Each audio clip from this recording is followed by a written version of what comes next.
Welcome back, guys. Ben here, and today we're going to be doing another stream, and we're going to be checking out some more demos from the Steam NextFest.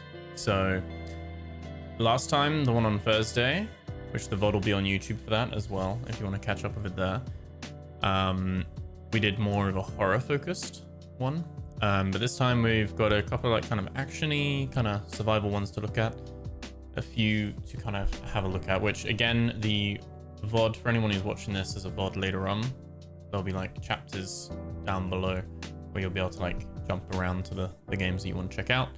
But yeah, plan today is just to see how many we get through. There's so many demos, so many, that I'm just kind of so many good ones. I normally go through Steam NextFest, and like when each time it like launches, whatever it's called, you know, and go through and I kind of just add like the demos that jump out to me. And this time, no joke, I added about 58. Yeah, 58. I have not had time to play all 58. I've had to go through and just really like whittle down and pick some of the ones that I really wanted to look at. Some of those we've done as like offline kind of pre-recorded content that again will be on YouTube. And some of the ones we did, I think we did 6. We did 6 on Thursday on the stream with the horror ones. These kind of survival ones, these might be a little bit longer. So I imagine we might be doing maybe 4 or 5 tonight, but we'll have a look. But there's a few that I just wanted to have a little look at that looked quite interesting. And we can always see where the time is at and go from there and take a look. So yeah, sit back and relax. If you're watching on Twitch, thank you for being here. If you're watching on YouTube, thank you as well. Remember to like, comment, subscribe, follow, all that kind of stuff. And I think what we'll do is we'll jump into our first one, which we will do as Empyreal. That'll be the kind of like an action RPG. So where's my game thing? Empyreal. Yeah, this one looks quite cool. I like an adventure action thing going on with it. Cool little vibe. So I'm gonna take a look. This one stood out to me more so because of, again, like because I kind of have a look at the like the screenshots and like a little read of the description. And this is coming from Silent Games and Secret Mode. And Secret Mode, they've done quite a few. They were the publishers for Still Wakes the Deep, Desperate 66, and other little ones like a little to the left, little north. They're like quite a good Snake Pass, DS. They're quite a like a nice kind of indie publisher, it seems. Like I like a lot of the games they publish. So a little bit like Annapurna Interactive and stuff like that. There's and like Tiny Build and stuff like that. There's a few like publishers where you see and you're like, oh, I'm gonna have a look at that, because you might not know the dev, but the publisher normally has a good like eye for some of these things. So we're gonna have a look at Empyreal. That's what we're gonna do. So what we're gonna do is we're gonna boot up the game, bring the music down, and let's take a look. Let's move this over to our right hand side. Game capture should just, yep, perfect. Game capture has picked that all up. Amazing. So what we want to do,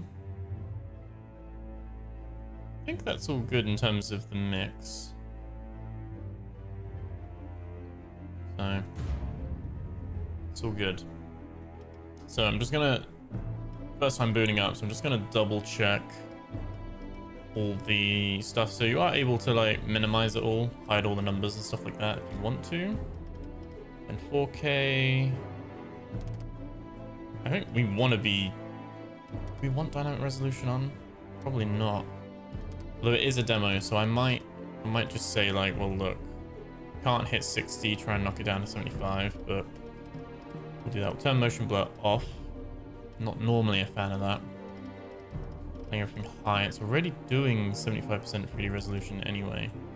We'll get it to aim for 100 and then knock it down if it needs to. 144. I like that it's actually got a lot of this already locked in though. That's all good. So we can apply that. Audio. Music is nice so far, but I do want to turn it down a little bit. I can hear it's just a little bit more, a little bit more in the mix there. Let's do that. That should be fine. Can play this gamepad or mouse and keyboard. I'm probably going to do this with mouse and keyboard.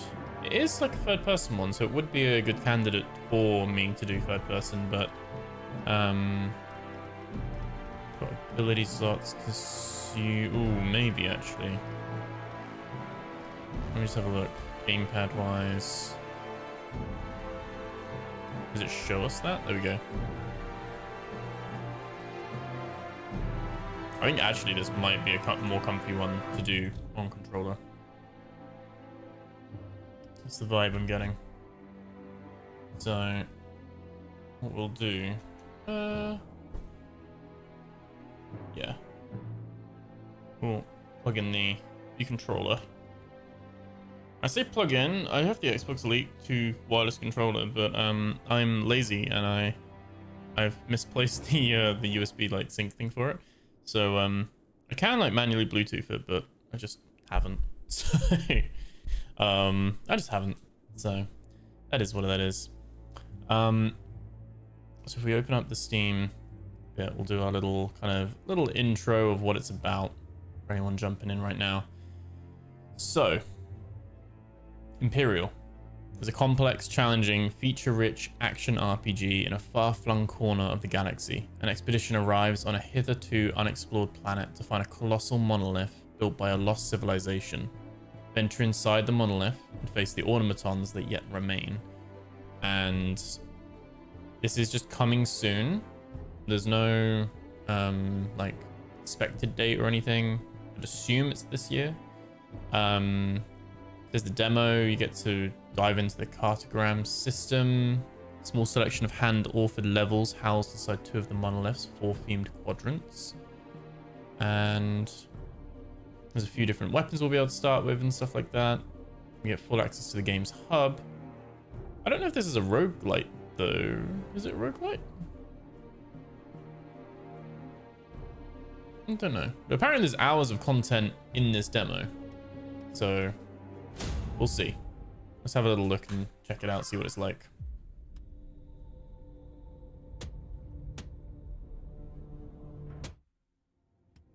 Okay. Is it liking...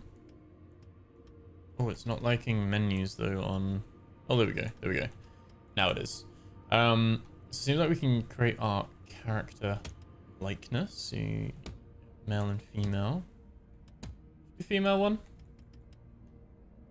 Kinda cute. With the head. Different presets. I would say like... I feel like the eyes are very good, right? Or the irises and stuff like that. It's not too... In my opinion, it's not too uncanny valley. Sometimes some of these games can be a bit... odd with it. It's actually like pretty decent. Got a few presets. This one, we've got different head options. Oh, you can change the head shape as well. It's not like a full kind of full customization at the moment. Change your complexion. That's fine like that. That's actually completely fine. You can change the hair. And we've got quite a few different styles. Not sure if this is like we're just going to have loads of armor and stuff anyway, so it doesn't really matter in the long run. But again, hair texture seems quite nice as well. What do we have? Quite a few different styles as well. You can have roots and tips color. So we'll just choose something like that. That'll be fine. Eyebrows are fine. Loads of options there as well. We'll leave that like that. No facial hair for this one. That's all fine. Makeup. You can do all of that stuff as well. Lots of focus on that. Okay. And then obviously we can put like scars in. If we want to, all that kind of stuff too. We will leave that for that. So pretty cool. Click confirm. Perfect. Okay. Let's see what this is like. Okay, so welcome to the Empyreal Demo. Please note the game is still in development, so there might be bugs and balancing and all that stuff. We've got the training area. You can spawn enemies from the console in front of you and change gear using the chest provided. As soon as you feel ready, you can exit the training area by going upstairs. Okay. So basic attacks, you get 5 hit combo. Like that. We get deflection as an enemy attacks, or a dash while moving. And a double one. Yay, never catch you live. Hey, how's it going, Ethan? How you doing? Yeah, this is one where we can checking out some demos today. Then we got a teleport attack while airborne. Oh, okay. And so it is third person. It's not like tight over the shoulder, and you can kind of move the camera around, which is quite nice. We've got our abilities. B, Y, left trigger, and we got like a right trigger one, which is very cool. Feels very nice. And then the coup de grace, which is against a stunned enemy, which I'm guessing is like our little killing thing, like our little execution, something like that. How you doing anyway, Ethan? You good? We've got different loadouts, and so we're using a level 12 osmium glaive. So we can change that to cannon or a mason shield. We'll try the glaive. I like the idea of this at the moment. I don't know if we let's spawn some enemies at the console. And left click on the stick to sprint. Let's just put some weak enemies down. How do we? Oh, okay. I think it's got like an auto lock-on system.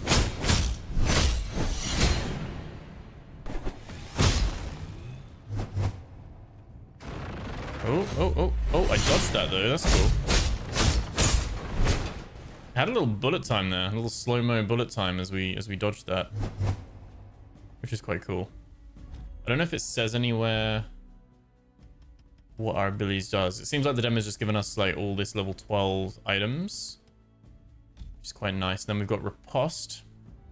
Deflect all incoming attacks for a short window. Perfect time to follow up will cause increased status buildup. Okay.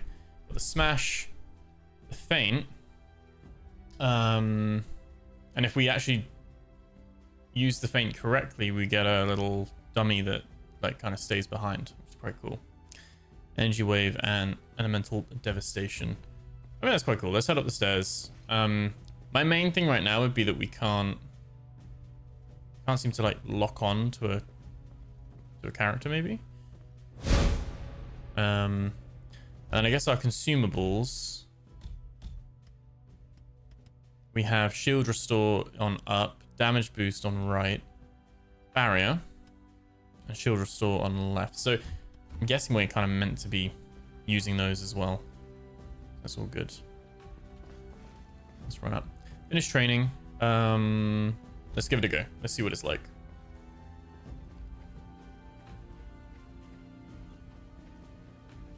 Here we go. Sprint. First impressions, it looks quite nice. Music's cool.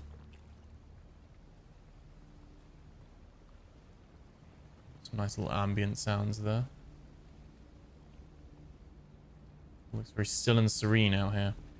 Let's go into the monolith. And so maybe this is kind of like a you go in, get your loot, level up, unlock your skills and builds and stuff like that. Because you have like loadouts and things like that, which is pretty cool. Glaive. Quest log. We've got main quests. We've got different people that we'll be able to like talk to,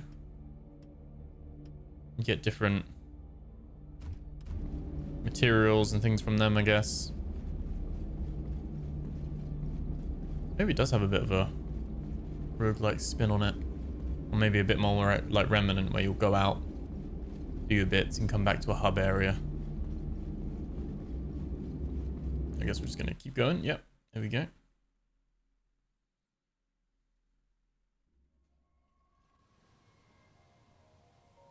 Amazing. Like the lighting. In terms of performance, it's staying above 60.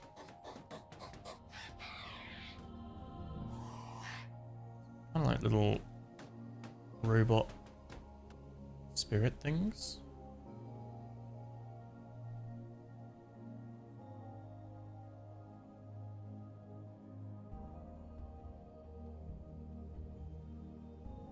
Those are floating marble columns. We've kind of just been spat out here. So every time we go in the monolith, is it like a different zone? So we didn't pick anything. Maybe you gotta like clear this level first. Can we break stuff? No, nothing's destructible. It's all just decorative. Okay.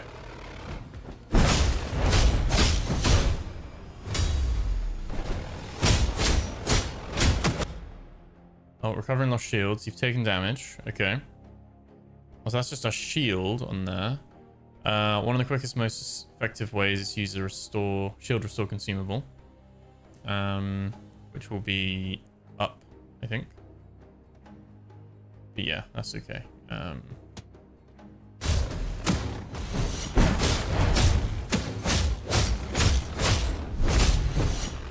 There we go, that's our coup de grace. That's cool, and we get a little item there.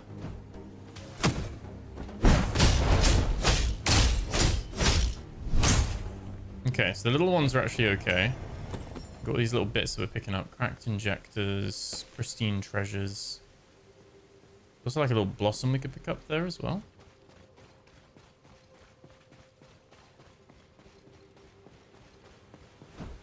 Looks quite nice. Our shield doesn't seem to come back. We do have to be mindful of that.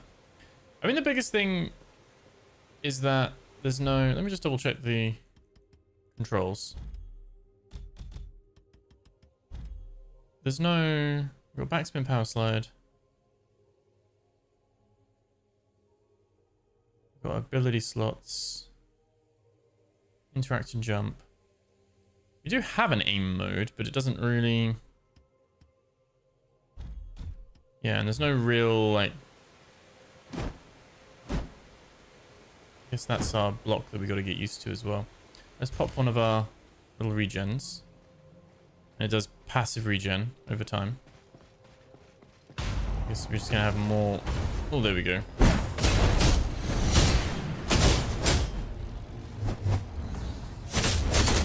You can kind of just look at the enemy and it kind of does like a lock-on thing. Oh, I kind of jumped into that. Oh god, I'm stunned as well. Let's use our ultimate.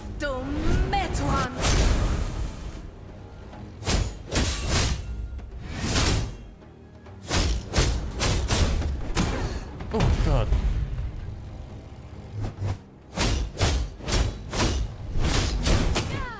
Oh god. Oh god, I'm like stunned against this now. Oh my god.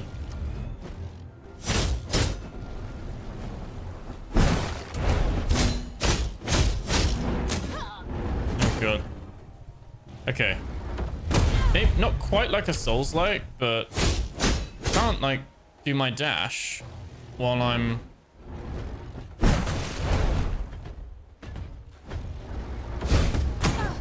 I tried to dodge it. This is not good.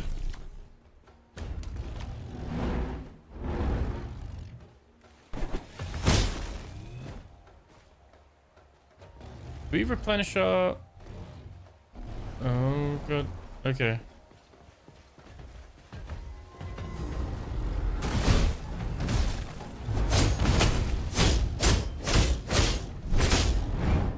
No, no, no, no, no, no, no, no. We dodged it. No, come on. There we go. We got our health coming back. There we go. We can get a little hit on him. There we go. And now he's dead. Okay. So not a Souls-like. Combat feels quite nice. But it feels... the targeting, aiming feels a little bit... I'd much prefer if you had like a full lock-on and it would track. But it seems like it doesn't. Like you can just turn around and run. And obviously then you can obviously get like pinned against the wall like I was getting there a little bit. Combat's quite good though. I would say it's not quite like a Souls-like in the sense of like super punishing. There were 2 sets of stairs we could go up here, wasn't there? Well, there's like a little cube up there.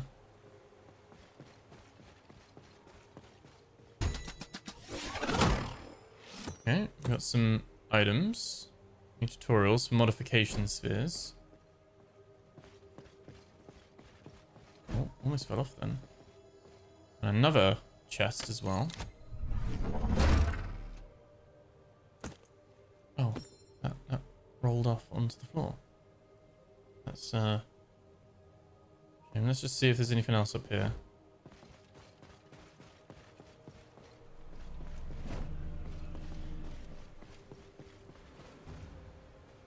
Okay, let's go get that item and then we can run up the stairs. Oh, there is full damage as well. We go... oh yeah, we can go back. Okay, so it's not like we're locked in here. Cool, like, imagery as well. I guess it's, there's a load of, like, lore that I'm not aware of at the moment. Why are we here? What's this place? Like, I'd love to be able to just, like, focus him as well. It seems like some of our attacks actually bring shields back.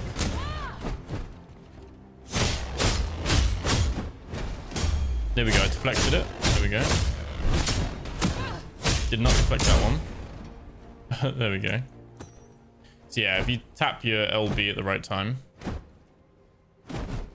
And then we've got our little double tapping these to get our little dodge, which I think is unlimited as well. There's no stamina bar. So it's quite nice in that regard. And obviously with our glaive, we've got this like teleport thing. You gotta change it so it adds people in your Discord. Oh, what's that? What the stream? Oh, so you guys can see it. I should do that. I'm worried I'd piss everyone off, but yeah, I can leave a little note in the Discord moving forward. I just presumed it pings, but I guess my YouTube videos always ping the channel so much that it probably doesn't. People don't know if it's a video being posted or a live.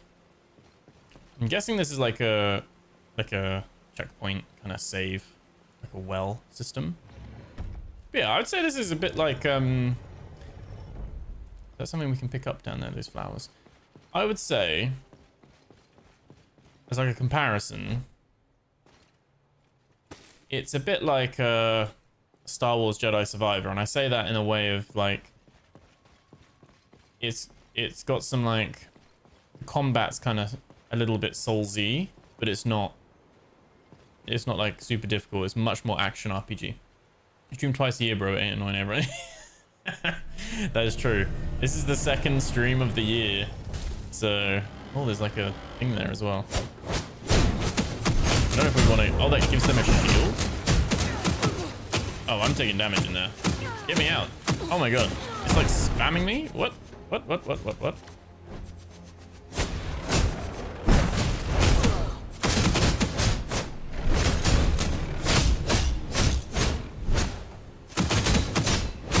Oh my god. Okay, I take it back. It is completely... oh, that's actually healing me, this one. Okay. Healing them as well, though.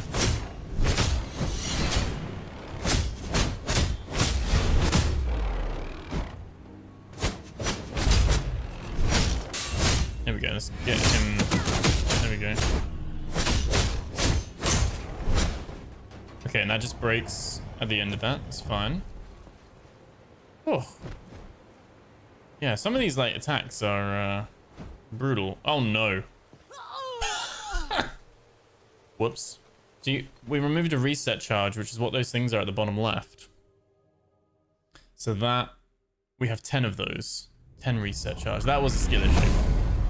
Full skill issue, but yeah, that is our respawn. Enemies don't come back, so it's not like, oh, if you die, enemies are spawning back or anything either. How you doing, Cherzy, anyway? How is Monster Hunter Wilds? I'm ring stalling Monster Hunter World so I can practice and get good. Although I've heard Wilds is maybe a little bit easier. Looks cool from the footage I've seen though. I hope you're having a good weekend, bro. I see. So I don't know if we can we craft in here? We're collecting things, but I think we open these things when we get out.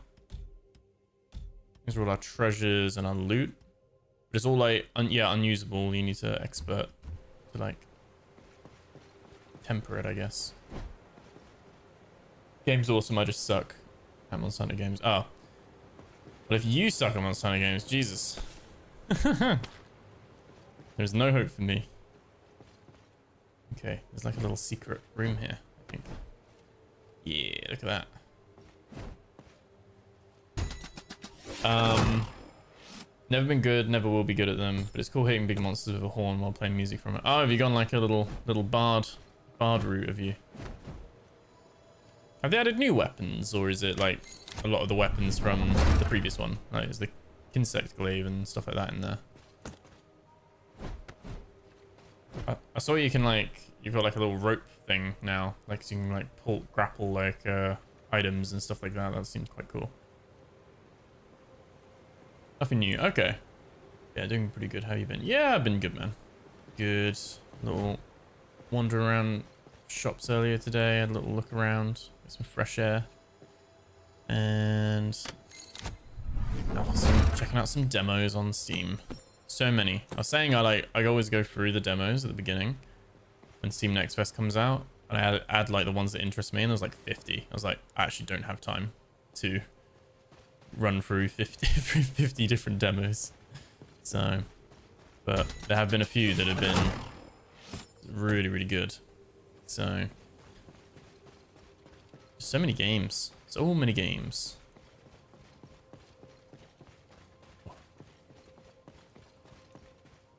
Yeah, this one actually looks quite good. I think my only reservation with it, like I said, is, and I think it's just trying to get used to it, is the fact that you are kind of trying to trust and rely on it doing an auto locking on for you. I would much rather be able to just change the execution from the right click on the stick to just right click to like focus my like lock on to a target like that I'm looking at. There's been a couple of times in this demo already where I've been aiming at something and I've gone, it's like snapped me onto a different target. That'd be my only thing right now. Combat feels quite good though, and if you like deflecting and parrying, you're probably going to be quite good at this game. Me, I am notoriously bad at that. I do quite like how like there's some cool level design and where they've like hidden things and stuff like that. You can kind of go places and then find these little bits. Like it rewards you for exploring. New moves for some weapons, I think, though. Oh, okay. That's cool. Steam NextFest always happens when another game I actually want to play comes out, or something so I barely play all the demos I want. Yeah. Lots of ones to like add to the wish list for sure. And it's some that I've liked the idea of, and then like tried the demo and gone like, not quite ready. There's a couple of survival ones where I was like, it's a little bit too soon, a little bit too early, I think. But good to see. I guess that's what they're good for as well. Good to see where they're at with the development. It is Remnant. Yeah, that was my thing. I think this is probably a little bit influenced by Remnant. It's that action RPG thing. And you got your skills bottom right. Probably more akin to like Risk of Rain or something. But you're then... I'm just then exploring... picking up these items, and there is a hub that we'll go back to where we have like the traders and people like that.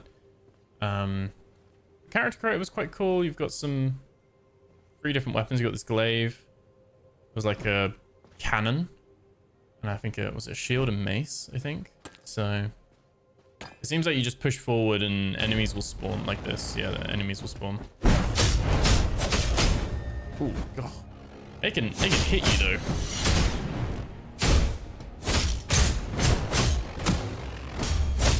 Oh, there we go. I've got deflect. Got another deflect. And now we can do an execute. So I think I just got to be a bit more liberal with my deflect, because it seems like I can just kind of spam that. Doesn't have to be like a perfect parry. And I think that will be us leaving this area, maybe. Let's just double check if there's any extra goodies. I think that is all. Here we go. An ancient fossil. Let's do that. Let's see what we get if we get like a reward or something. Or it's this teleporter. I don't know if this is going to take us home or to the next level. Next level. Okay. Or next area. Now I want to play Remnant. I still need to do another run of Remnant. Yeah, I think we can't change the equipment here, but you have different loadouts and stuff like that. You have your shield generator. So it's an action RPG in the sense of you'll make stuff that will be like +5, +3. Like, this is all stuff that we've been given for the demo. And you have your buffs and debuffs. So I think it is a little bit Remnant coded. And I think these are given by the weapon itself, rather than, might be something as you use the weapon more, you get it more unlocked or something like that. Let's use our consumable to get some shield regen, not health, shield. And yeah, just below our health bar or our shield bar, we have that ×9. That's our how many deaths we can have. I think we started on 9, so we earned a 10th one and then we spent it by dying. This looks like a boss room. They might as well just put the grey mist here. But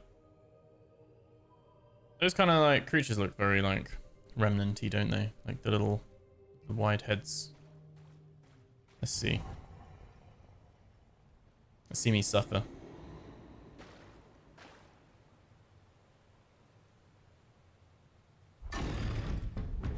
Optimized though. 4K high. 60 frames.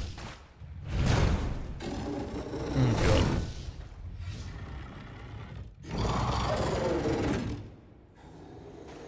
Oh yeah. Oh god.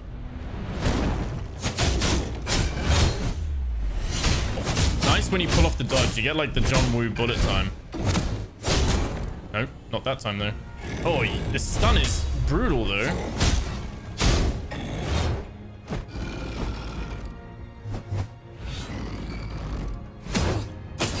Oh my god. Help. Oh, the stun. The stun is like almost too long.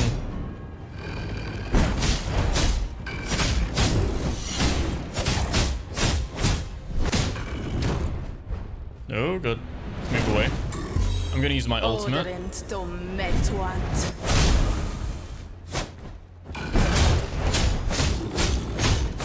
Oh, we actually got behind him then, which is quite nice.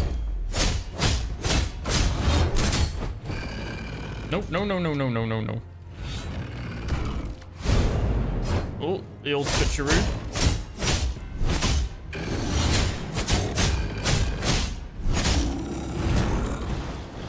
Oh.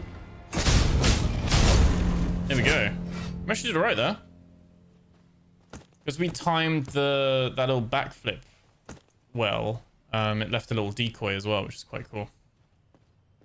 stun duration was insane. I know. A CC lock, yeah. I feel like that was a second too long, but both times because I was just spamming the deflect button, it worked quite well that I was able to just get out of that. But that did feel punishing. Like that stun. I don't know what this red bar is over us. We've got like overshield maybe? Because we've got like another health bar on top of us now. I'm guessing it's an overshield. Yeah, this is like Remnant, where you can do like different builds and like different things, and you're going in just grinding to get like materials and stuff. I can see this as being quite a fun one. So that's the first cartogram. And so now we have like a hub. We get 3 new sets of endgame gear if you want to play more difficult ones. So they've given us some stuff as well. But I guess there will normally be like story and position and stuff. Back. Come see me after you've checked in with the commander. But got like this little armory bit. This is where we can manage our loadouts. We can change the weapon. Oh, they've given us... Oh, that's an even better... That's a level 30 glaive. Okay. We could like put level 30 stuff up, for instance. Should we try the shield, mason shield, maybe? I'm guessing it's all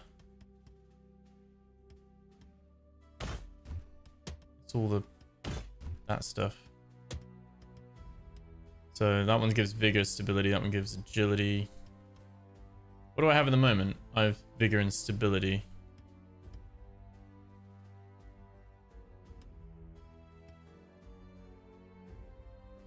Probably this one actually, isn't it? I think.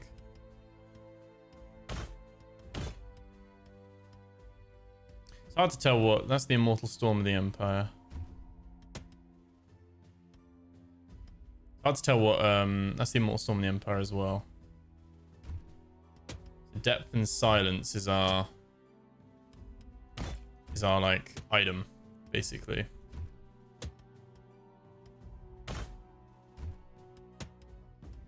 Let's just equip all the depth and silence stuff, because although we can mix and match, I'm guessing we are wanting some of these skills. There's a bit of drip going on. Level 38 equipment level. We have some curios that we've unlocked as well. And so we don't have an ultimate. Oh yeah, we do. We can equip to war. Summon an elementally imbued sphere that automatically fires at all nearby enemies. Nice. Oh, we can actually mix and match. So half a second shorter would be much better and still punishing. Yeah. You can actually mix and match between the different classes, which is cool. So we could still have our backflip feint that we had. Interesting. Gain invisibility, allowing you to trigger a finisher on any enemy regardless of their status. Oh, so this actually lets us go like stealthy, and you can just go and... Bet that's got a... Yeah, okay. We've got Invigorating Smash, which is restores our shields, increases weapon power and vigor. So the skills aren't based on your weapons at all then. You have like free kind of use of those.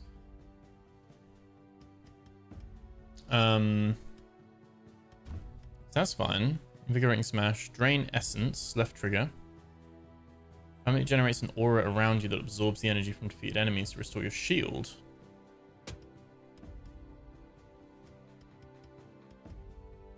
Okay, so it is a little bit coded by your weapons, but not fully. So we could still just have the feint backflip instead. Decoy. I think I quite like that. Gets me out of trouble when I get too close. It's quite nice. We manage our consumables. They've given us shield restore 4. Oh, how do we... Oh, quick equip. There we go. We put grenades, protection, prevents the next killing blow. Got got our cartograms. I'm not... Oh, the cartograms are the... Yeah, they have unique drops and different things like that. So this is like our levels that we can go to. Okay. We've got curios, treasures, all your little bits and pieces as well. Okay, Death and Silence. So features a number of sets which confer special bonuses. With Death and Silence set equipped, performing a follow-up attack after perfectly timed vanish will cause a large explosion to trigger after a short delay. The Drain Essence ability will now also greatly reduce enemy defense, but reduce your maximum hit points as well. So use it to deal more damage if you're comfortable with the risk. Okay, we've actually swapped the Drain Essence, so because I'm a coward and I like to have my backflip. I got this little hub then. It's where's the commander? And we can Porhan. Oh, Porhan is the lizard. He is where we can buy stuff. So we can buy weapons here with the coins.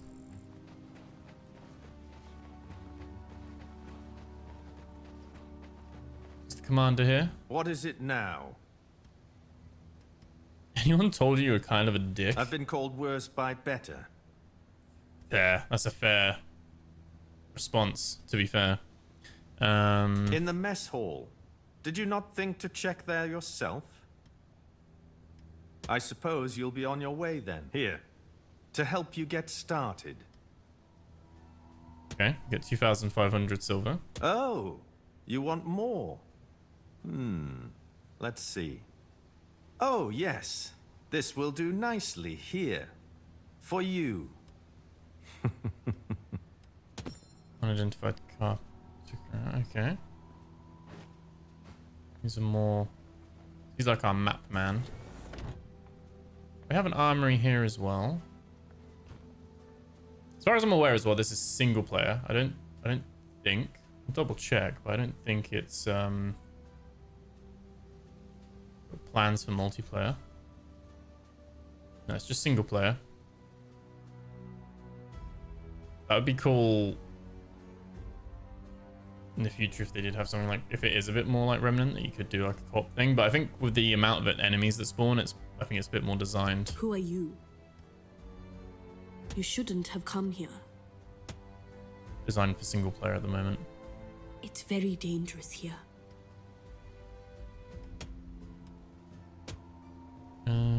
Okay, so we got a quest log update there. I've no idea where I'm going. Is there like a map? That's the Sole Survivor update. Oh, that is the commander. Okay. We've got Ah, yes. Morris Lovell. Edmund told me we had a guest in our midst. Forgive me, but I cannot recall your name. No. Are you sure? Never mind. Are you sure? Then. So what are your intentions here exactly? I was hoping you would say that. I'm not too proud to admit this has been a greater trial than I ever anticipated. You may encounter some resentment among my employees. They were hoping for a far larger relief effort. But we must make the best of what we have. I encourage you to talk to them all. You will certainly need their assistance. Anyone in particular? Oh, that doesn't belong to us. We had an unexpected visitor who has set up shop. I suspect you'll meet them in time. Besides, I have far more pressing matters demanding my attention. The Mysterium Tremendum et Fascinans. Is there anything else? No, it's all good. We'll have a little explore. Yeah, kind of like a little hub system that we got going on here. Oh, there's someone up there. Lynette Radcliffe. Hello. I heard someone important had arrived. Well, aren't you straightforward? I'm Lynette, here by invitation.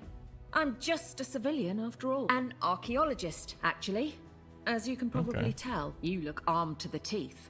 Fancy clearing out a few rooms for me inside so I can go and take a look? You'd still have Edmund to contend with, though. He simply won't take any more risks after what happened. Okay. I don't think we can like open any like traders or anything right now.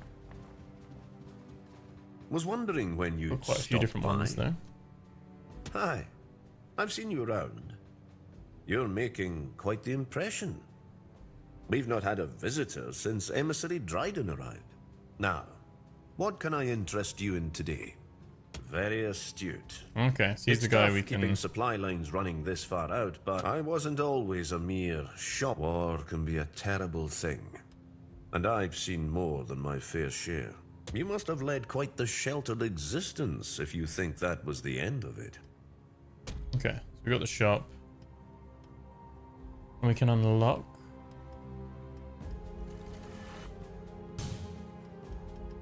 Of additional things that he offers.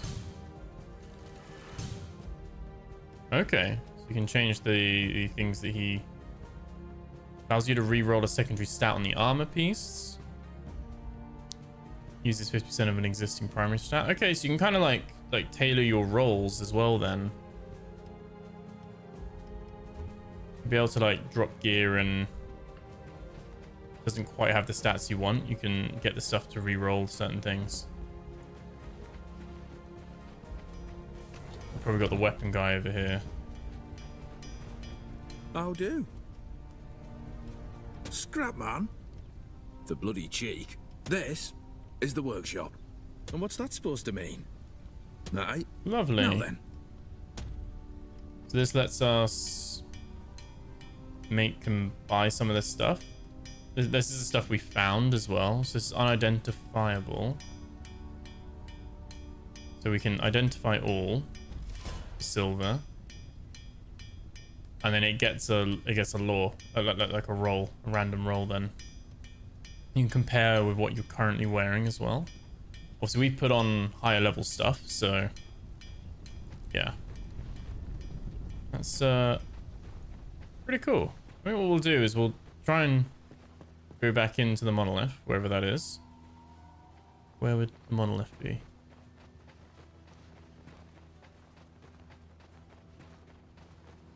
Quite a few different places we can go. Don't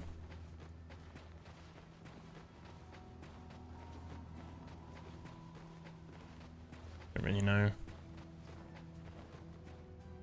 where the monolith is now.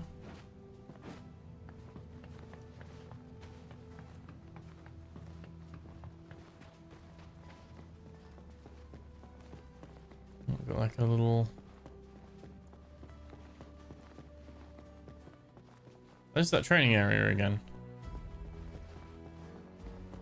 Okay, so last time we came out, we just came straight out into the... where the monolith actually was.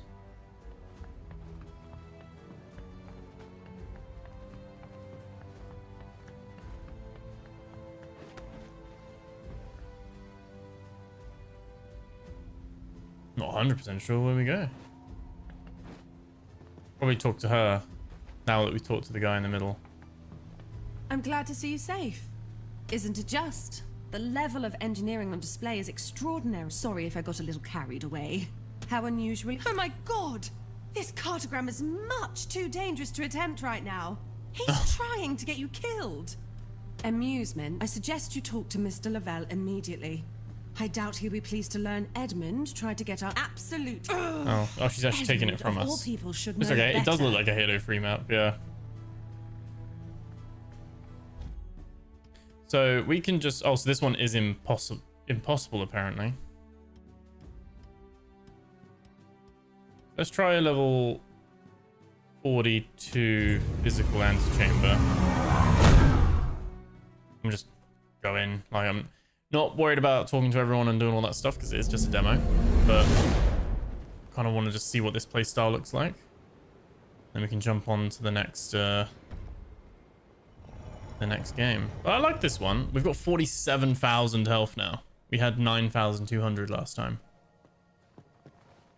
I should have probably practiced my attacks, but in the thing, but we did not.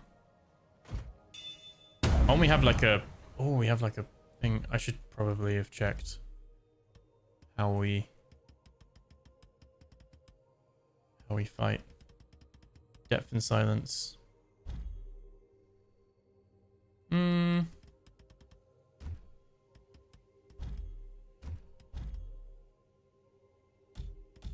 Seems like we can hold RB to do that little charge forward thing, which is quite cool.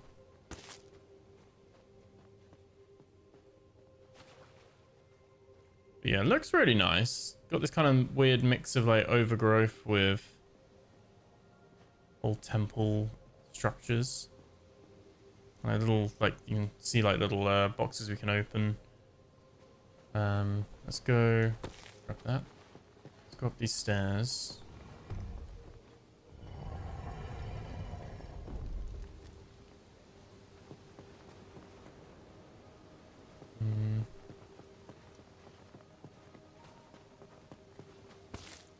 There's like a faint like glow. Things that are you can pick up. Oh, there we go. A little clamber. Yeah.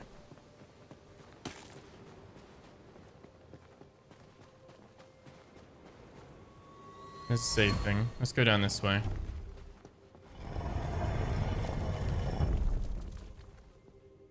Oh, there we go. I might actually get my ass handed to me here.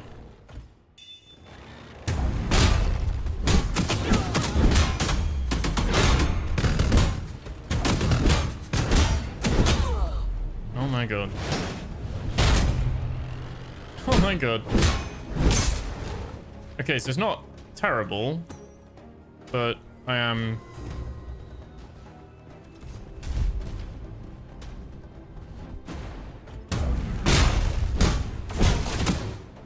God. I actually died? There was like a delay there with my death. I must have had a like a debuff on me. Damn. Yeah, it's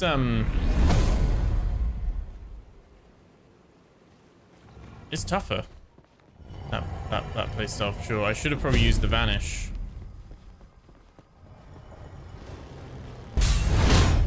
There we go.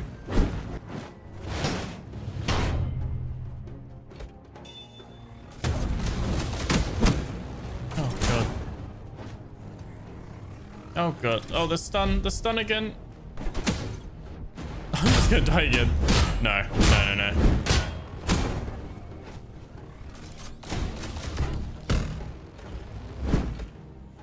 Oh, you don't have a dash now. We have LB as our...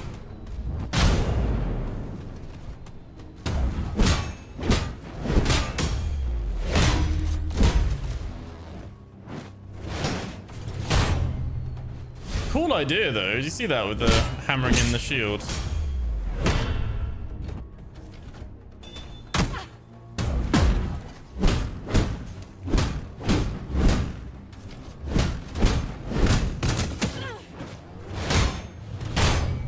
Let's go invisible.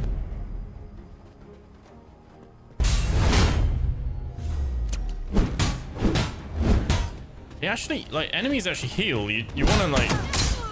Oh, damn. We took, again, damage straight up there. It's tough. It's tough. I feel like, so that one, our LB doesn't do the jumping around, hopping around kind of thing. And like deflecting, we actually just have a shield that still does deflect, but kind of have the shield up. Probably not my playstyle, this weapon. Can we change? Can't change while we're in here. I was gonna say we could try the cannon one. Try this once more though. I think we might be a little bit under level because I think we're level 30, but everything else is 40, I think.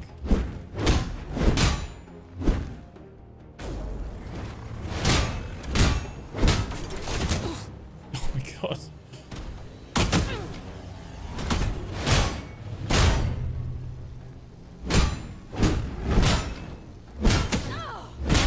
Jesus. Oh my god. No, we're gonna die again. Yeah. I have no idea what's going on with this playstyle. I would have to practice that a lot more, because the shield and mace thing is a whole other ball game. Glaive, I think, was more my style, but good to check that out at least. It seems like a weird one as well that the stereotypically tougher shield and mace, like you'd think it's more of a tank, has the sneaking around ability where you can like backstab someone. So I maybe need to lean into that more. It's got some cool abilities. And obviously we have our like super kind of ultimate thing as well. But yeah, I think we'll leave it there for Imperium. Imperial even, not Imperium. I think it's pretty cool. I think it's definitely like Remnant inspired. I think if you like Remnant 2, it's got that sort of vibe going for it. Bit more single player and fantasy. That they said there's only the 3 weapons in the demo, but that suggests there's more, and obviously there's 6 levels in total in the demo as well. So quite a few hours of like different stuff you could play around with, but this one's definitely sitting on a wish list. But yeah, I think I went into a higher level cartogram than I should have done. But yeah, let's leave that one there and we'll jump into our next game. So let me sort this out as well. Put that to desktop. There we go. Hi, how are you doing? Ramanacy. How are you doing, man? You good? Let's plug the controller for now. How's Monster Hunter? You enjoying Monster Hunter Wilds?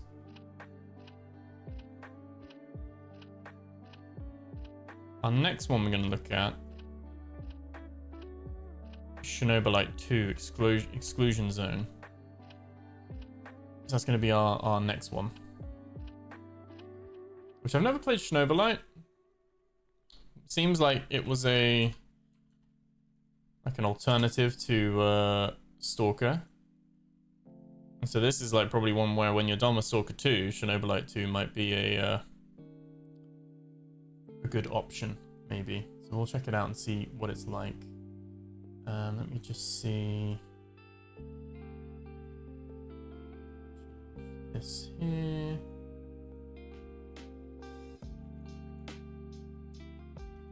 How do you spell it? Chernobylite 2. Okay.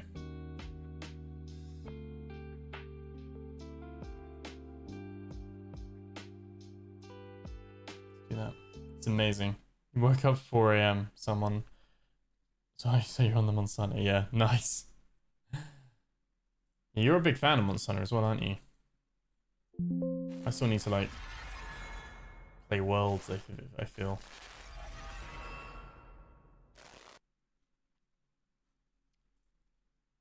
So for this one, Chernobylite 2, we are obviously a bit of a post-apocalyptic vibe. We'll prepare some shaders.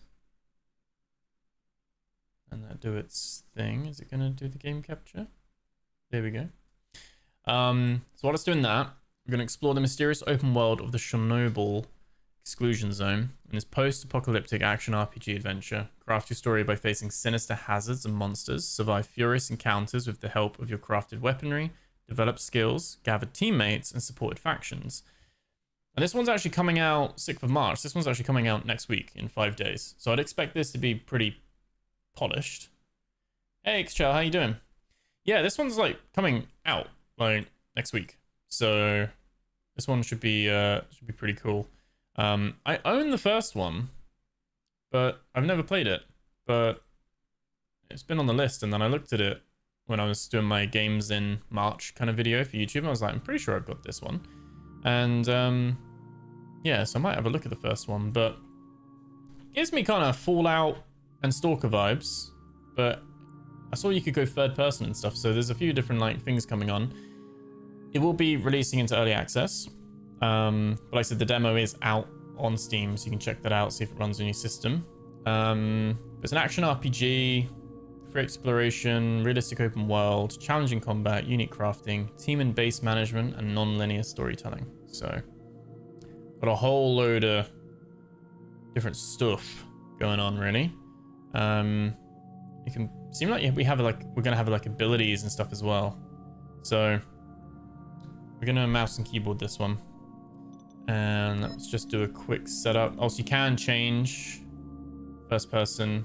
So first person is actually the experimental one. Third person is actually how they recommend you to start with, actually. Experience bar to show only when gaining. Difficulty, just leave it all on medium. Oh, and you can tweak the different stuff to survival as well, like your equipment wear, healing potions, and exploration, how many, like density of enemies, radiation. So you can like play around with this to really tailor how difficult you want it to be. Stalker with the serial number irradiated off. That's it, yeah. The first game is really small with its open world, right?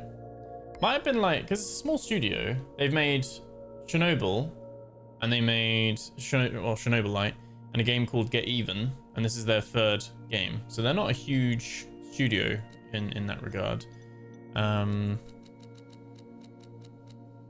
Let's do that. Let's turn motion blur down to like 20% maybe. I don't like having that too high usually.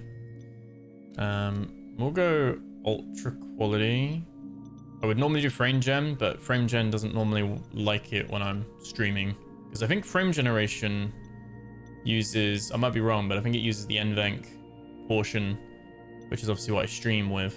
So I always find frame gen is a bit like ropey when I'm streaming. Put the music down a little bit, that's all fine. And then we've got some controls: interacts, change weapon, move around, jump, melee or ranged, quick uses, flashlights, got block, charge, all that kind of stuff. That's fine. Let's jump in, check that all out. Let's do it all medium. So yeah, we know the download is huge, but you have a big open world. So apparently this is a big open world, most with the same 3 small areas. Okay, they did put more effort into story because they have way more new areas. Okay. So as we're working to improve, balance, and polish the game, it has been on a Kickstarter campaign as well, and they're implementing first-person combat on top of the third person. So it's been developed from the ground up as a third-person game, and first person is being implemented. So we can maybe, if we can change mid-game, we might have a little peek at how the first person looks. But we're gonna like initially just check it out as a how the initial dev intended it to be. How's everyone doing anyway? How you doing, Jake? You good? Kiev last year. First was entirely first person. That's what I was thinking. But I don't know if the way they've... What is Chernobylite?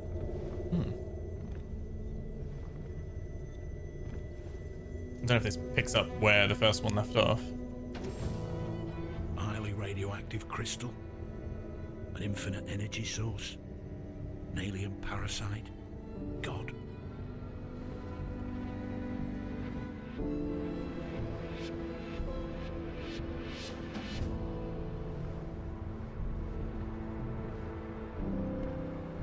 It's quite technological outside. Chernobylite gave us free energy, teleportation, human augmentation, but also massive unemployment. Oh. We became actors, playing parts assigned by those controlling the green crystals.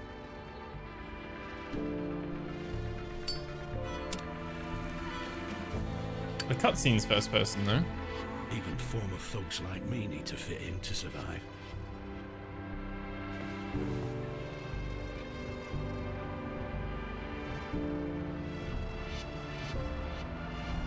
Maybe it's not like Stalker. This looks far more technologically advanced than... But is such a life Chernobylite life. Worth living.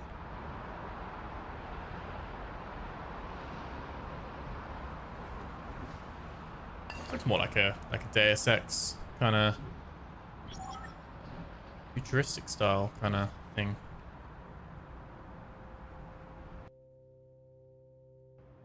Okay, so we're actually first person at the moment. From Megan Gray.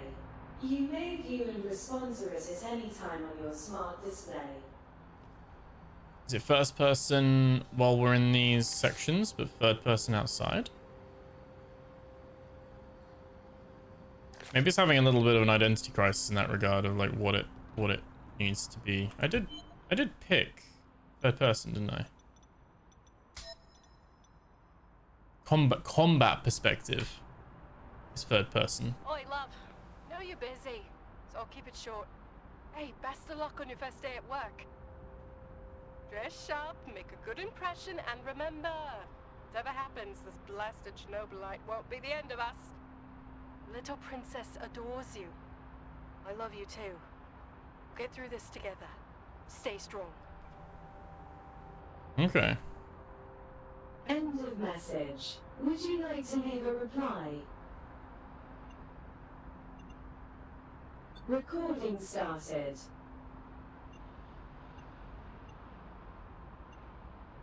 Reply sent. Do that top one. Ending Okay. conversation.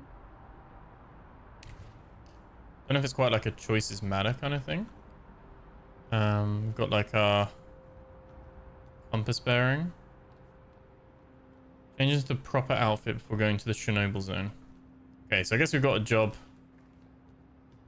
We've got a nice little apartment, nice little area in the city, but we got a job to do.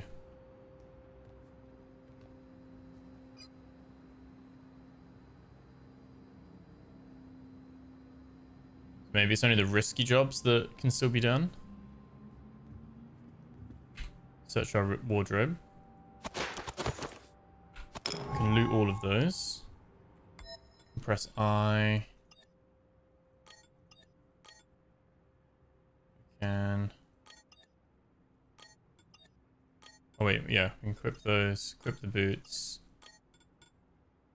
Wait, no, we want hazmat trousers on, don't we? The portal has been calibrated for the trip. Please use it to commence your training in the Kozlov's training. Actually going to work and you just step through a portal. Let's go. Use portal. Definitely have to check out the first one. I have no idea what's going on.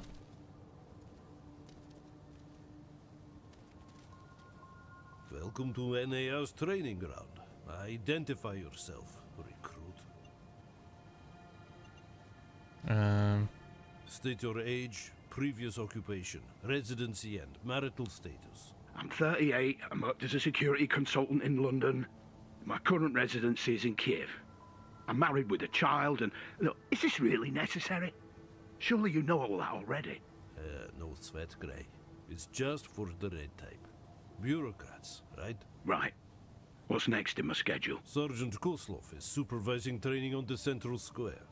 He's going to tell you what's what. I appreciate you putting on the full hazmat suit, but feel free to take off the helmet now.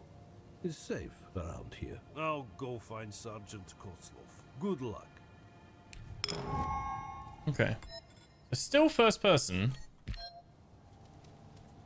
I guess will it just change when we're in combat? It just changes to a third person perspective.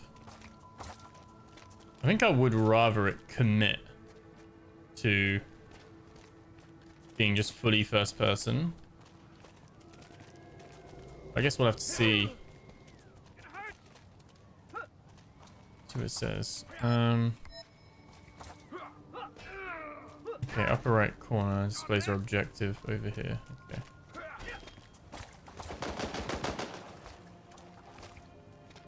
Cole Gray, right? I'm Sergeant Gleb Kozlov. Been waiting for you. Congratulations on your new job. I'm impressed. You were in the top 3 on the list of candidates for the Planewalker program. Wow, we've got some attitude. You've obviously been we'll just through do a thank lot. you. You wouldn't be here if you hadn't. Just like the rest of us. Kozlov's training center is supposed to prepare you physically and mentally for the role of planewalker before medical procedures turn you into one. But since we still have some time, do you have any questions, Gray? I'm your superior, but as planewalkers, we're all equal here. Feel free I'm your to ask. superior, but we're all equal.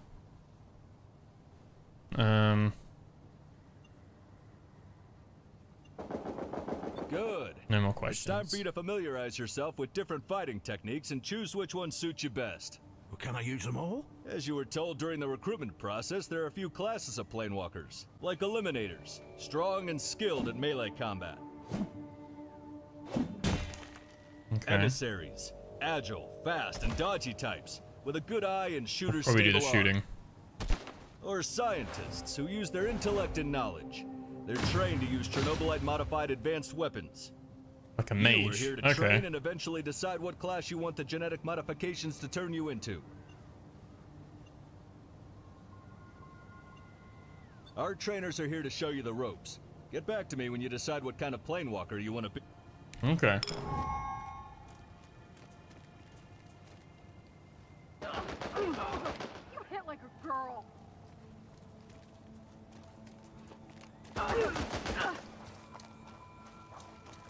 I think we'll try the shooting one. You must be Cold-Gray, our latest addition to the merry band of Chernobylite reclamators. My name is Dennis. I train new recruits such as yourself. His like in the fine accent art of killing from a distance. Nice to meet you. doesn't necessarily match his name, but I it's all used to good. work in security, and I do have some experience in handling firearms. You wouldn't be here if you didn't. But it's normal to get a little rusty after a longer break from action. So, would you like to train so we can both assess the shape you're in, huh? Let me explain do how it. this is gonna go. In a moment, I'll let you into the arena. You'll face hyper-realistic virtual adversaries. Ultrasound-based haptics and all. Crazy real. Sounds very technologically advanced. What can I say? NAR provides the best for its employees. So, what do I do in this exercise? Show me how you handle It's a the lot less firearm. post-apocalyptic than I thought it would be. Headshots and dodge your opponent while you're Like at it kind of is, but may it's still just be a projection, but it won't be standing idly more by sci-fi watching you try to shoot. than No, anything sir. else at the moment. Good luck, Cole. Give it a go. See what the shooting's like. See what the combat's like. Got a revolver. We equip our weapon and we go third person. Okay.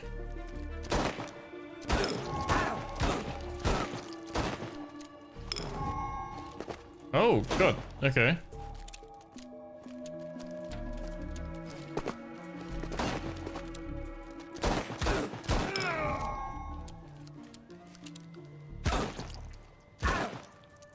I'm hit! So that's a deep damage, HP damage. So you kind of want to like aim, like hold the aim. Nice shooting, Cole. You scored some good hits in the arena. Isn't this Chernobyl? Why are they all American? I know. I don't know.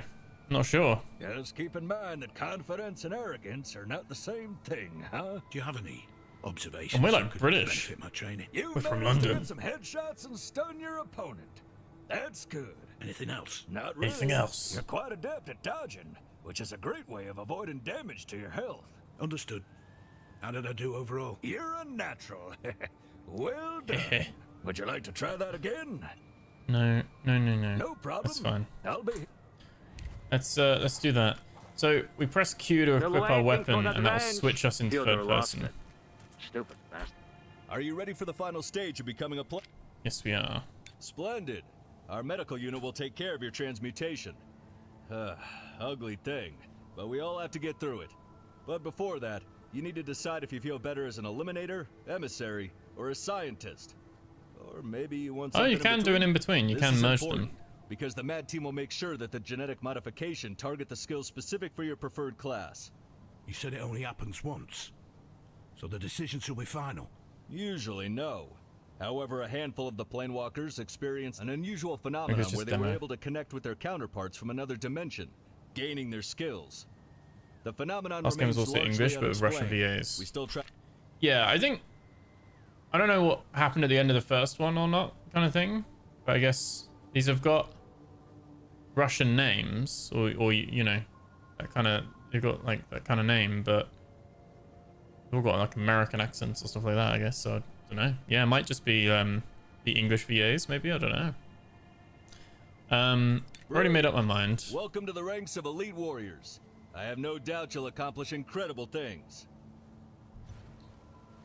Yeah, we do want to leave and go ahead. Okay. We got Eliminator, Recon, Emissary, Technician. So, okay, so the science is Essence. You've got Chernobylite, which is melee and science. You've got Scientist, which is primary Essence. So you can combine the Scientist with the melee, the ranged with the Scientist, and you can then do the melee with the ranged as well. Okay.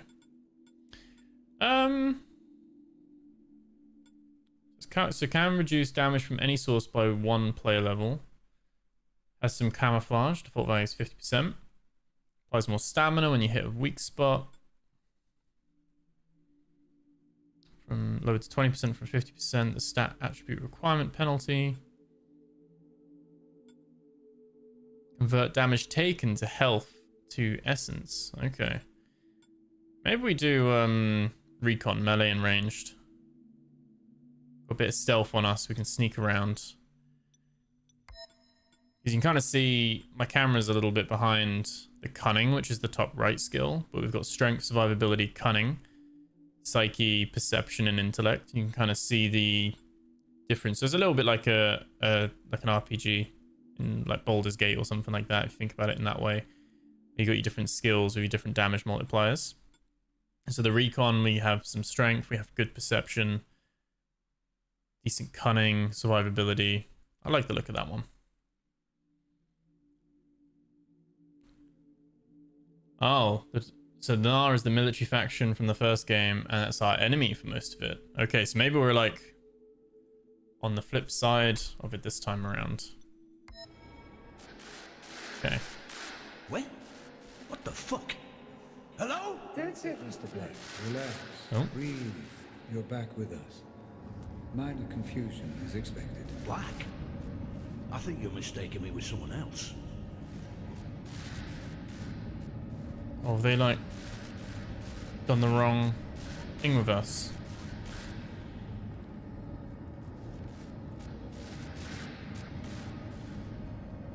I want to know, who's the random guy with the kid? Because that's not us.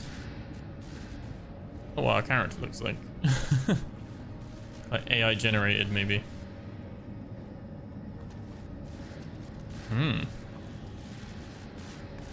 You put a team together. Weird, like power You source, I train guess, them from up, it. Teach them everything they need to know. Already in place. And then you quit.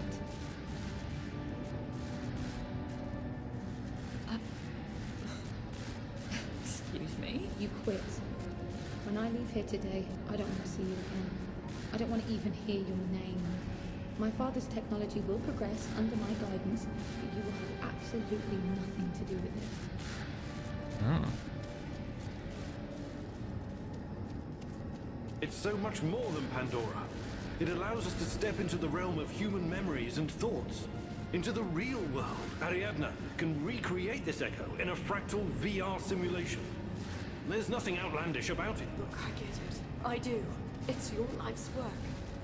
But just think about it. Maybe this is stuff from the first game, maybe. You need a power source that doesn't exist yet. Perhaps one that cannot be found on Earth.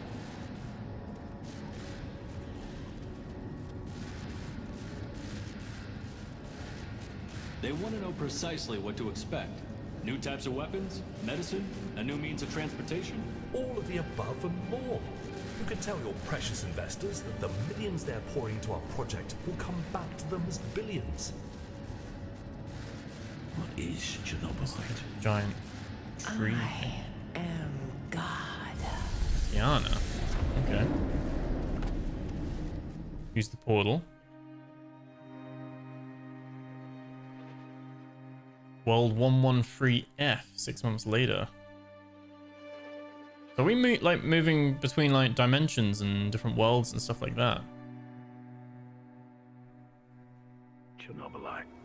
I almost stopped noticing this strange sensation running through my veins. Almost. Warning. There's an 85% chance of confrontation with Chernobylite corrupted feral humanoids. So we're not necessarily on Earth, or at least not our Earth. It seems like a bit more of a dimension thing. Okay, so we have like a laser sword. Like, that's pretty cool. So right click and you can click the middle mouse button to change the over the shoulder view. Q will quick switch weapons. It's fine. We have our skills that we can like drop into mutant scientists and mercs. So we've now got 3 new kind of skill trees. Got our vitals of sleep, bloodstream, our heart, nervous system, burns and frostbite. All our critical stuff. So it's proper like RPG in that sense. We've got our bullets in our inventory. Got our gear that we've got, our recon stuff. A Planewalker sword and a Vitiaz. Okay.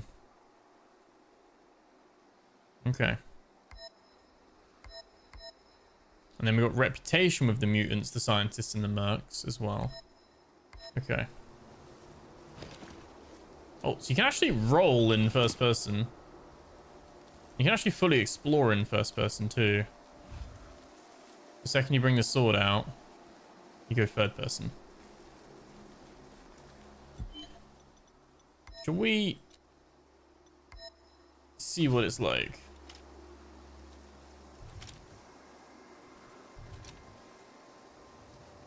Our thumb is in the way of our iron sight, but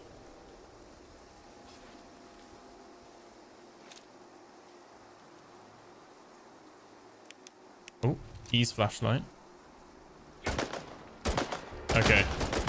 Is an RPG in the sense that you can't just one tap them. I bet I'd see it glow green if I opened up my veins. A source of unimaginable strength. My burden. My salvation. I think first person, we'll probably stick with that maybe. We'll have a look.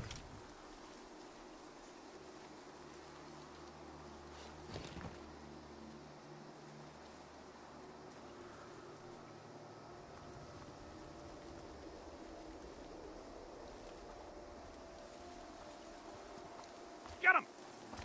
Son of a bitch! You're at...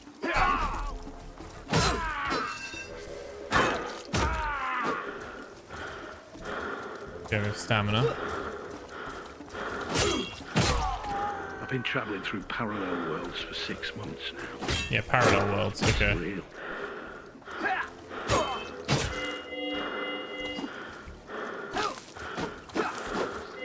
Oh. Kind of cheating. People. At least I think they were people. There was something off about them. Twisted faces. Bared teeth. I didn't... I'll switch it back. Feel real. Feels alright as well. I just want to try the combat as third person as well. I think it's got a little bit of an identity crisis of what it not necessarily a crisis, that might be a bit harsh, but what it's trying to be.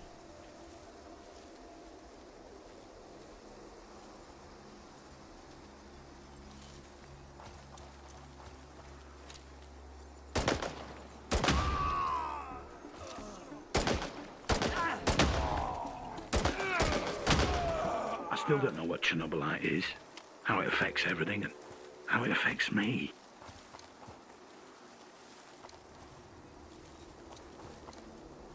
This is different to what I expected it to be, though. Not necessarily in a bad way. Your ass is mine, pal! Okay, so you can have a targeting system when you're a third person. I think maybe the melee combat, maybe there's more of a focus on it this time.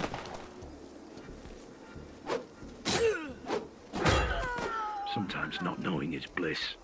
I can still feel myself. Fair I'm switching back and forward because I kind of want to get an idea. Hold on to that for a little longer. Like when an enemy aims at us with a gun in first person, are they just bringing up the gun as well? It is a little bit like a Souls thing in a way, isn't it? Not nearly as difficult. Oh, my God. Oh, our health is going down. Oh no. Oh no, no. Okay. Guess we're going. We bring our tablet up. We're going this way.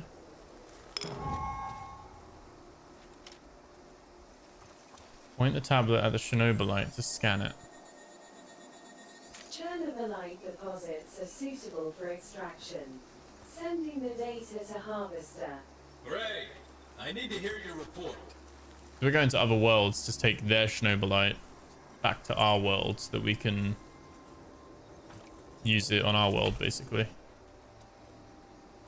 I've reviewed the scan, Gray. Solid data, but I'd like to know your own assessment.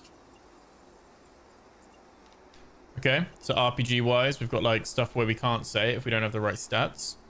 But is it still safe enough to mine? I think so. A few kilometers from here, you should find a suitable landing spot. I trust your gut, Cole. Good job, as always. Anyway, your work here is done. We took our helmet off. Back to the Harvester. I've got some more things I'd like He to was discuss. peering into our soul. Unlike the last game that we were looking at, these guys have the uncanny valley with the eyes, for sure.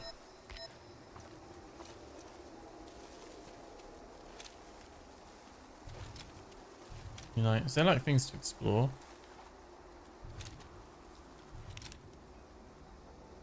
My first assessment of this was like, oh, it's probably like a AA stalker. The answers to all the burning questions were at my I'd say it's fingertips, whether I wanted to know or completely not. different. Got some RPG stuff to it, but it's a different, unique vibe.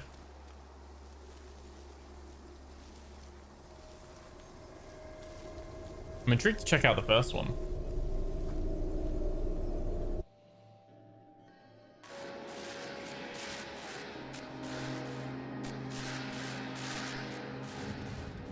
It's kind of like a walking between worlds kind of thing. Because of some cussed green crystal. Just a bloody battery. Yeah, we like lost our wife And and now kid. you've gone and turned to do it yourself? Giving up your humanity? Is this what you call All right. protecting us? Our wife's not a fan of our job. You're confused, my boy. Disturbed. The Chernobylite is messing with your head, but I can help you. Sure, evil scientist. Just let me go. I've suffered long enough. World unknown.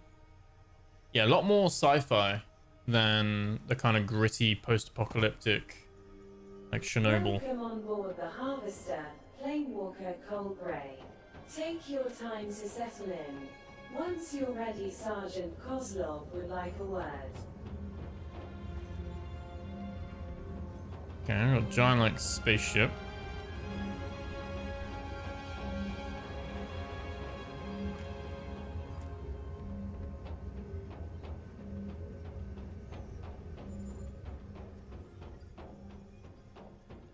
Go down here, I guess. Have you heard?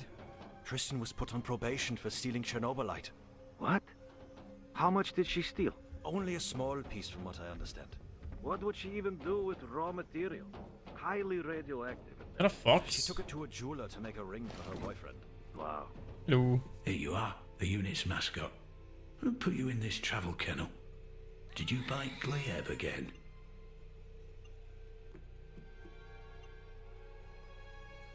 Never bite the hand that feeds you. You wouldn't be here now if he hadn't saved you. Look at you, the first fox in another dimension. Gotta go. Suppose we'll never get to know the answer to that question. What does the fox say? What does the fox say? There we go. Semenov and Tatiana are characters in the first game. Yeah, I think when we're doing the plane walking bit, we're getting like a little bit of exposition of like maybe some of the stuff from the first game, maybe. Attention, a special address from the NAR director, Professor Semenov, will begin shortly. Planewalkers, we will soon begin a reclamation of a brand new Chernobylite world. Get ready for another... Oh? Wait, what's going on? We're getting attacked. Impossible. This shouldn't have happened. Perhaps we can still salvage the situation. All crew of the Harvester proceed immediately to evacuation pods. This is not a drill.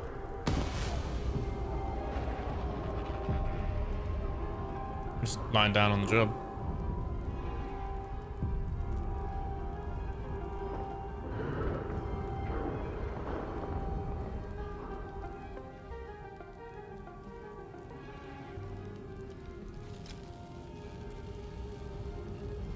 So we have a strength. We need strength 15. If we didn't have 15 strength, how would we get out?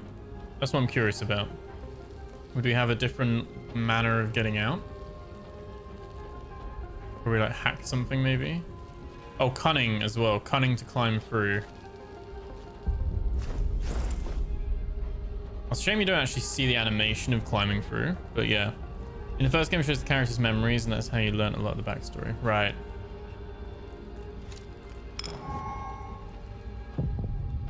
Jump. You can actually search the dead body, get some serum.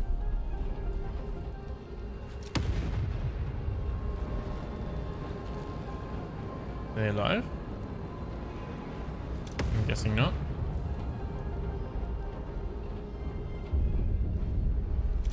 Over here, Gray. Quickly. There's Glib. Glib, Glib. What the hell is going on? Are we under attack? Thank God you're here, Cole. My dying. escape pod. I need to... Calm down, Kozlov. Breathe in and breathe out. Again. Good. Feeling better? I got hit with some shrapnel. Do you have any healing serum on you? I need it for myself. Gonna be fine. Thank you. You seem to know what you're talking about. Now, go to the escape pod. I got this. When you land, try to find others. And locate Semenov if you can. He'll know what to do. Go! What are you waiting for? I'm not gonna help him out. I'm just gonna be like, yep, we'll see you later. Was it all for nothing? Have I sold my body and soul only to die? One thing I know. I see my family again. Even if I have to rise from the dead.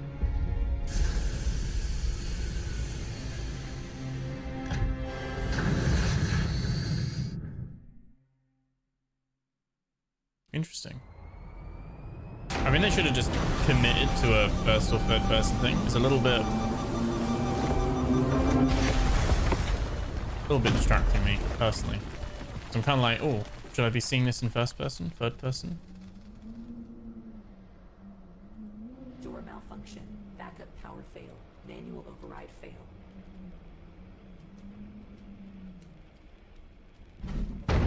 Oh, God. Does that mean we're like stranded here then maybe? Like we're stranded in the... on this unknown world?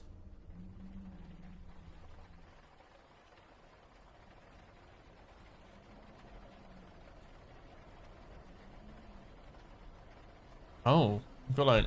Vitals critical. Inducing hypersleep to maintain essential life functions.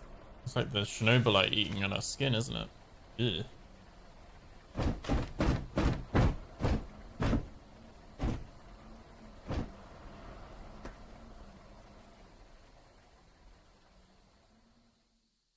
Little collapse.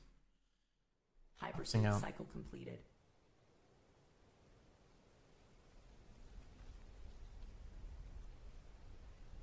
Wait, how long have we been asleep? Waking up. Get your freaking tools, Luca. We're going to get them out. This doesn't look good. We're out of time. Igor said the cloaking should last at least half an hour. We're good. Okay, this power hammer is top of the line. It will do the job. We've been in hypersleep for a while, maybe? Oh, shit! We've got to run! Jeez.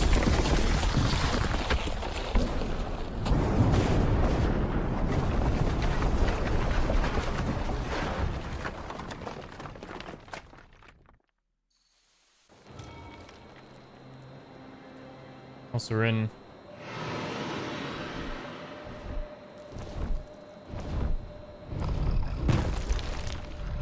giant monster.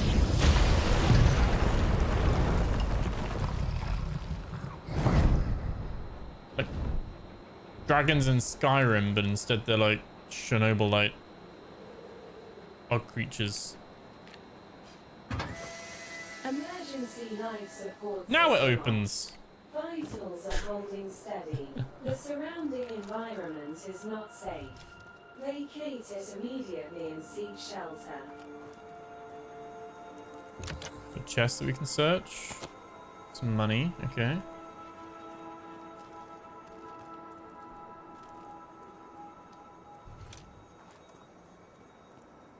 I think I might just do third person.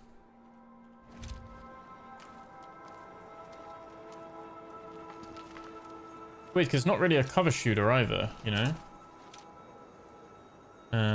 You kind of have this thing of you move, the practical goes really wide, so you do want to be standing still and taking your shots.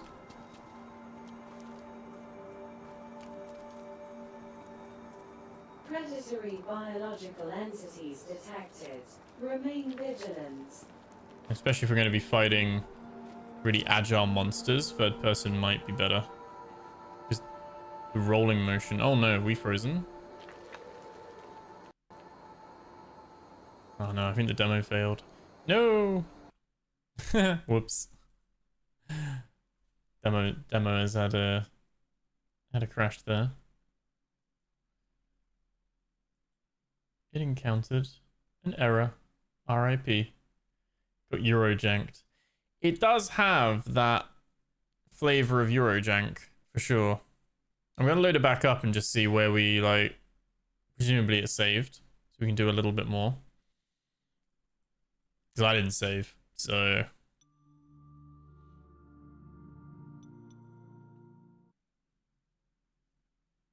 Should be like, as we get out the pod, surely. Surely.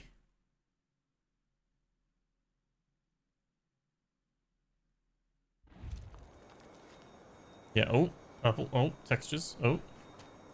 Oh yeah, cool. Predatory biological entities detected.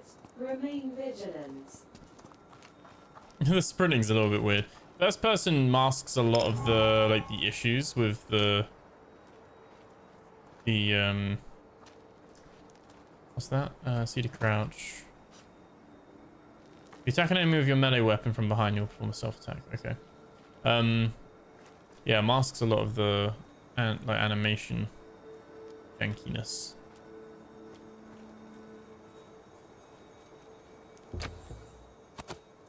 Got a spear.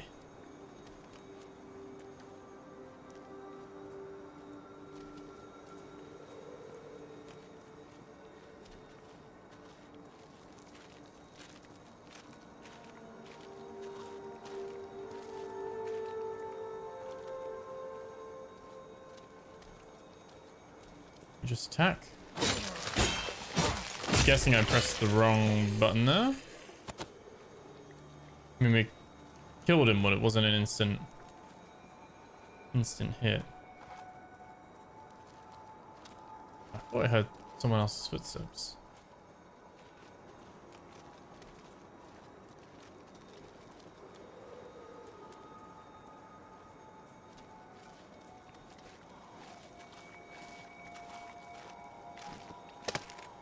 Oh. Oh no. Oh no, no, no, no, no. You can't see us.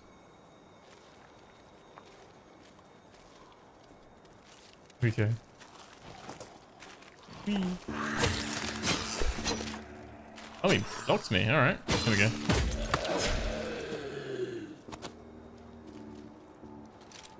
I think Eurojank's probably the best descriptor of this.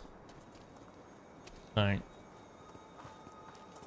Nice big project. Definitely like AA vibes, you know? Okay, it looks weird, doesn't it? Like sprinting third person. It's actually off-putting. I think we are gonna stay first person. We're gonna like treat it like Skyrim. See how we get on.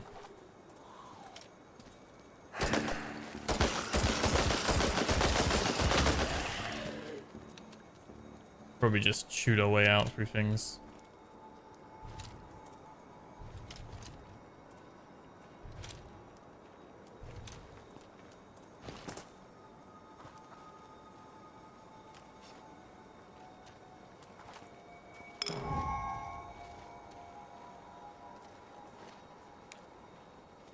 What can we scan? Oh, the cannon.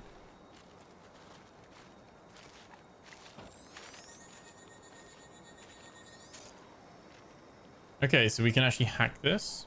This reminds me of like Nice Little Republic and KOTOR and stuff, being able to like do some things like that. That's cool.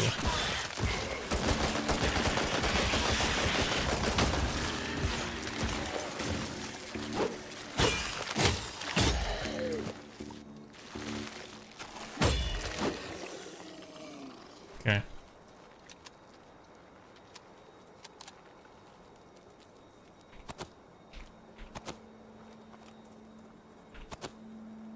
I would say like in places it looks quite nice, and then other places the textures are a little drab. Certainly like quite unique. I'm intrigued by the game itself. I'd say it's running fairly well. It's dropping between 60 and then 100 frames, and then 60 and 100 frames. Not really dropping below, but we are getting the stutters every now and then. You can tell when it's loading something in.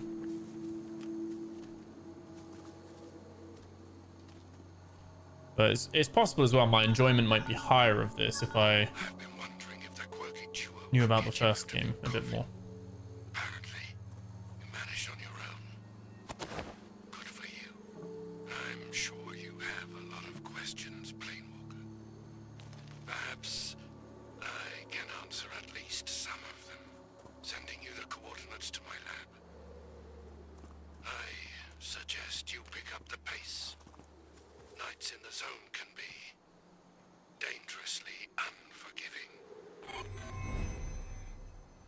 Okay, so if we open the map, this is where the game's actually opened up a little bit now, where we have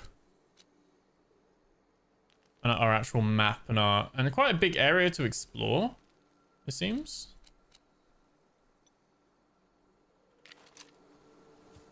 Not the biggest of areas, but can we scan this? We can. We don't have enough strength. We need 20 strength to actually break that. Our PDA tells us about whether we're strong enough to break it or not. Okay. Some enemies here. So we're going to be heading over this way.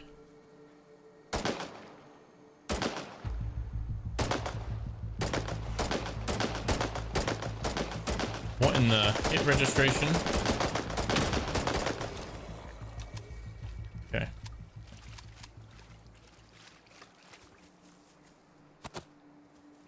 Some empty cans, fabric materials. Loot, loot, loot, loot, loot. Can we like explore these houses? No.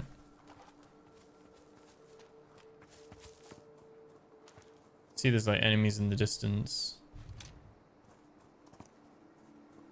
I think we'll reach this guy and then we'll leave it there for the demo. A little idea, we've got some enemies out here as well. I guess as well, with our class being a recon, we can kind of we can sneak past things, but it still give us memories. You down. Leave it. No, it cost me 2 bottles of a very good moonshine. Oh, God damn you and your escapades, Sonya.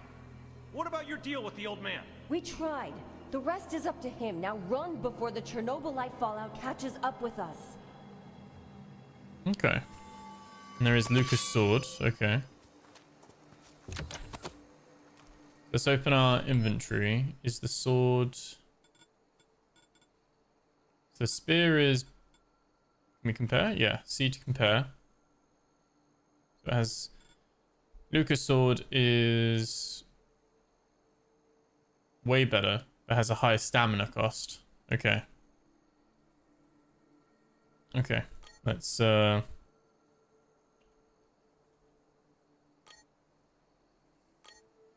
let's equip that one. We have chest armor. Destroyed suit top, so let's put a chest armor on. That's got 4 shield, that has 8 shield, okay. I have a bag. Can we scrap it and we get some items from it? Or we can sell it to a vendor. Okay, so we got some options of like breaking stuff down or not. Okay. So... yeah, I'd say... you can kind of see the roads and like the stuff underneath, I guess. So I would say, yeah, it's probably one bigger zone. It's not as... it doesn't seem as big as Stalker 2 in that regard. But obviously, this is a smaller game, I'd expect. It seems like a sizable one rather than like smaller hubs, like you were saying, Jake. Like the first one was like.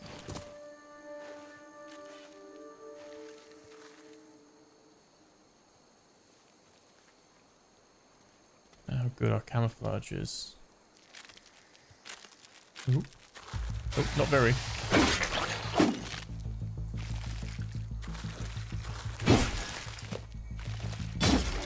There we go. Crystal mace. We picked up one of their ones.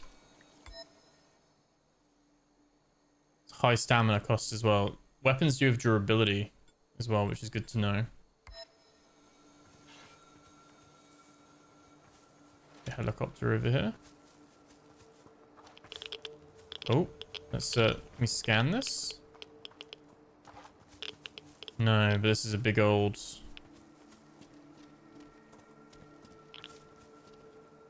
maybe we need some radioactive protection. At least on the map, the little thing, it acts like a little mini map as well. You can see enemies on there as well. Oh, shit. He like spat stuff at me.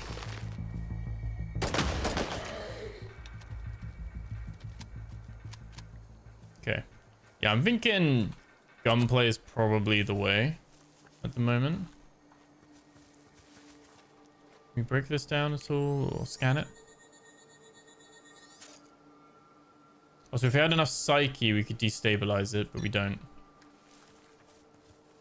I do like that on the RPG side of things. It's a little bit like a CRPG. Like a, you know, like a Baldur's Gate or something where you need enough skills to... oh. There's enemies over there. Enough, like, skill levels to...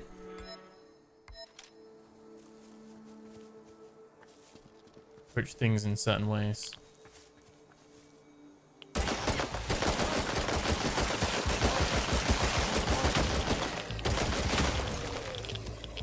But because of the RPG side of it...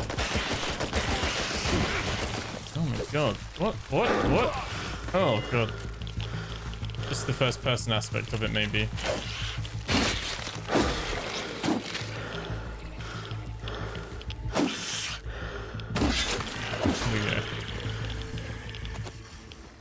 Here we go.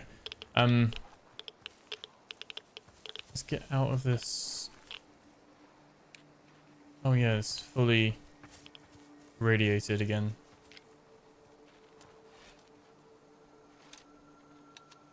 I don't know. I feel like I prefer it in first person, but it clearly isn't designed for that. I can see why they're doing that at the moment.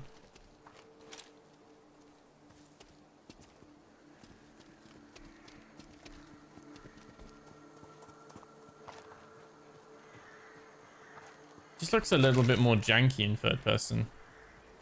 I think it looks better in first person, but it feels better combat-wise in third person. So that's obviously what it's been designed for from the ground up.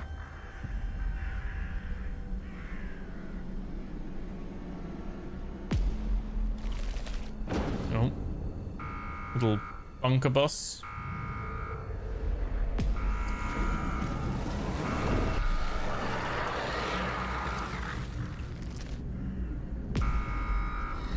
He's got them like blended into his hands.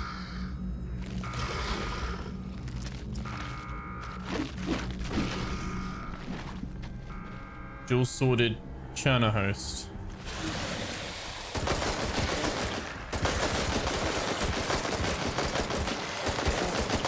Oh my god.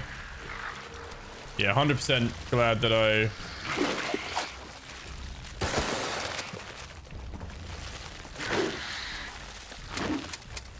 We don't have bullets? We out of bullets?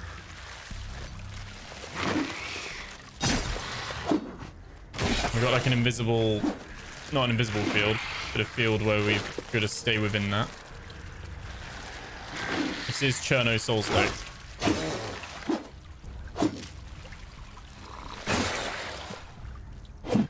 Oh, I missed my heavy attack. So did he, though.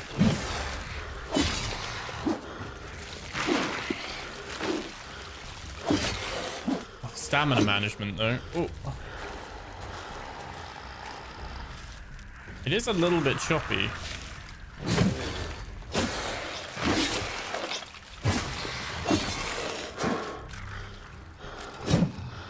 Oh. Move out of the way of that poison stuff.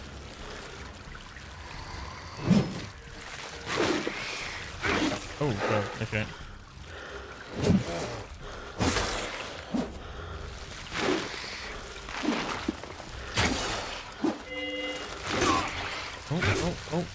Oh. Can I heal? Can I heal? Yeah, stim. There we go, there we go.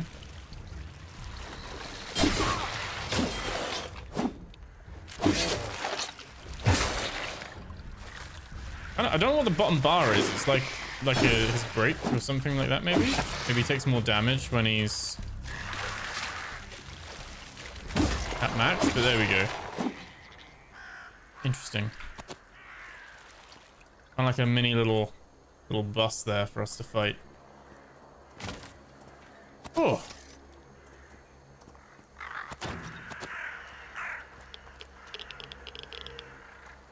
My only concern is that I don't feel like the melee combat is like up to scratch for it to be I have such a focus on melee, but then obviously we're completely out of bullets as well, so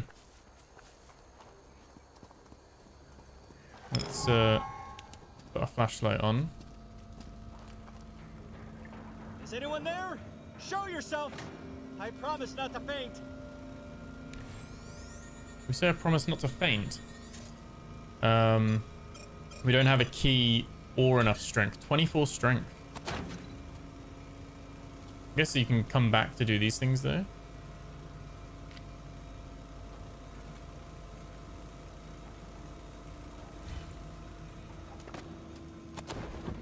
I guess at any point you can just put away your weapon and go first person to explore. There we go.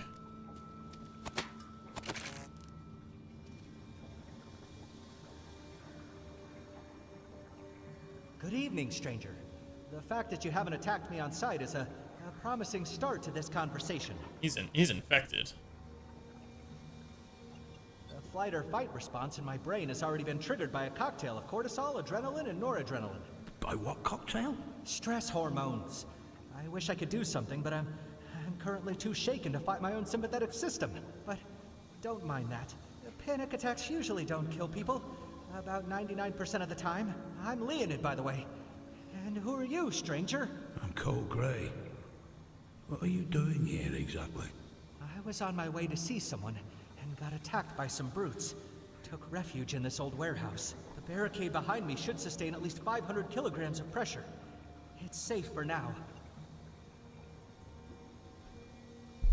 Okay. A universal side effect of mixing human DNA with Chernobylite. It's fascinating how the biopigments are absorbing Chernobylite in bodies of the mutants.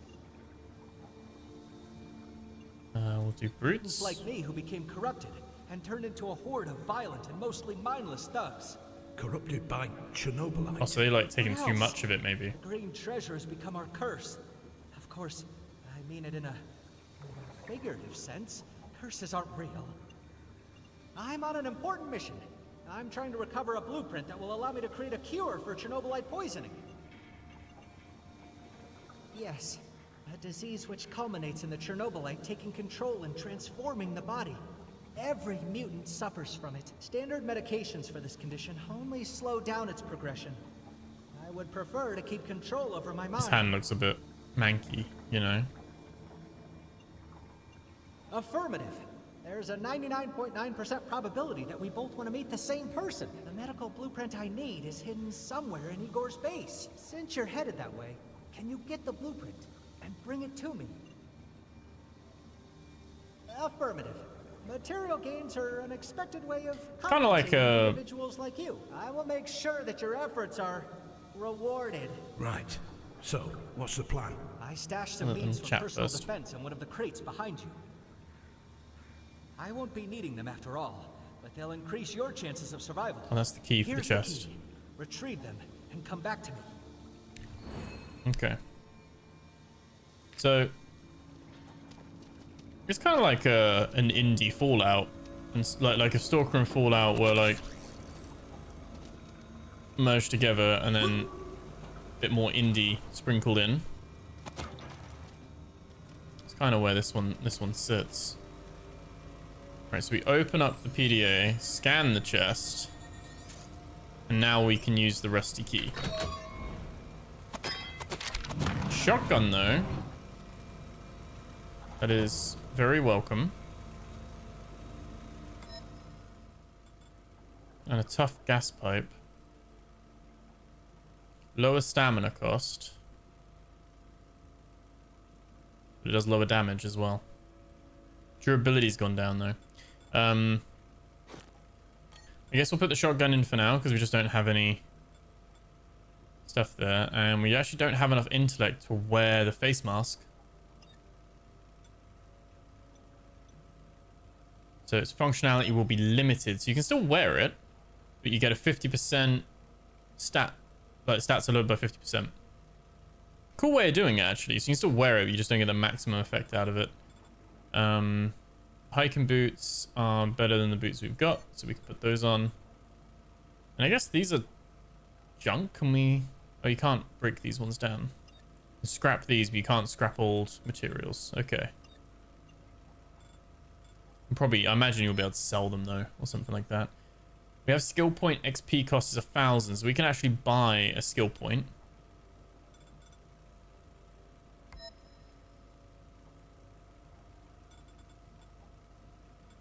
So we can actually like put a point into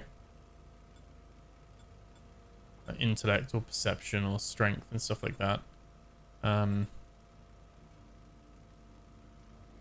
Or not yet, but we will be able to at some point. Okay. We've got our vitals. A little bit of radiation. Affected by killing humans, our well-being isn't great. Could be better. I hope the content of that crate will help to turn the tide of any future battles in your favor. Thanks. They'll come in handy. Am I seeing things, or did you just remove the barricade with your bare hands? Oh, yes. Mutants have certain powers, and mine just happens to be strong arms, hands, and back. Do you have any more questions before springing into action? What can you tell me about this Igor? Not much. Igor? It's very secretive. Only a very limited number of people in the zone are in contact with him. But I do know for certain that Igor is a very accomplished scientist in the field of Chernobylite research. Have you talked to him? I tried. So he's in the first game. Peculiar psychic construct makes me very bad at interacting with others. You do just fine. Do I? I can't tell. Either way, Igor told me to, and I quote, "Take a hike," when I approached him about the medical blueprint. Now you see why you're my last hope, Cole Gray. A mist. Where did you see it? Oh, Igor is your character in the first. Oh. Do you know what it was? I don't have sufficient data to tell you what it was, but just enough to advise you to avoid it at all costs. Nobody who encountered it lived to tell the tale. This is where we'll end up then from the first game. As far as you're concerned, there's only one rule when you see it. Run. Okay. When you get to the outpost, try to find a moment to sneak to Igor's lab. Reason dictates that the formula would be there. Oh, and watch out for the brutes outside.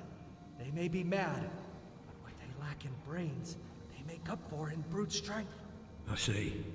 I thought he's got strong arms, hands, and back. Luck won't necessarily increase You know, their just odds punch of them. success, but then again, it might lift their spirits. So Maybe he's just got insane strength, but he's not really a fighter.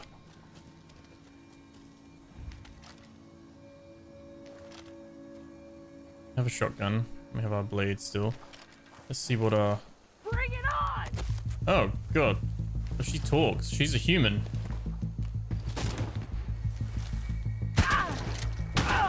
Shotgun to the chest. Took 2 shots. Come on, bitch! Come on, bitch.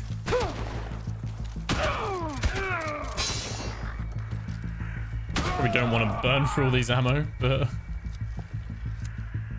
shotgun's alright.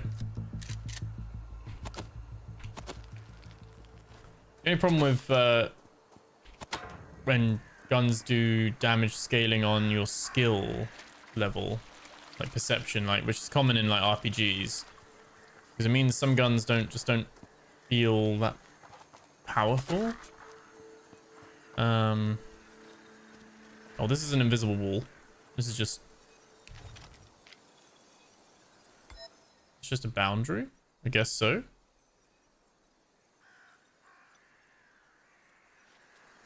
Okay.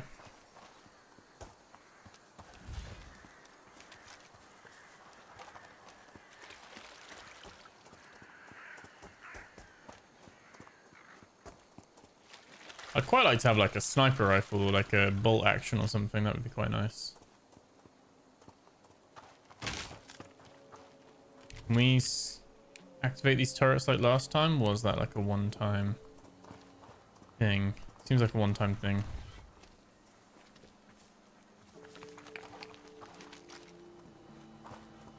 I'm guessing that's Igor in there. Come inside, Planewalker. Make yourself at home. Okay, so this is our character from the first game. That's cool. I'm sure you've got many questions, Planewalker, but they need to wait. You must be the mysterious Igor. I'm Cole. Cole Gray. Pleasantries can wait as well. We only have a couple of minutes before it catches up with you. What catches up with me? On Lenin's beard. Maybe you're not as sharp as I hoped you'd be. You brought me here, so cut the crap. Fine. I will allow some questions, but make them brief. Oh, we are not clever enough to ask some of the questions. You didn't think your world was the only one where Chernobylite was used to advance human evolution? Not every zone in the multiverse is devoid of human intelligence. Oh, so we're just from a complete different... precious Chernobylite on Semenov's behalf.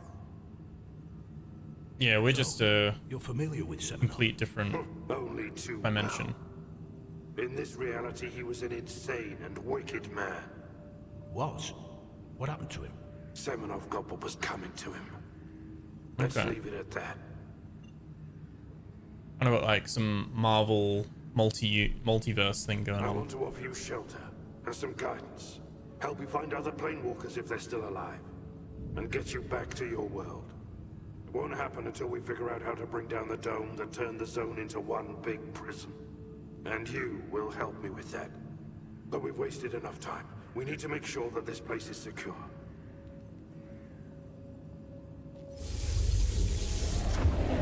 Okay.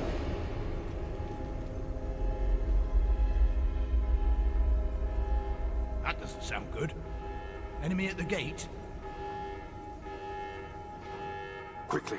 There are some old turrets outside. Make yourself useful and see if they can be restarted. Take those batteries. mask is total spoilers for the first game. Oh, is it? Once you're done with the turrets, activate the Chernobylite disruptor. I have no idea. Restore power to turrets. Run the disruptor. Got it. Anything else? Like Semenov's mask or something, and we're now wearing it or something like that.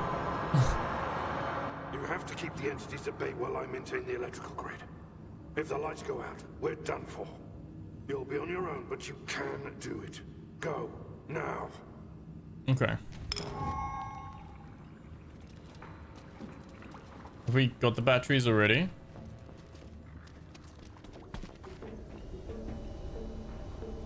No.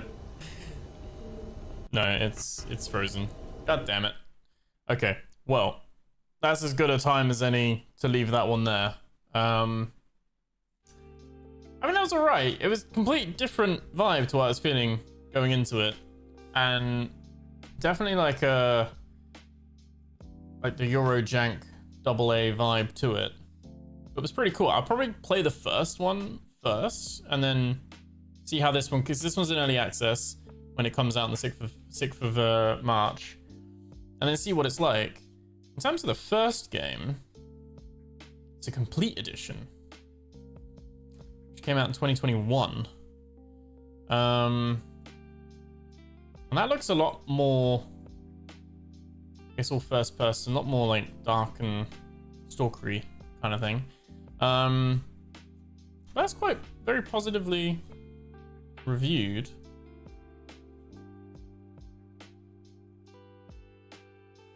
Yeah, so might be one that I try that out at some point, see what that's like. But yeah, that was Chernobylite 2 Exclusion Zone. Like I said, a little bit buggy and unstable. So, but it was good to check that out at least. Next one we'll take a look at is one called Twisted Tower, which looked quite cool. Twisted Tower, let me just update those.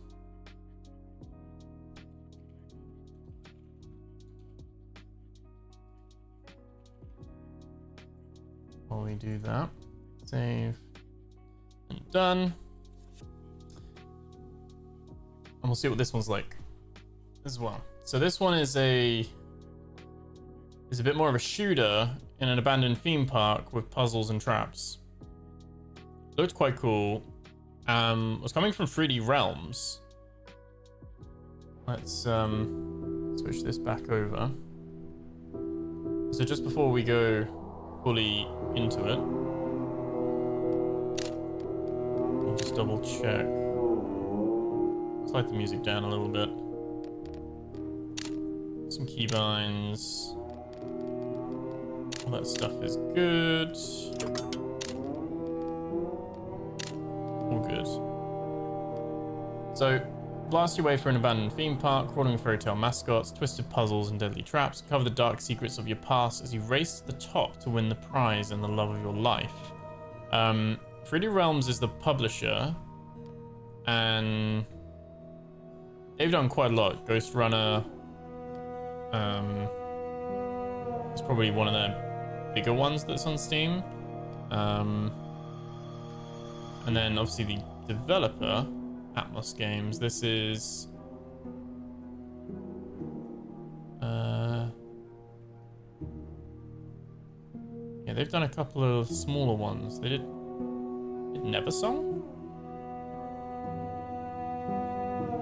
Okay. They've done a few little indie ones. This is quite a like a bigger one that they're doing.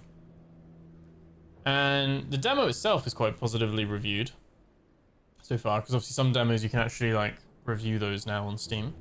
We're gonna have a look. I like the art style for this one, and kind of the vibes, but kind of like Half-Life, Five Nights at Freddy, and then BioShock, if they were all merged together. So let's check it out and see what it's like. Let's give it a go. This is gonna be Twisted Tower. I like the little fair thing. We're going to admit one. Silas. London, 1945. Tiny. Things have changed since the war. While you were away, I met someone whose established position promises a steady future.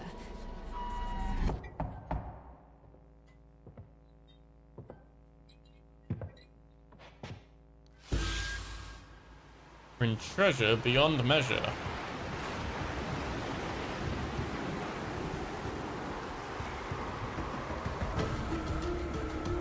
And off we go.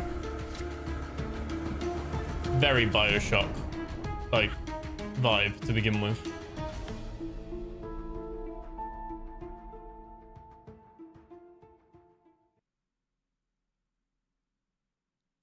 I'd love to see like a BioShock 4. Well, the original creator of BioShock, Ken Levine, is actually making a game that's basically a BioShock. Its own thing, called Judas, which is also meant to be... Looked very cool from the trailers, but no word on when that's getting released. Must be far off, because you'd expect there to be like a demo like this one as well. This was quite nice to begin with. Some tickets. We're being filmed. All guests are required to check in on food 1. What the hell is this place?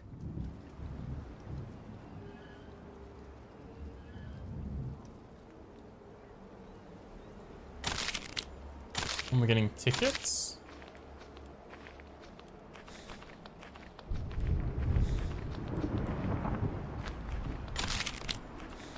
A bit like Lies of P as well, in terms of like just the weirdness of it all. Can we break these with the mallet? We can. And we're getting loads of tickets. We have a little sprint bar. It's that little blue circle on the bottom left.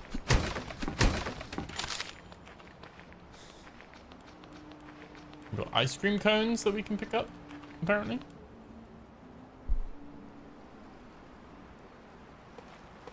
Very interesting.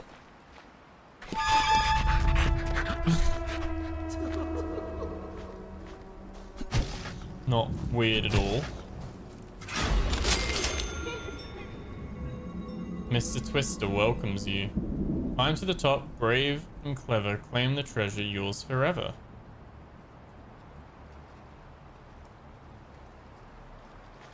Okay. Not sure if this is like a roguelite kind of shooter thing or just story-based game or not. A little look.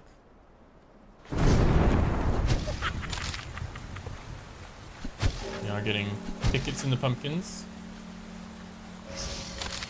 Game has saved for us. There is an enemy up ahead. That one's empty.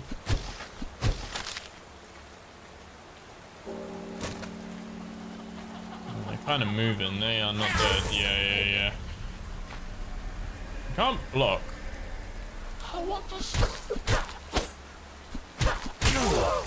Okay. What was that guy's problem? Huggy Bear, we just smashed his face in.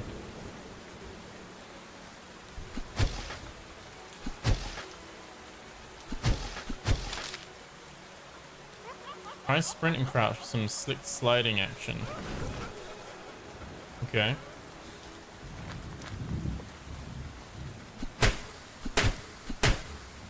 Oh, we get tickets from the balloons as well. Tickets. Don't know if we spend tickets for upgrades. To the Twisted Tower, where your wildest dreams will bloom and flower. Through slee halls and wonders grand, you'll squeal for more at my command. And if you reach the top tonight, the treasure may steal Charlotte's heart outright. Yes, Tiny, we know all about Charlotte. We've got like chunks of brain on our mallet.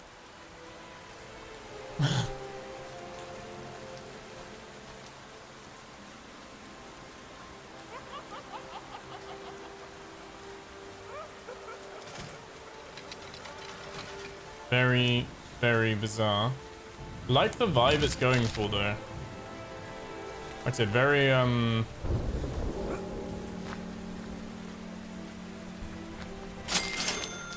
smoking is strongly encouraged. Very Bioshock coded. We can actually jump quite high as well.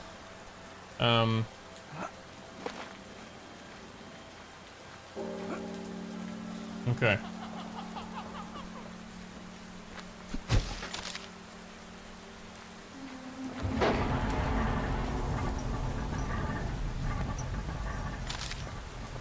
We want a timer, or is it just like survive? Win her back.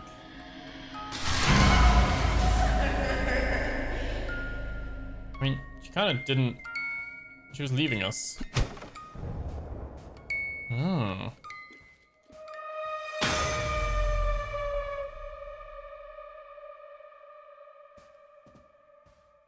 I know this has got like a little smidge of horror in it as well. Promising like opening, but art design's cool. What the hell happened here? The money is mine.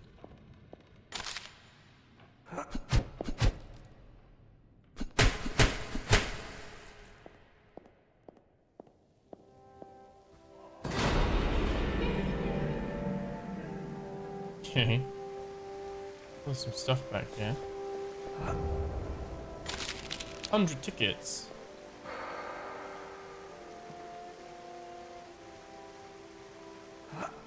Okay. Go down that door, maybe?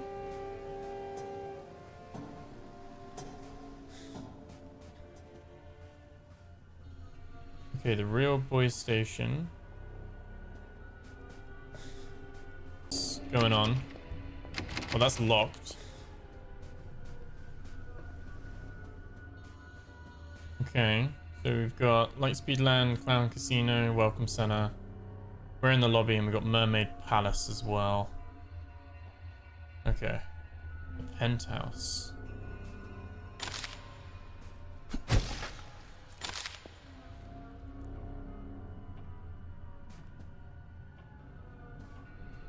Hello. Just chilling with a cigarette.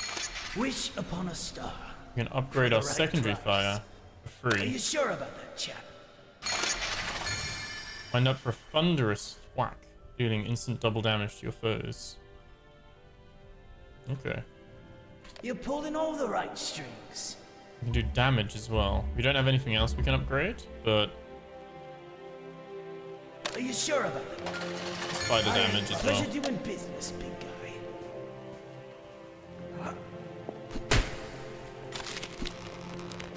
Okay, yeah, so we can like pull back.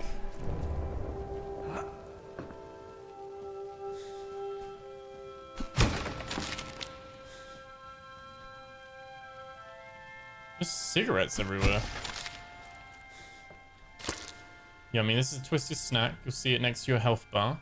You can eat it whenever you like. You can hold up to 10 snacks at a time. Let me get press F to eat the treat. Okay. Sweet treat. Let's do that. I actually really like the vibe and art direction style of this. Audio is pretty cool. We can't break that, I don't think, even if we charge up. Nope. So, ride me. This is the elevator. Elevator card. You know, have access to the next floor. Okay, so we need to find that, and then we can go up to the next floor. You did it! Probably need to find that on each floor and then go from there. Wait. Oh, I need to actually press the floor button. Not me standing in an elevator, not pressing the button. Okay, so acts like our lobby. Maybe we do die, we come back. Bit of a roguelite. Upgrade our hammer and stuff like that with the tickets we collect. Tonight's menu, pizza and cigarettes with Jerry, Giraffe, and friends. Don't forget to get your photo with Huggy Bears at 9 p.m. Welcome. You gonna stab me? She could have been friendly, but I don't know. The waving with the knife was not giving me cool vibes. Definitely being filmed, like televised. We can throw items as well. There's a little bit of like you can't move through here. Like there's some collision stuff for sure. Okay, at the moment we can't break through these. I've got a feeling we will be able to, but not right now.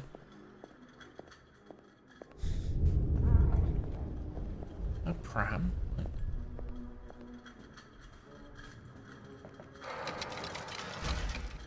Okay, photo booth. It's shut for us. More tickets though. Tiny, I have a confession to share. It's about the prize, so handle it with care. The prize is not quite what you'd expect, it's true. But trust me, you'll like it more than you knew.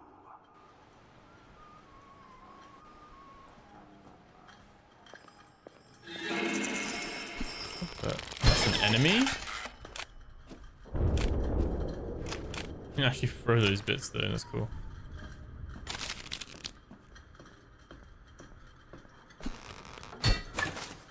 Empty trash can.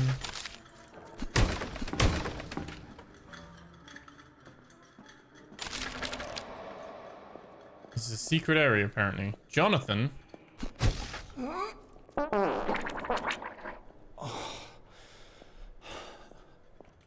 Look how many cigarettes he's holding in his hand. I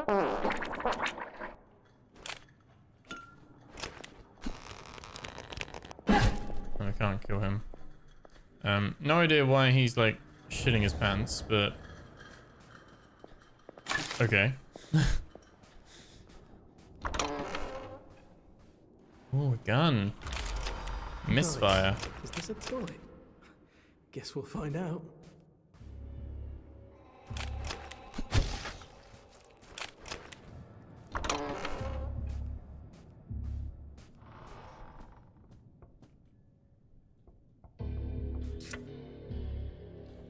X marks the twist. Keep an eye out for those doors marked with an X, chap. That means it's a path you can take on your next playthrough, ensuring guests of the park get a new, unique experience on multiple plays. Okay, so it's kind of randomly... That's like randomly generated then. Teddy's Playground would be next time. Restricted.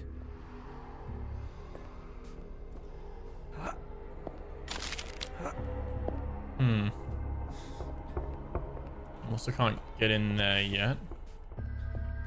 So let's update. Okay, so we can upgrade these. It's got a discount for reload speed. We've got enough money. We could probably do all of it actually. Triple shot. Power up for a triple shot. You want to make them count? Okay, we'll do damage as well. Are you sure? Don't criticize. Why not? Pleasure doing business, big guy. Pleasure doing business, big guy. Pleasure doing business, big guy. And this needs a key, presumably. Blue key that's probably... That's the key there, isn't it? So... The Quacker's Diner. Very cool idea. Stands out, sure. Welcome.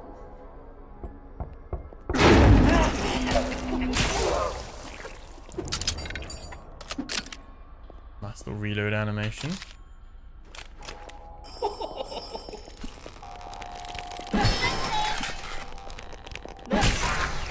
No like durability though, so actually quite at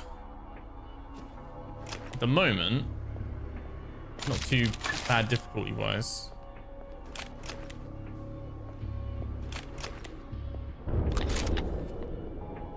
Is this like another contestant who's just been... Beware contestant number 9. Why is there all the prams everywhere? Like, it's a bit bizarre, isn't it?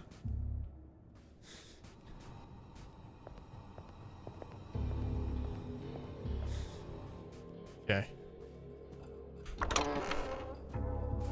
Let's go. Grow up. From night. Twistiest Tune, the Huggy Bears.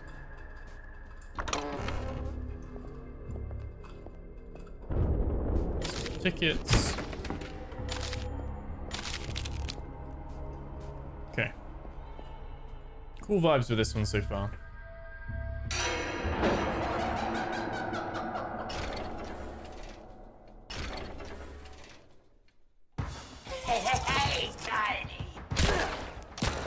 Oh, he's got a gun himself.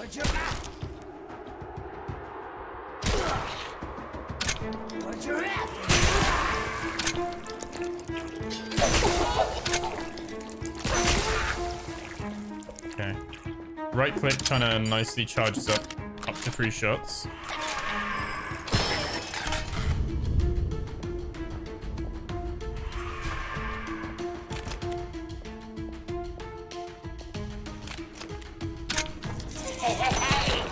Oh. Wait, what? Why is he invisible? What? What?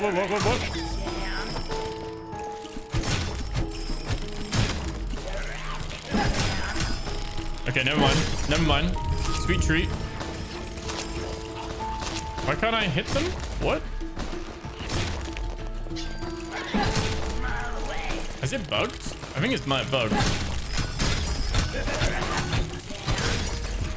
Okay, never mind. I've eaten all my food. Is this the end of the demo, maybe? You have to die. Fun's over. That'll be why. Little taster of the demo then, maybe. Or maybe you have to die?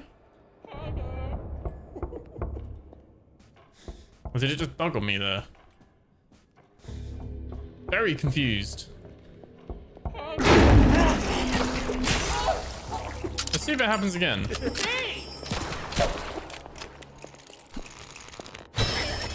Might have been a bug.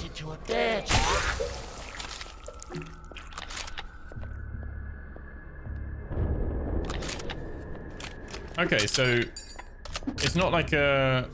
But that was our checkpoint. Everything here can be picked up again. So it's not like you go back and retry it or anything. Okay, it's just a checkpoint. From night. Odd. I'm guessing it bugged out on me.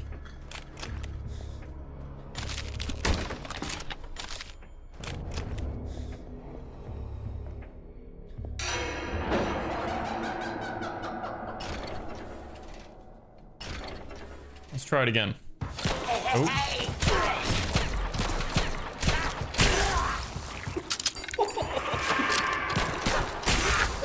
He spawned out of nowhere.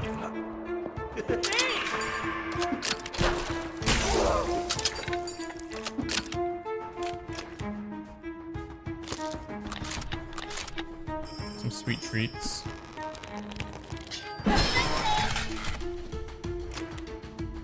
Can we jump up here? We can. Okay, the giraffe's there again. Oh god.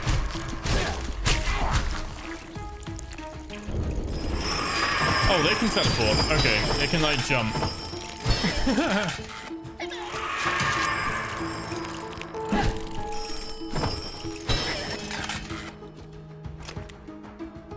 Bizarre. It might have been because I tried to attack that giraffe.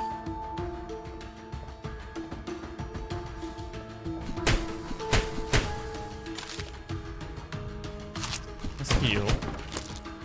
Some more food.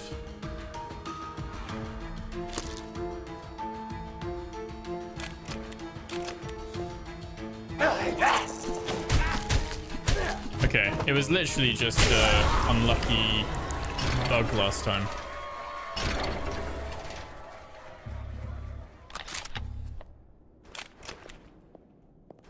Oh, strange. Okay. Well. On air.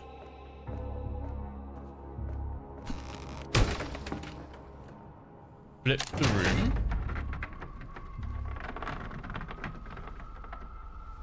Now this is bizarre.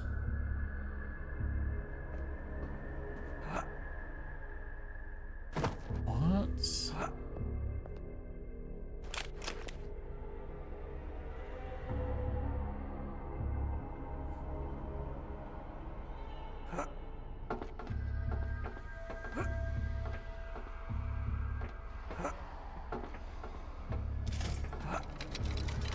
That's the door with the key. Okay.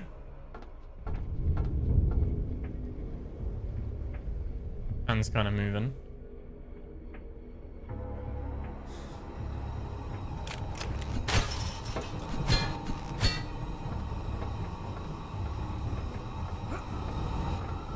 Very creative. Like, I'm a big fan of that.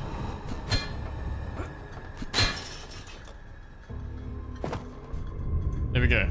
Okay, now we're back to normal. That's the room that was moved. I see. Oh god. Okay, so start adding like shields in now. Okay. Those ones stops you just using the gun.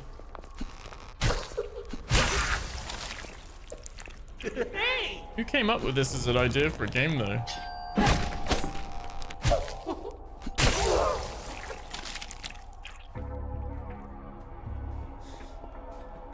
We got the blue purple key thing. Any more upgrades? Wish upon a star. Nope. For the pleasure doing business, big guy. Let's go through here. Okay.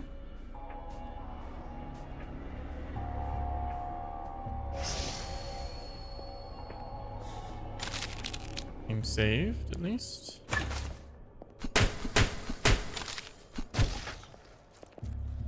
Smoking is strongly encouraged. It's not. Don't do it, guys. Don't do it. So 100 tickets and we got some food. And I forgot we can only hold 10 food, but that's all good.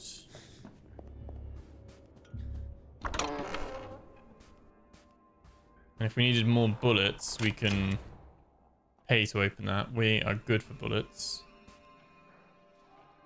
Art style wise, it's very cool. Very, very cool.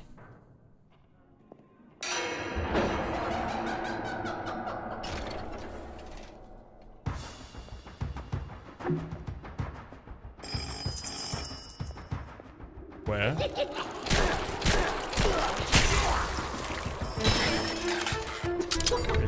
Reload.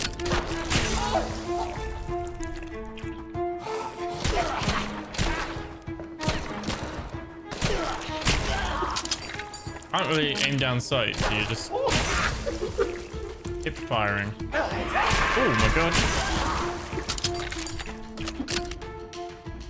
We want some. There we go. Very cool. Looney Tunes ass gun. It is really.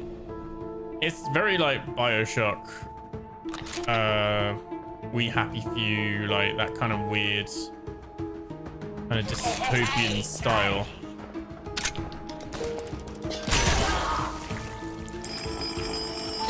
Feels really nice, but it's very, very bizarre. There we go. Like in some game show unwittingly. Against our will. I would say it feels quite nice in terms of like gunplay and stuff like that. Obviously likes this bit of gore and everything as well. Oh, tickling Tommy. Now we're talking. Now we're talking. Now I got a machine gun. Ho, ho, ho. And filmed by these cameras as well.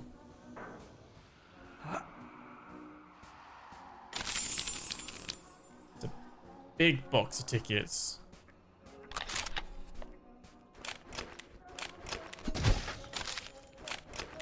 Okay.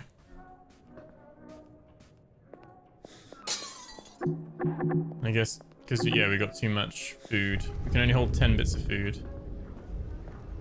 Even like the duck thing's weird, right? Like it's just.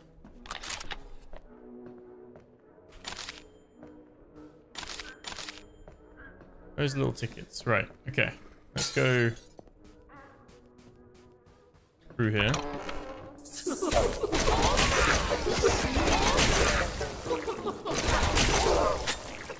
Nice. I like the gore, just the chunks going everywhere.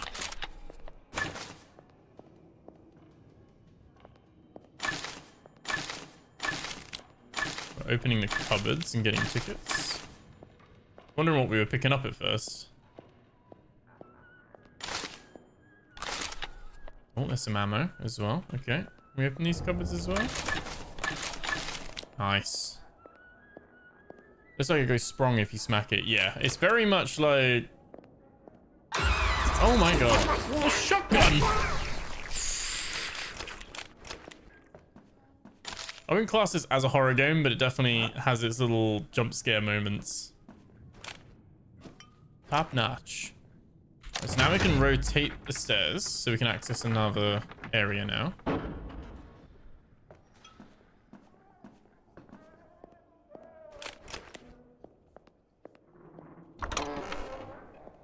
Can't aim down sight with these over. It was all hip fire Tommy gun.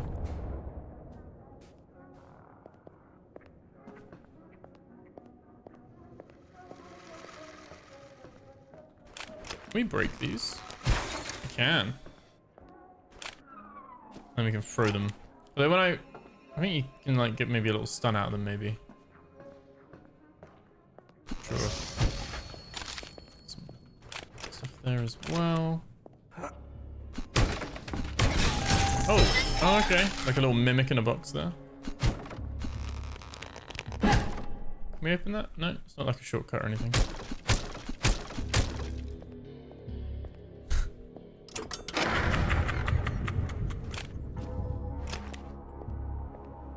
Okay. But be careful of that. They might not be so kind to show that off next time. Might be a bit more hidden.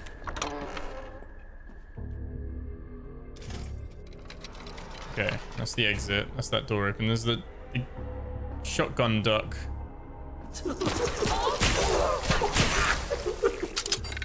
Anyone else down there? Alright, Donald. Hang on. Why does he sound a bit like Donald Duck? Can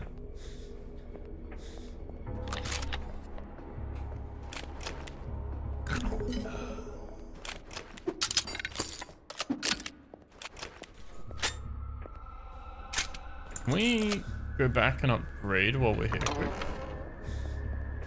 We can. Wish upon a star. So, for the right price. 1,000 to increase clip size.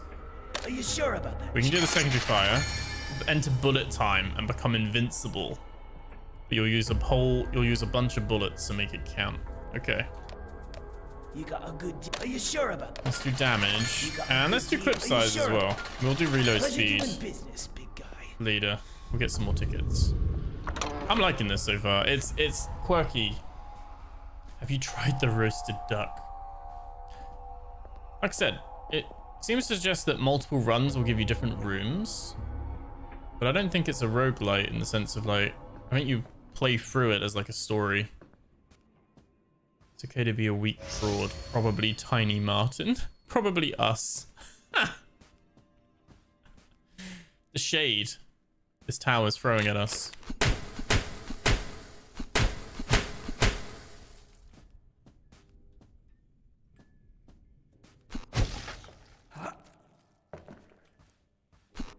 So the pumpkins. Ha ha ha ha ha. Welcome to the Twisted Tower.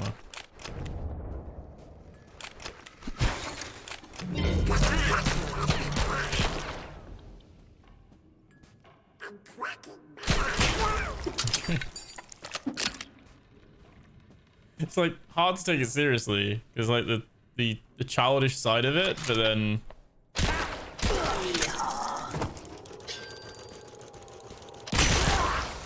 the childish side of it, but then the weirdness of seriousness of it all as well. Like there's blood and guts and you're blowing people's faces off and stuff. It's a cool juxtaposition.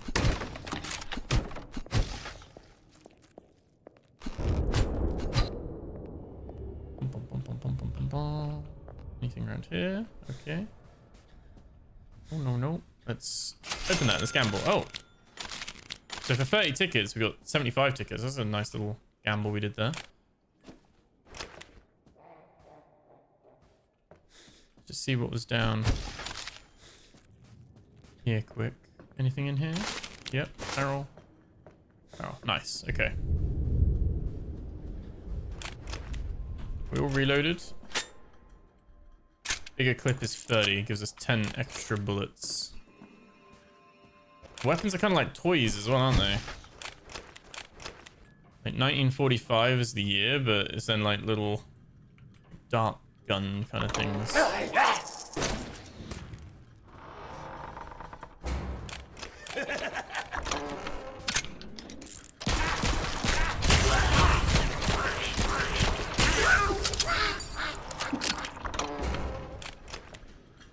Knock knock.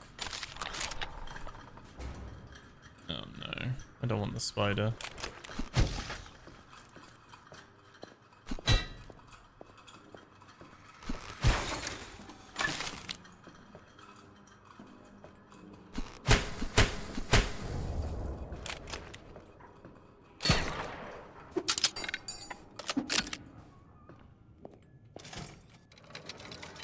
Okay.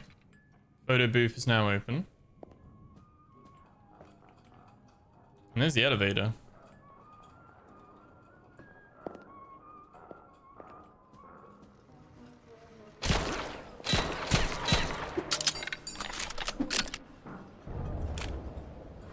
This is where we were at the beginning.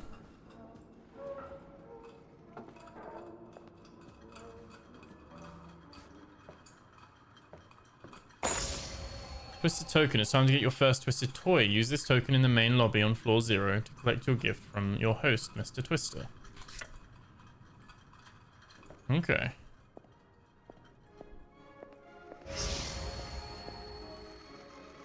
Hello, Patricia. It's weird, isn't it? Well, hee-haw, little tiny Martin, the magical mess maker. Blood everywhere. It's a god-awful shame. I can't keep cleaning up your mess, Tiny. Well, hee-haw, little Sorry about tiny that, Trisha. Martin, the magical mess maker. Blood everywhere. It's a god-awful shame. I can't keep cleaning up your mess, Tiny.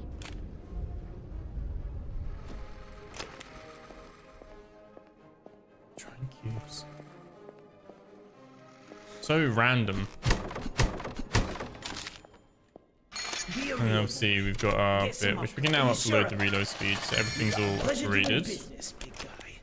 I guess we go back to the elevator, and we can now get our weapon.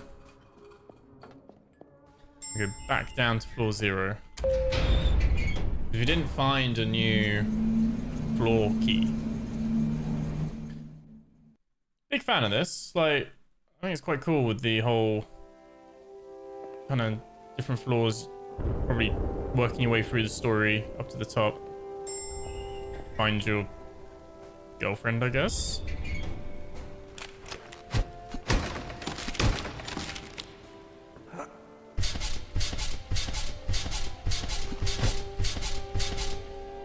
Okay.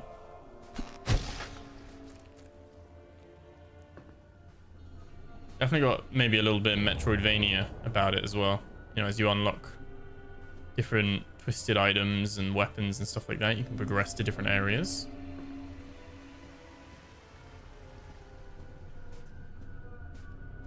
Okay.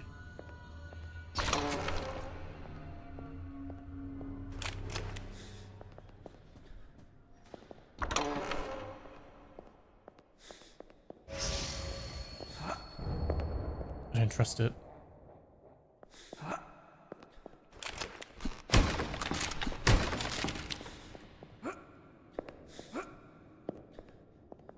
Like a bazooka.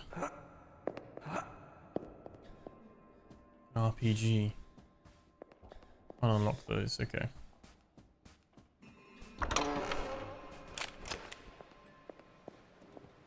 Tiny, are you ready to hear about the prize? It is my honor, with great delight, to reveal the prize of Twisted Tower tonight. If you reach the top, through trial and fight, you shall win. Sweet Charlotte Wright! Okay. Okay, that's the motivation.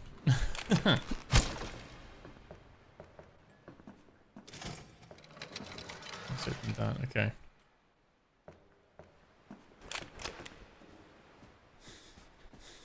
Is there cupboards we can open? Oh, all empty, okay.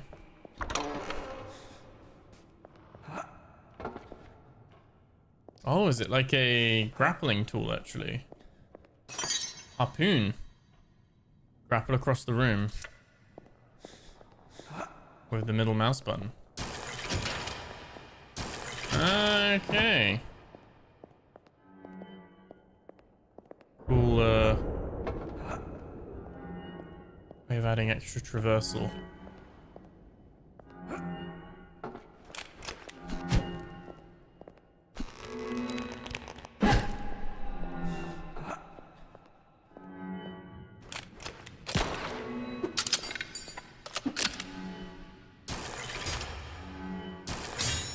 Oh, okay, and we power it on, and it's on a timer.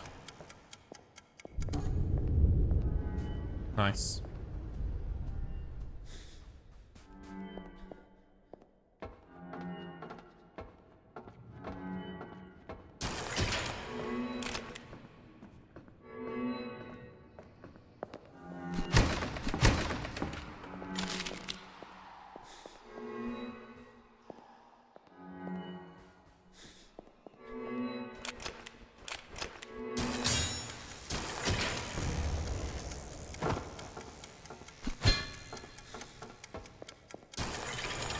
Oh, okay. Oh, no, okay. Okay, I see what we gotta do. A little bit of puzzling, platforming. Run. Oh, what's the range? Oh, there we go, just about. There we go.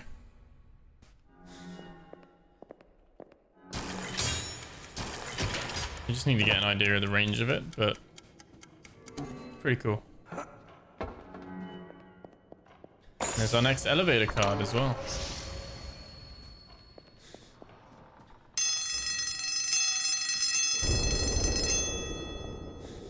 Called fire alarm, but okay. We'll take that. Are there any of these blue spots? There are a few of them. Okay. There's one.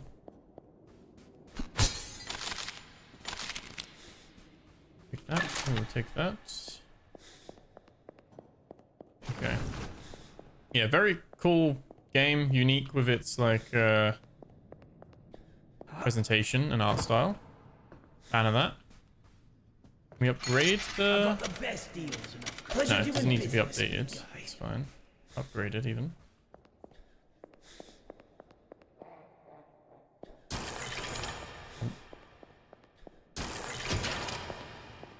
Here we go.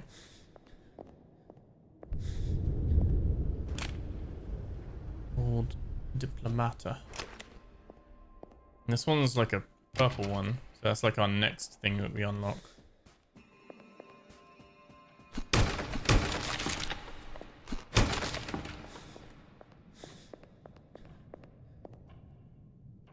How are we getting over there though?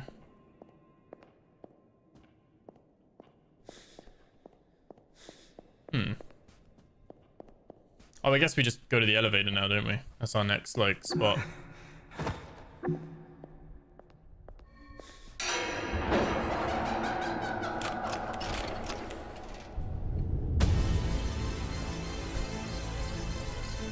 fighting a boss.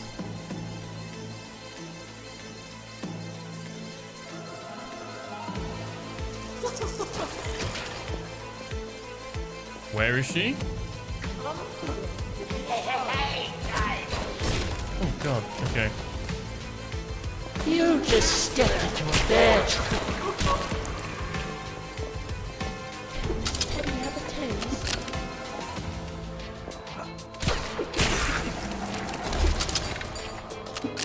Can you come up here?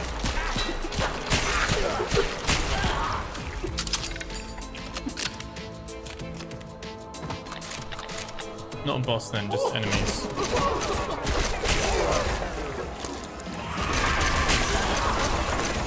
Oh, he's like a clown or something.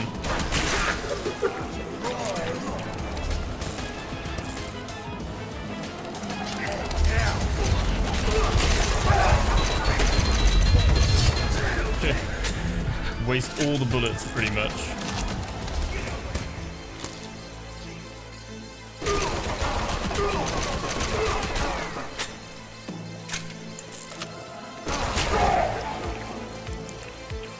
Nice, nice, nice, nice, nice. Anyone else?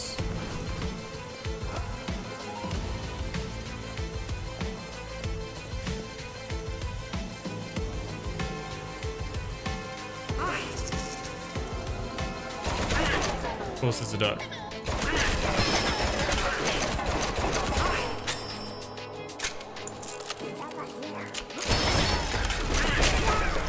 I'm sorry, I just can't take it seriously when the duck's like like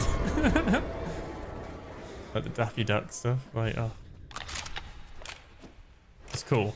It's definitely stands out. I think it runs very well as well. It looks very cool. Unique. Like it. I like it. Adding a good start to it as well. Adding like slowly more and more enemy variety as you go as well. And a decent like demo to like get an idea as well of like different things. So actually I'm gonna go to -1. And that's the end of the demo. Get lost in 5 hauntingly beautiful worlds and cover the truth of Tiny's ascent of the Twisted Tower. Variety of fully unique paths, ensuring the path up to the tower is fresh for every player. Collect 10 weapons in total, all with interesting alternate fire upgrades. Discover a dozen more creepy carnival enemies, and so much more. What's the game called? It is called Twisted Tower. And so you can wishlist it on Steam, but it's called Twisted Tower. Very cool. Like, that was very, very nice. Like, looked really... ran well, well designed, level design was cool, combat was nice. Very like all shoot from the hip, you don't have to like aim down sight and stuff like that. It's comfortable, it would be a comfortable game on controller as well. And it's very like I said, BioShock, We Happy Few kind of dystopian kind of thing. Very, very cool. Liked it. So that was Twisted Tower. I think we've got time. We've got time for another one. So, those are a cool game. Mechanics are good. Yeah, it felt really good to play, Donovan. Really good to play. Welcome to the stream as well, by the way. So our next one we're going to check out is... I kind of got 2 more on the list. I'm just trying to see if there's any others that umming and ahhing about. There's a few options we've got. There's the Game of Thrones game. There's a demo of that. I think we're going to check out Solarpunk. Solarpunk is actually from the guy that just made the what's the like the digging the hole one. Like, you know, there's that one that's like you dig your hole in the back garden. A game about digging a hole. It's made by Cyberwave, who is kind of like maybe a side project for Solarpunk, which is a kind of survival craft one. So let's try that one out, and then we'll see what we got time for afterwards and see what that one's all about. Let's swap that over to Solarpunk. I feel like this one seems like it'll be quite a good one. I think it's quite popular as well. This one's been on my wish list for a while as well.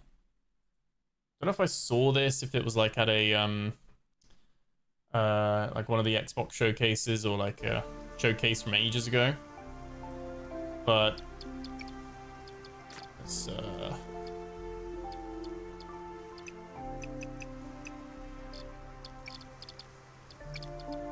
switch this over.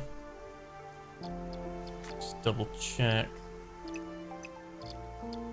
All of that's fine. I'll leave the FOV as it's recommended for now. So, before we jump straight in, let me just get the description up. So Solarpunk is a survival game in a technically advanced world of floating islands. Alone or together with your friends, you can construct buildings, grow food, craft gadgets, and hop on your airship to explore distant islands in the sky. So maybe a little bit like that Aloft game that we played recently, where you're kind of like lots of different islands in the sky, crafting and stuff like that. So yeah, we're going to have a little look at that. Co-op as well. Looks like a cool art style. It seems like you can do farming and building, crafting, and a lot of like solar and wind and water energy and stuff. So kind of like a bit of like an eco-friendly vibe as well to it. No release date for this one, just says 2025, but yeah, let's have a little look. Little look at this, and as always, you'll be able to check this out for yourself on Steam. Not sure if the demo will be beyond the Steam NextFest. Some devs do leave the demo up, but you can always download it and check it out and see how it runs on your own system and stuff like that too. Yeah, I saw the game where you dig a hole deep down to find gold. Yeah, so this was like probably like that was like a mini one that kind of got them a bit more attention for this one maybe. But sorry I forgot to subscribe to your channel. No, I appreciate that, man. Well, appreciate it for the subscribe. Thank you so much. Appreciate that. Helps with the algorithm, and you drop the video a like as well. But appreciate it, and thank you for hanging out tonight. Let's jump straight into this one. Have fun farming, building your home, and flying with the airship. Ben and Patrick. Nice. Is this made by just 2 people? Let's check this one out. This one, like I said, has been on my wish list for a while. Might have been that it was at Summer Games Fest maybe last year. Like, done. Perfect, Donovan. Legend. Hope you're having a good evening as well. Okay. Nice little art style to begin with. Collect a berry bush, chop a tree, mine stone with a pickaxe. This is a bit more of our bread and butter that we normally kind of cover horror and open world survival games. So this should be a little bit more up our street of what we normally cover on the channel here. Too hungry to sprint. Okay, interesting. Yeah, we've got our hunger is right down. There's a stick here. Guess we've got to find the berry bush. Another rock. Can we craft F to craft? We need some more sticks and stones. Okay. There's the berry bush. It looks like there's ore there as well. I like the art style for this one. Let's eat the raspberry. There we go. We've got our health, food, and water on the bottom left. Now we can sprint. So we need a few more sticks and stones. Always find this with survivor games at the beginning. The loose bits at the beginning are always like really scarce. There's another bush down there though. There we go. Another rock, another bush with some more berries. Another stick. Okay. Is that enough to... It is. Let's chop a tree. And make our axe. There we go. Let's check this out. You can't just hold left click. Yeah, it's better. And it is getting better seeing your gameplay. I appreciate that, man. Cool. The tree just kind of flew around, but it's all gone into our inventory, and it's straight away into wood. You don't have to pick it up or anything. It just absorbs straight in. To make a pickaxe, we're gonna need some more sticks and stones. We didn't actually get any sticks from that tree breaking. I don't think... Oh! We can get leaves from the bushes. Okay. We get sticks from the bushes too? Or just... Yeah, we get some sticks there from the bushes now as well. Okay. So now we should be able to make a pickaxe. And we can make sticks actually from the wood. And we can also make a crafting table and a survival guide. So let's just mine the stone. You can also use the mouse wheel to like scroll across your like toolbar, hotbar at the bottom. But you can also use 1, 2, 3, 4. They're not numbered, but you can just it does work doing that. Okay, we got some sand for that. Okay, that's stone. This is like iron, copper, iron. They do have durability, so you can see they're like the health's going down on both of them at the bottom. And then we've got a tab that opens our overall inventory as well. All our little bits in there that don't fit on the hotbar. Okay. Cool. I don't know if the island is like random when you start, or if it's... Presumably you'll be able to like travel to other islands. So craft a hoe, craft and place a workbench, and plant and water a berry bush. I think let's make our little farm down here. Because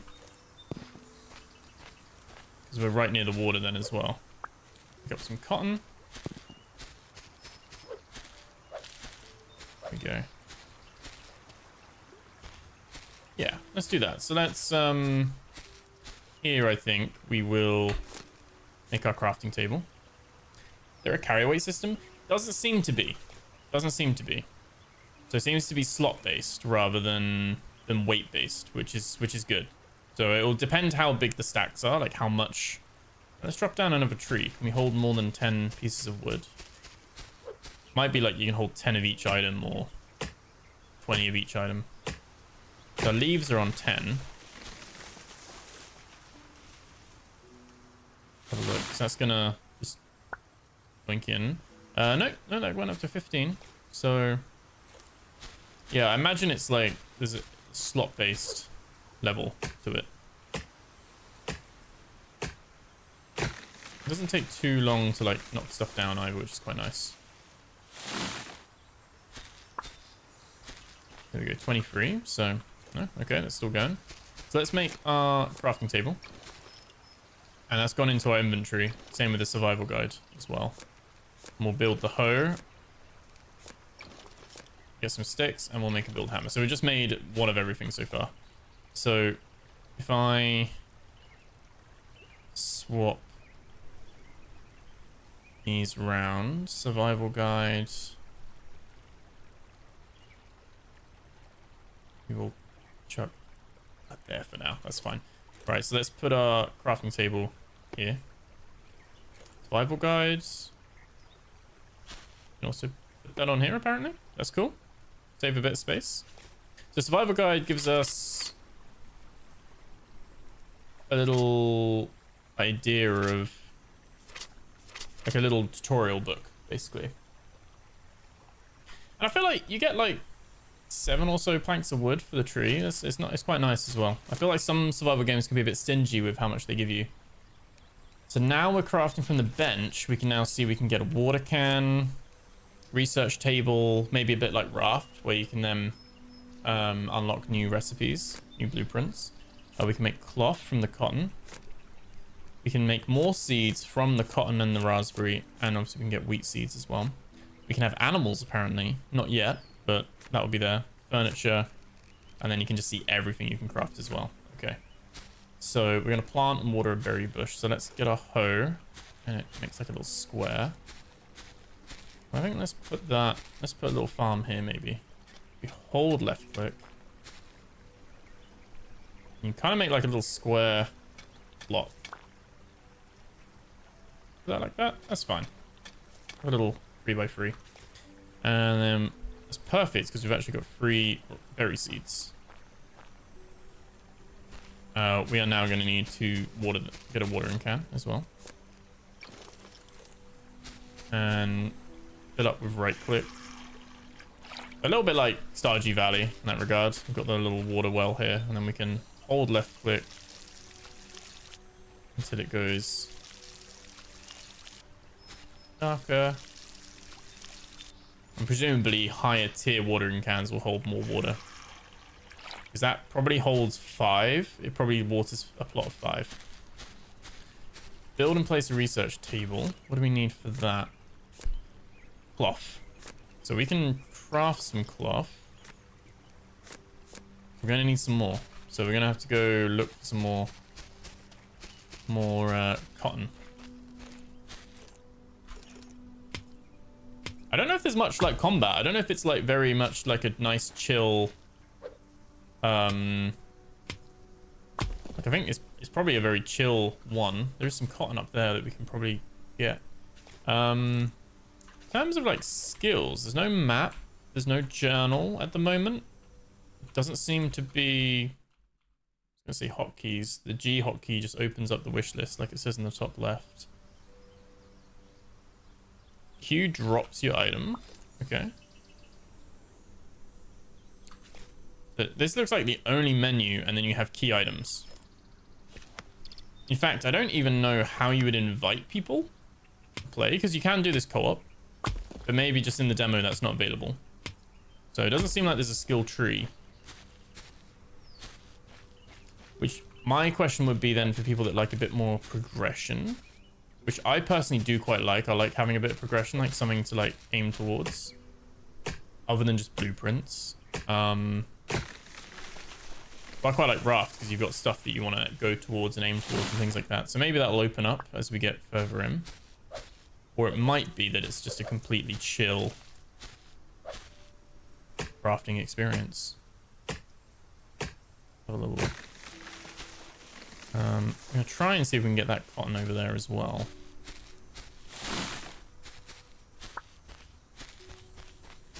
I've actually got birch sapling. We can actually... Can we jump on this and up? No. Can't jump super high. Maybe we can jump up here. No. So you could probably build something to get up there maybe, but I think we've got enough. I think the extra bit that we just picked up should be fine. Can we pick these up? No, these are decorative. Okay, let's eat some raspberries. And let's make some more cloth. Now we can make a research table. And we probably want to make some more cotton seeds as well. Yeah, like a relaxing exploration game that we'll see when you go to other islands. Yeah, yeah. It's too short. I know. And we only have like a little jump as well. A little jump. What I'm going to do is I'm just going to put... I don't know how long it takes for these to grow. If it's like a... Like when we sleep. Like does the day end when we sleep? Because presumably there's a day-night cycle. But I assume... There's no like clock. So I'm guessing... It might just be like it does it automatically. I don't know. Let's have a look. Got some cotton seeds.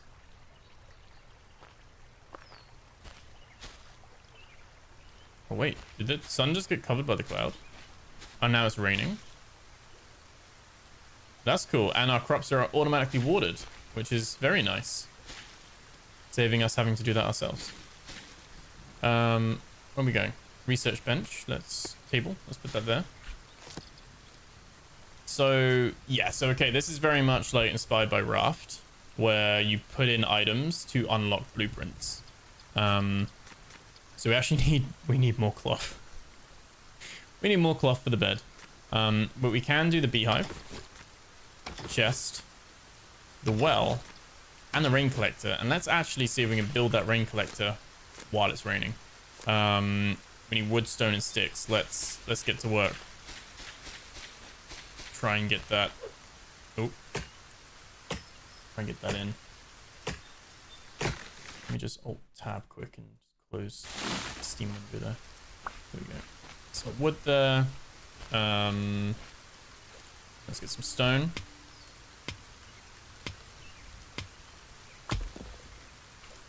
I have to see if we can repair or if we just need to rebuild new stuff. We get no sticks? There we go, there's a stick. Was that enough?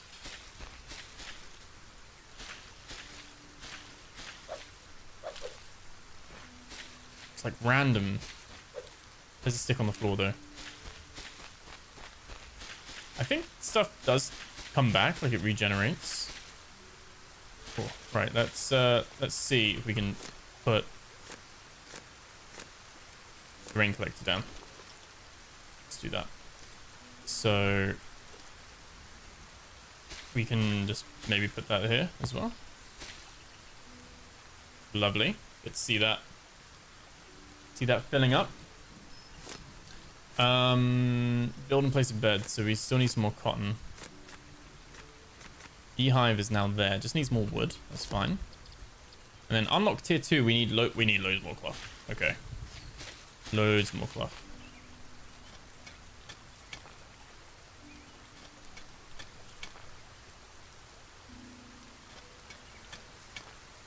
I think the food's not so much of an issue. Let's have a little look around. Let's maybe climb. See how high we can get. Whereas I can't build a base for you first for putting down workbenches. Yeah, yeah, that's true. I feel like the workbench is just forcibly outside. I'm not sure if you can. I think the hammer. Let's say craft and build a hammer. I probably can build stuff inside. Yeah, I could actually spend time building a foundation and stuff like that. So I think we'll do that in a second as well. Have a look, chop some trees down and get some more stuff. But yeah, it does get you to put the crafting bench down first and then build the hammer. But you can technically build the hammer beforehand. The tutorial just doesn't tell you to do it in that order. We'll get some wood because it looks like we're going to need a lot of wood to make a little home.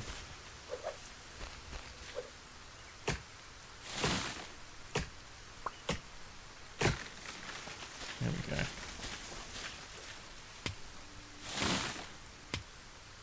Nice. Okay. Oh, and it is getting darker. So there's no clock. Maybe there's like something you can buy to like get a like an in-game thing. Let me have a look. Durability is 13. I think it's just gonna break. Maybe we'll be able to buy a repair. Well, we got that with the last one. Maybe we'll be able to buy like a repair station, something like that. Like build one. You can then repair your tools.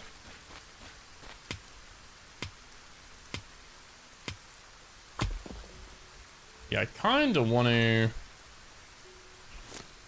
Let's build another axe.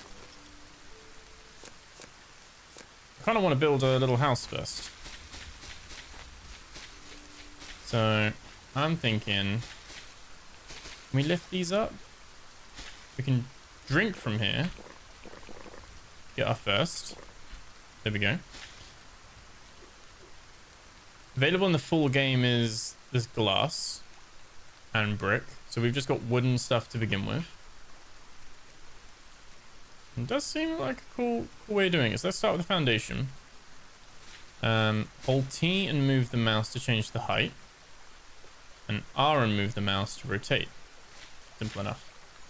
So maybe let's make a little...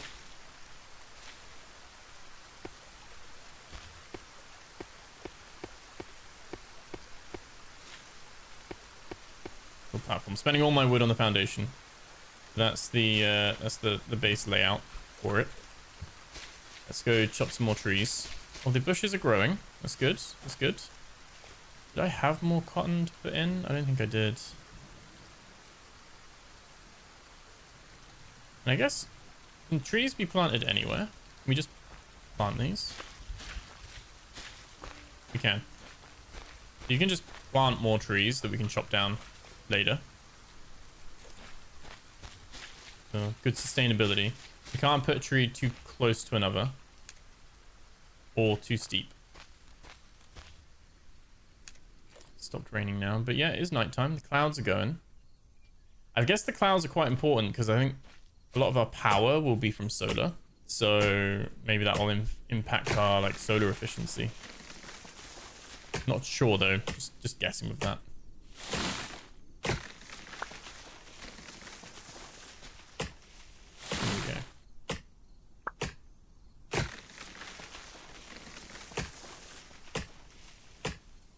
All the trees down. Okay, yeah, there we go. Drop these down. No torch or anything at the moment. That's cool. Make sure that you'll always have wood available to build. Yeah. Yeah, exactly. Seems like you get a decent amount drop. We got some cotton seeds there as well, which is quite nice. It seems like, bizarrely, 32 is the maximum.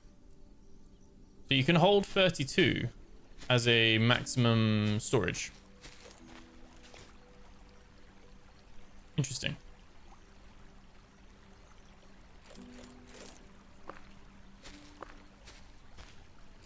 These are ready. And we get our seeds back. So it's actually infinite food because you get the seeds back from the one you've planted. And at least at that time, it was like a 1-to-1 ratio. You don't have to worry. Once you've got something planted, you don't have to worry about it like not being there anymore. That's pretty cool. Okay, we got some cotton growing. That won't be too long. I mean, it's less than an in-game day, so the things grow quite quick. Seems all quite convenient, which is nice. And the bed we still need cloth for, so we can wait for that for now. And in the meantime, let's go back to building our house. So I think we will put a door with a window, and you can change it so it's a door frame or a door wood, just like plain. We actually don't have glass, so.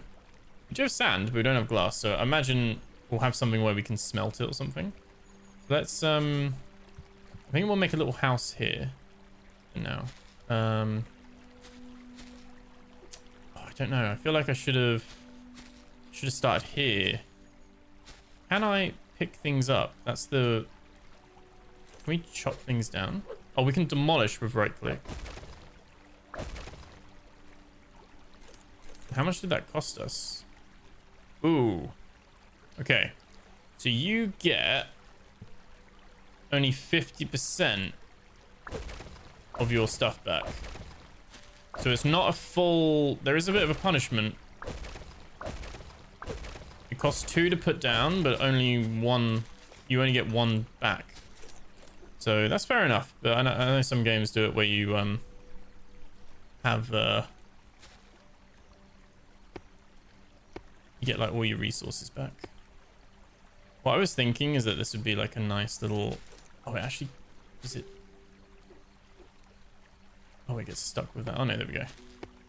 It was me. It was me it was getting stuck on.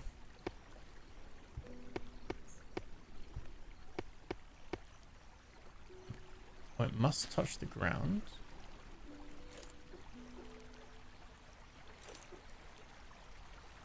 It's too tall, that one.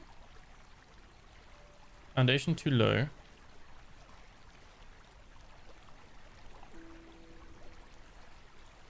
Oh, and that's as high as it goes. Okay.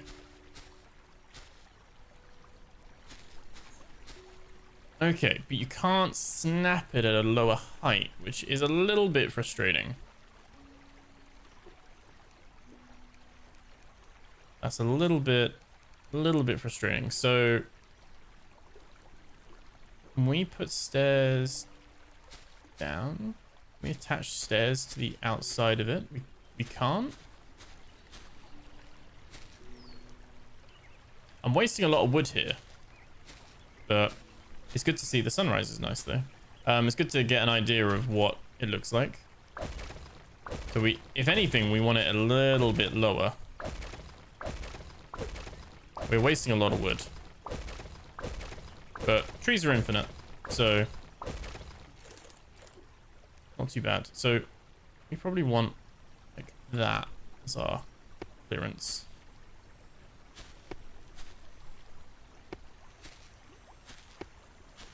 That's better. And then we're still stuck here, but that's fine as it goes. Is it still having an issue there?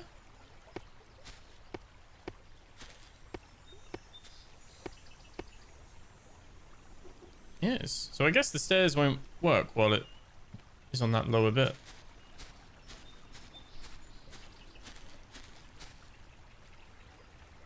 I'd like to say it's not me, but I feel like it... Oh, there we go, there we go, there we go. You can press V and you can change the orientation. It was me. It was 100% me. Okay. So, we can now put... I'm thinking we put a door here. I'm just making a little small one for now. It doesn't need to be perfect right now. Make it with like an empty window. Make a half wall. Okay, it's got to have no windows. I mean, I guess we can make half walls. Kinda.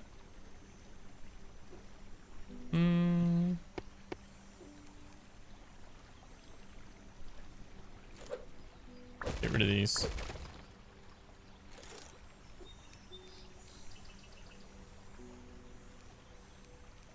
We actually got our money back for that. That's fine.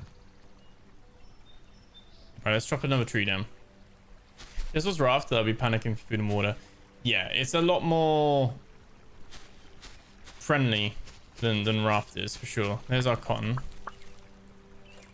We can plant our cotton again, and let's water our cotton.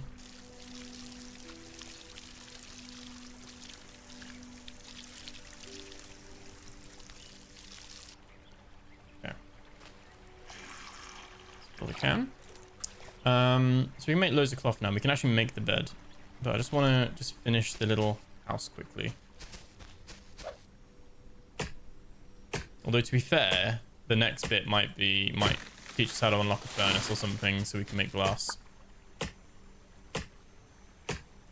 Do we still get it when we're that far away from it? Yep, we do. We can actually just chop the tree and run away.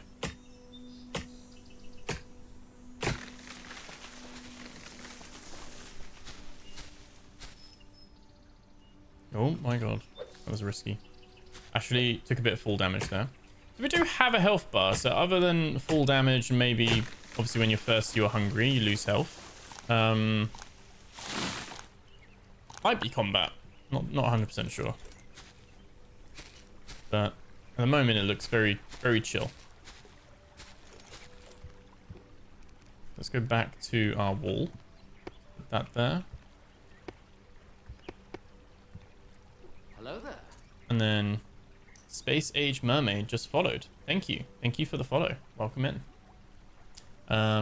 Let's put... Oh, how do we do this? Okay, so we got upper floors. We just got, in general, like a... Oh, that's just like the simple pitch. Like a end piece. It's hard to like snap it, to be fair. It's a little bit...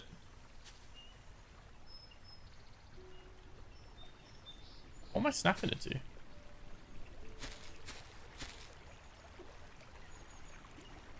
Well, that's just probably bringing it down, isn't it? So it's just... Oh, that's just creating an overhang.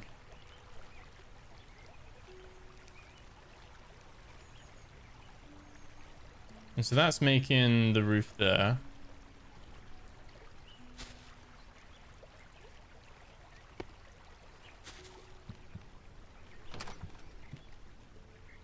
Just realized the flaw in my wall plan is that I do not have. Can we invert that? No, we can't. Can we attach it to that? Oh. We kind of can. There we go. That works. Structurally, is it sound? Maybe not, but it works. And then we've got our little try pieces here. So that's if you're doing a little piece. Doesn't seem like there's any stability. It's not like this isn't a hardcore survival game. Like, it's not punishing you for any of these little things. How do you make stairs? Oh, yeah. So I was struggling with that at first. You have the stairs and they only stick to foundations. And then you press V to change orientation and it drops it down. So wasn't super clear. I know it does say V, but it wasn't super clear initially. But it does actually, yeah, makes sense once you've done it the first time. It makes sense. But yeah, let's put these on. Let's do that, and that. There we go. That's actually just enough for my house. So let's go. I think we need some wood to actually do the bed. We do. We can make the cloth now.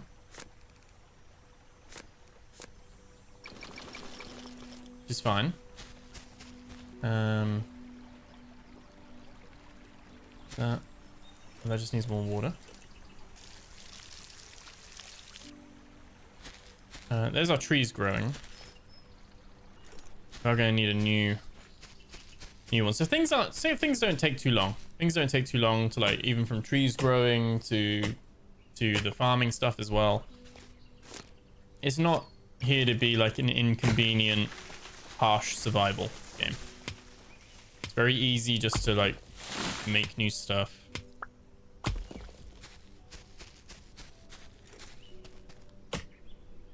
Very nice and chill. Cozy.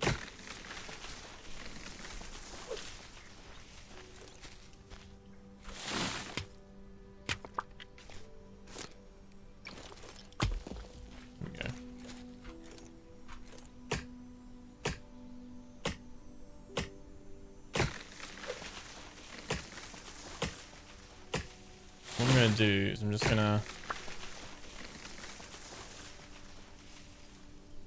take some of these and just plant them all,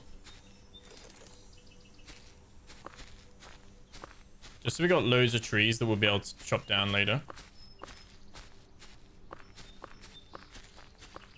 Since these are very low maintenance, we don't need to water them or anything. I like this. This is very chill. I could imagine just chilling out and playing this with some friends. And you can just go and do your own thing and just get some bits and make a really nice little like base for yourselves. But might be a little bit too cozy at the moment for like someone who prefers like a more harsh survival experience. You know, Raft can be like that, but then you've got the shark constantly holding you back, right? And keeping you on your toes. So this one might just be more of like a wholesome, cozy builder. You can see though there are some like ships and stuff like that. Like you can see there's something in the distance there. We can go to other ones. So maybe we can like travel to other places. And you can see there's actually a ship up there. Or some kind of wreckage up there. I think we'll hurt ourselves if we jump from here.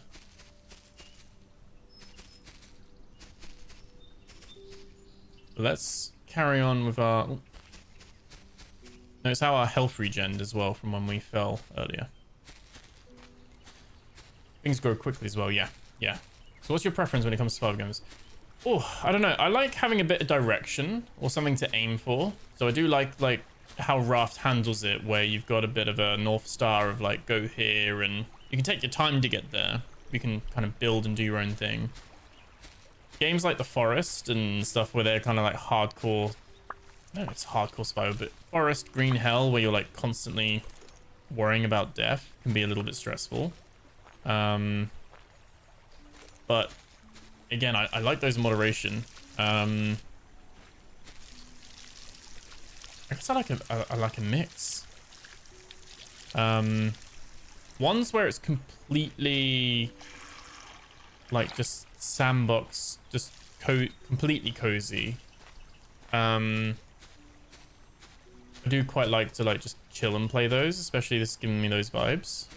But it would be cool. I don't know what the plan is with it, but it would be cool if there was like stuff you could go and do as well. Like we'll have to see what it offers on that side of things. What about yourself?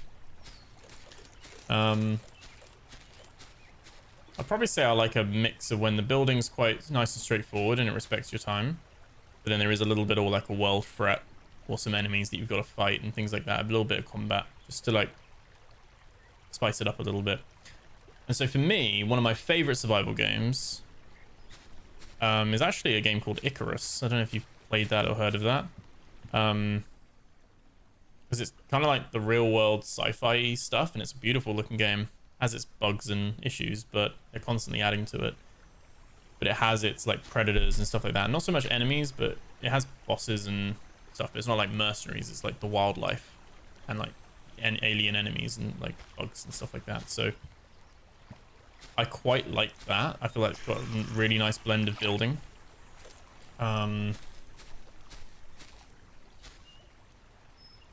I do like some of the ones where like I remember playing, I need to go back to it, but I remember playing Medieval Dynasty. And I quite liked that back in the day. I think that's like had loads of updates since I last looked at that.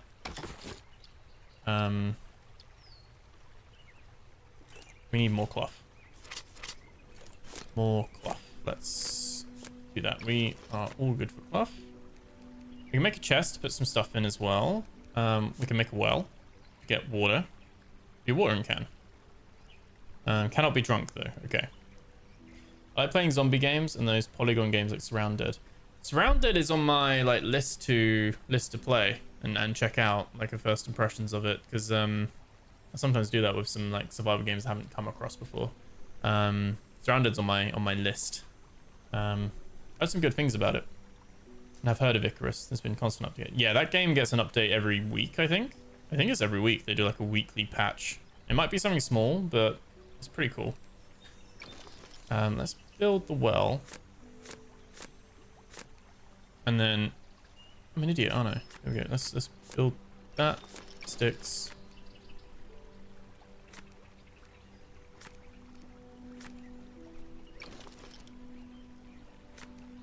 Bed. There we go. So we can skip night with the bed. Let's just put the bed in here as we come in. We've got a very tiny hut, but it doesn't seem like there's durability or anything, so I'm not too fussed with stuff being there. The fact it doesn't seem to... Oh, it does have a spawn. So we can die. So if we die, we'll come back here now, which is nice. I don't really want to test dying right now. I guess we could have a well, like, here. We can't drink this water, so this fountain is healthy drinking water. These sources are for farming only, which makes sense.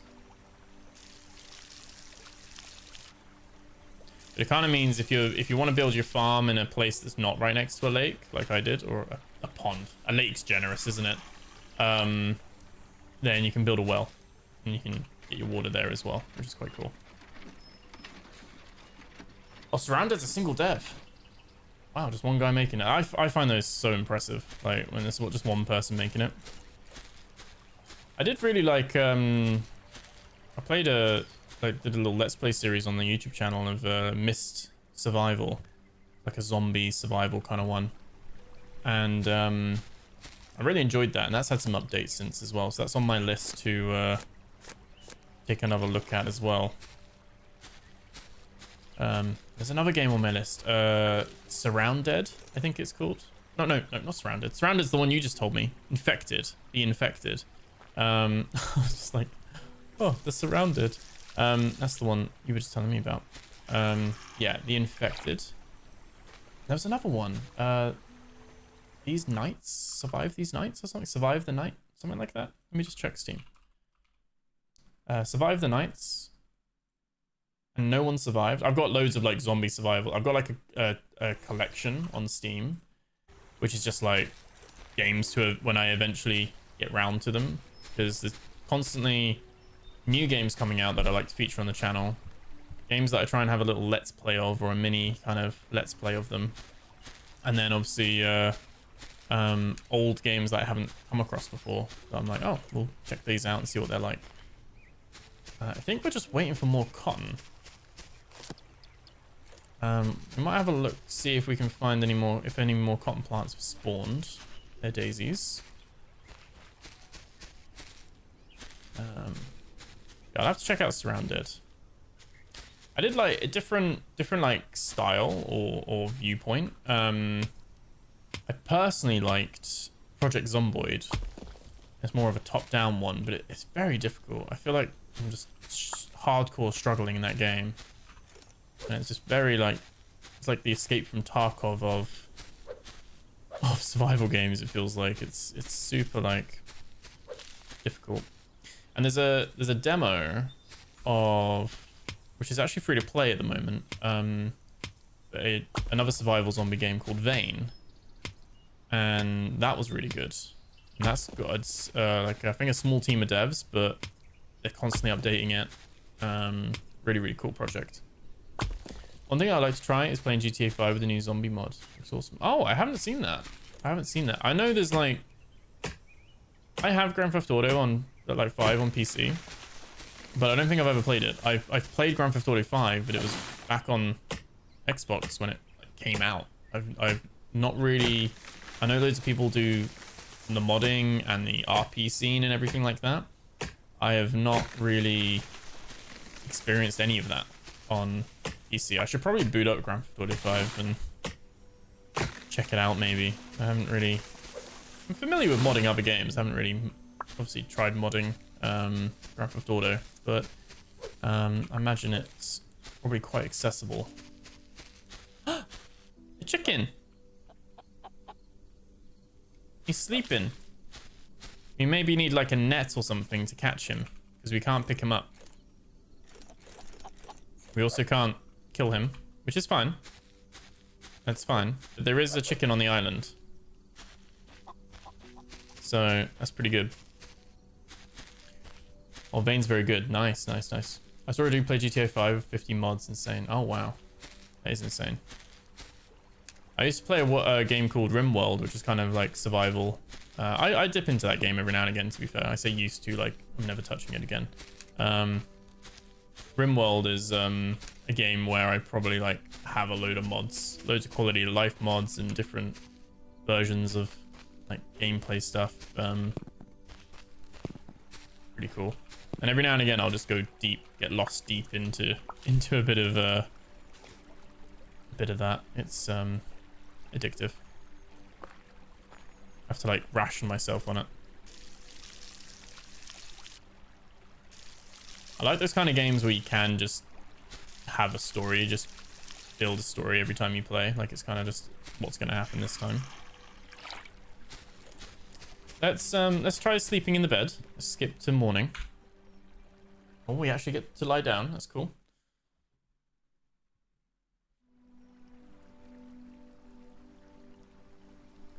Oh, you alive? Hey, Shammy, how you doing? I am live. Oh, thank you for the subscribe as well, Shammy, on Twitch. I appreciate that. 33 months, that's insane. You're probably my longest and biggest supporter. I appreciate you, man. Hope you're doing well. Cherzy did say, why didn't I start like atting people in the Discord to let them know I'm live? Because like apparently, obviously when I post a video on YouTube, it notifies Discord, and I think my live ones just get lost in amongst it. So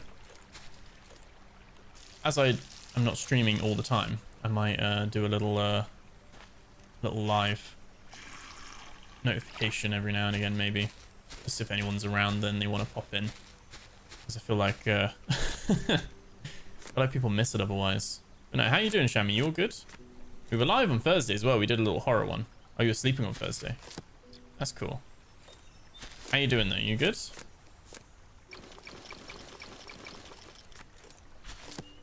let's research that. So we've got tier 2 research bench now. I'm tempted to demolish these, but I've kind of got like a little house here. I was thinking maybe we build over the edge, but I think it says we need 4. I've made a tiny little house. I think what we probably will do is have like a little workshop area here maybe. I think that might be a good little plan. But I think that's the end of the tutorial. Like the tutorial's like kind of just finished now, which is fine. I don't know how long the demo is, but if we have a little look, we can make a furnace, we can make an airship dock, so we can build, upgrade, and retrieve an airship. We can make some tables and chairs, plants, so decorative stuff. I think this is much more of like a cozy one. Oh, you completely missed it, yeah. Yeah, I'm fine. Been bumping back and forth between games. Yeah, so I've been like all over the place with like demos and trying to like play games that are coming out and stuff and just all sorts. I forgot Steam NextFest was coming, and then I was like, oh my god, there's just so much stuff like to do. I'm like, what do we play? So we've got iron tools, animal basics. There's loads of stuff here. These are all locked in the demo though, so although we have a chicken, we won't be able to see what the chicken is like or anything like that. Fishing rods, magnetic though, so retrieving water. No, not water. Items from the water. Yeah, gives me the cozy vibes rather than like there's no like swords or stuff. I don't think there's going to be combat really in this game, which is fine, absolutely fine. But I think this is a bit more of a build your own thing. Should we build a little beehive? Let's put a little beehive down. Let's put a little beehive here maybe, and that will fill up, and then we can harvest it. Nice. We've got our. Yeah, we're playing a game channel called Solarpunk. What the heck's on the other islands? I'm guessing we airship to them and we can explore other resources. Maybe just build new homes. Maybe. And that one looks like it's got a river falling off into a waterfall. Is that same with that one? We can build the airship, so I think that's what we're going to try and aim to do. We need iron, so we built the furnace, so let's focus on getting the furnace built, which we can craft here because we've got the stone. We've got plenty of stone. I think what we'll do, did I break my hammer? I guess the hammer's got durability as well, hasn't it? That does make sense. Let's put some food back down. Let's put some more cotton and that down, and that's water. These as well. I'm gonna keep the cotton production going because I feel like we do need quite a lot of that.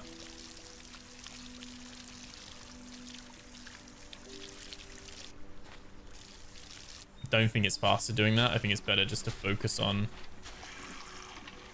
doing the one at a time, like watering one plot at a time.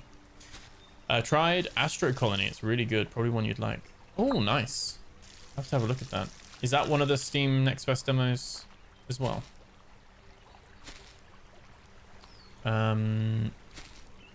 Let's build our... Let's go mine some rock. I mean, this is sand, isn't it? This will make glass. And we get clay as well. Sand and clay. There we go. This is stone. We get 6 stone for that. We got all our trees growing as well. Okay. Popped up in my discovery queue. Oh, okay. I'll have a little look at that. Astro Colony, did you say? Let's have a little quick. Oh, okay. Astro Colony. Oh, it's actually out. Oh, there is a demo of it though, as well. Oh, I did see that one. Yeah, it looked a little bit like that's been out for a while, hasn't it? Yeah, 2022. A bit of automation going on and stuff like that as well. Okay. Like a space Satisfactory? I know Satisfactory is technically in space, but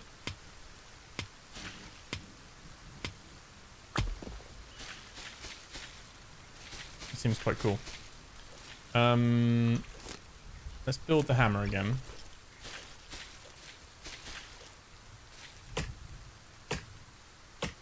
Do that. Notice Avowed is out in Game Pass. I tried that. It's a decent story game. Oh yeah, Avowed. Yeah, I don't have Game Pass. I would probably check that out, but I just haven't got that yet. And I kind of will just probably wait for that to come on sale because I was like so busy anyway. I was like, that'll probably be discounted in a few months, and I'll probably have a bit more time maybe to check it out. But I do like those ones. I like RPGs like that. So too empty to harvest. Okay. So right, let's get our foundation. Let's put a little bit of height on it, but not too much. And I think we just have it like here.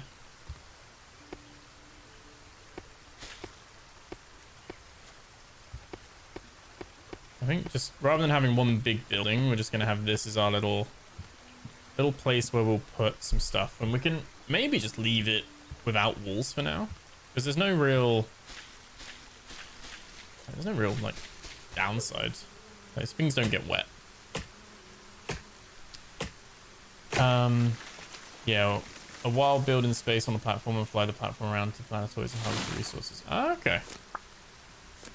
Let's build a new one of these. They've added a lot of new games to Game Pass, like Indiana Jones. Oh, they'll try Indiana Jones. Yeah, I really want to do the Indiana Jones as well. I should probably get Game Pass. Obviously get gifted a lot of keys, and I never like expect them either. But I sometimes hold off on pre-ordering because I requested Avowed and Indiana Jones, but I'm not big enough of a YouTuber to get games that size, I guess. I kind of am getting games like AA games. I don't always get a AAA game, which is fine because obviously I'm not that big yet. But so I remember with Indiana Jones, I was gonna pre-order it and I was like, oh, you never know, might get the key, and then just never got around to doing it. So but yeah, Indiana Jones looks really cool. And Avowed as well. Avowed's my cup of tea. I know I will like Avowed. I was just like, I've just got so much on. I've just got so many games to like play and work through. I'm trying to be, you might not believe this, Chammy, I'm trying to be a little bit more reserved with the games I'm buying and trying to make sure I play a bit more of them before buying more. Whether that works or not is a complete other story, but let's put in all of our iron ore, and I'm guessing we can maybe use leaves as fuel. Lovely. But it is how many leaves for one piece of iron? I imagine wood will be obviously burned slower. A leaf will give us 4 seconds of fuel. So yeah, it takes quite a few leaves, but that's fine. What we're going to do is we're going to demolish. We actually get our stuff back. Oh, we actually get those back. Lovely. If we built something, we actually get that back in full. That's really nice. Love that. Quality of life. That is amazing. Happy with that. That is great. Let's put the rain thing here. Like that. Let's put our crafting table. Maybe put a crafting table in the corner like that. Maybe put a research one there. Like that. There we go. A little bit of a corner thing going on. And then we can put a little book on the edge there. Let me just add some more leaves to this. Again, our ingots. I like this. It's very cozy. It's very chill and relaxed. It's not hardcore or anything like that. It's a bit more of a, you just want to chill and probably make some nice buildings. I think the actual like building options are pretty sweet. Beeswax would be candles, won't it? Like the building options, and then being able to have like glass, which we won't be able to see in the game, but you can have like glass staircases and greenhouses and things like that.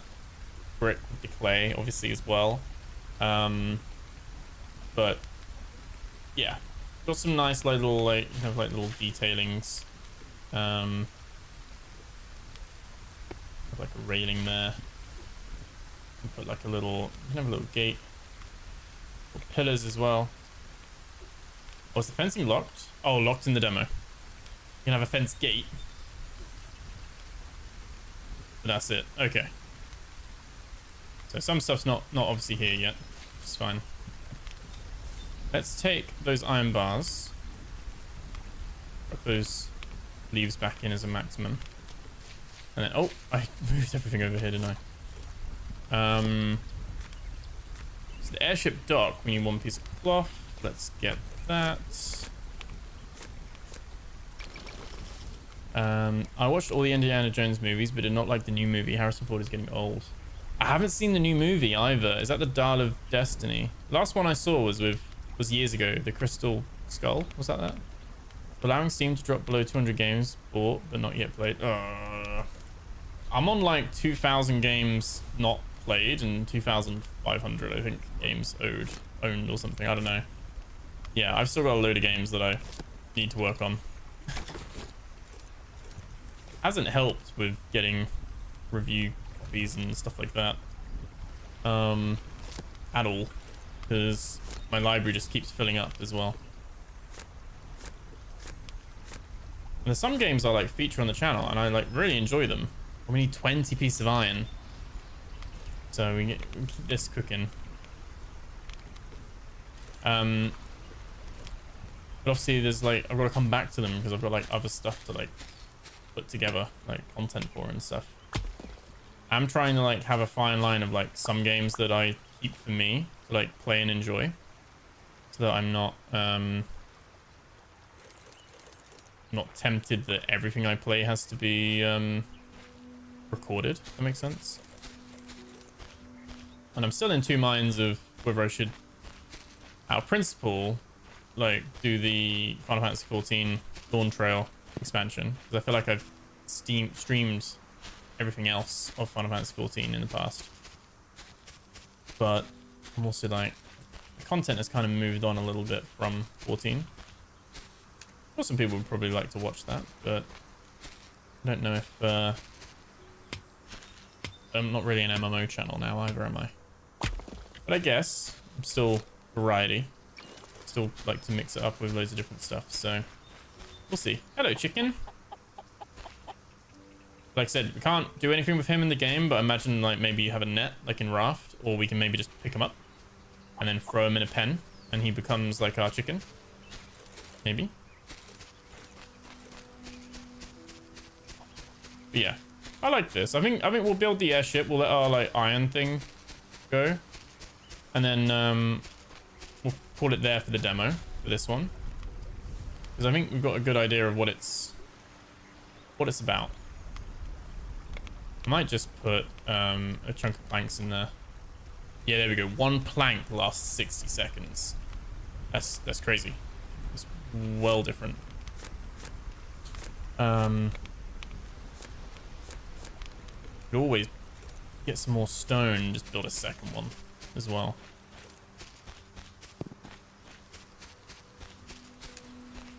I just thought 14 got rather too samey. Yeah, I think as well, from what I've kind of seen, Dawn Trail didn't necessarily land as well. I think some people liked it.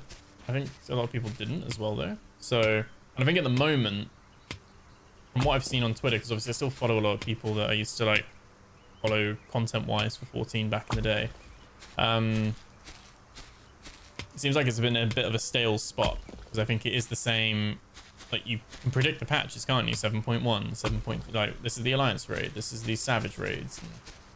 I think for me as a player, there's a lot of stuff I still need to do in 14, but a lot of people I used to play 14 with don't play that anymore, or you know, it's not really something focused on the channel anymore. So it's also playing an MMO alone, which is a bit weird as well. So let's go sleep in our beds, and so we can just skip today. That should be enough stone to get a second furnace. Let's just do that quickly. Where is it? There we go. Build that.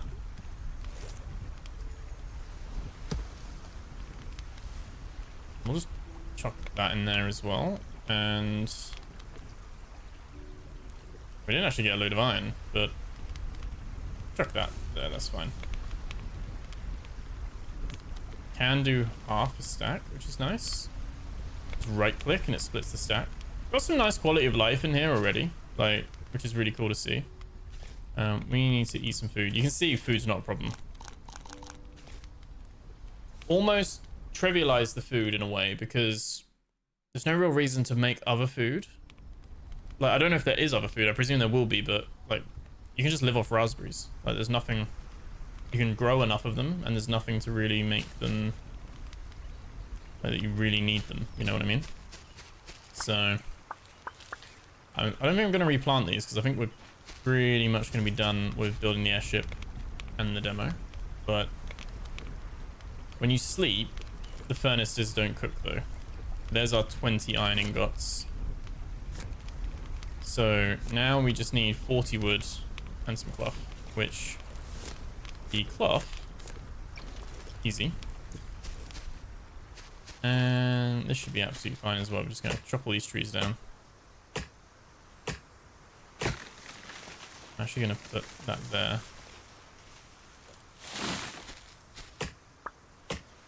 Do that.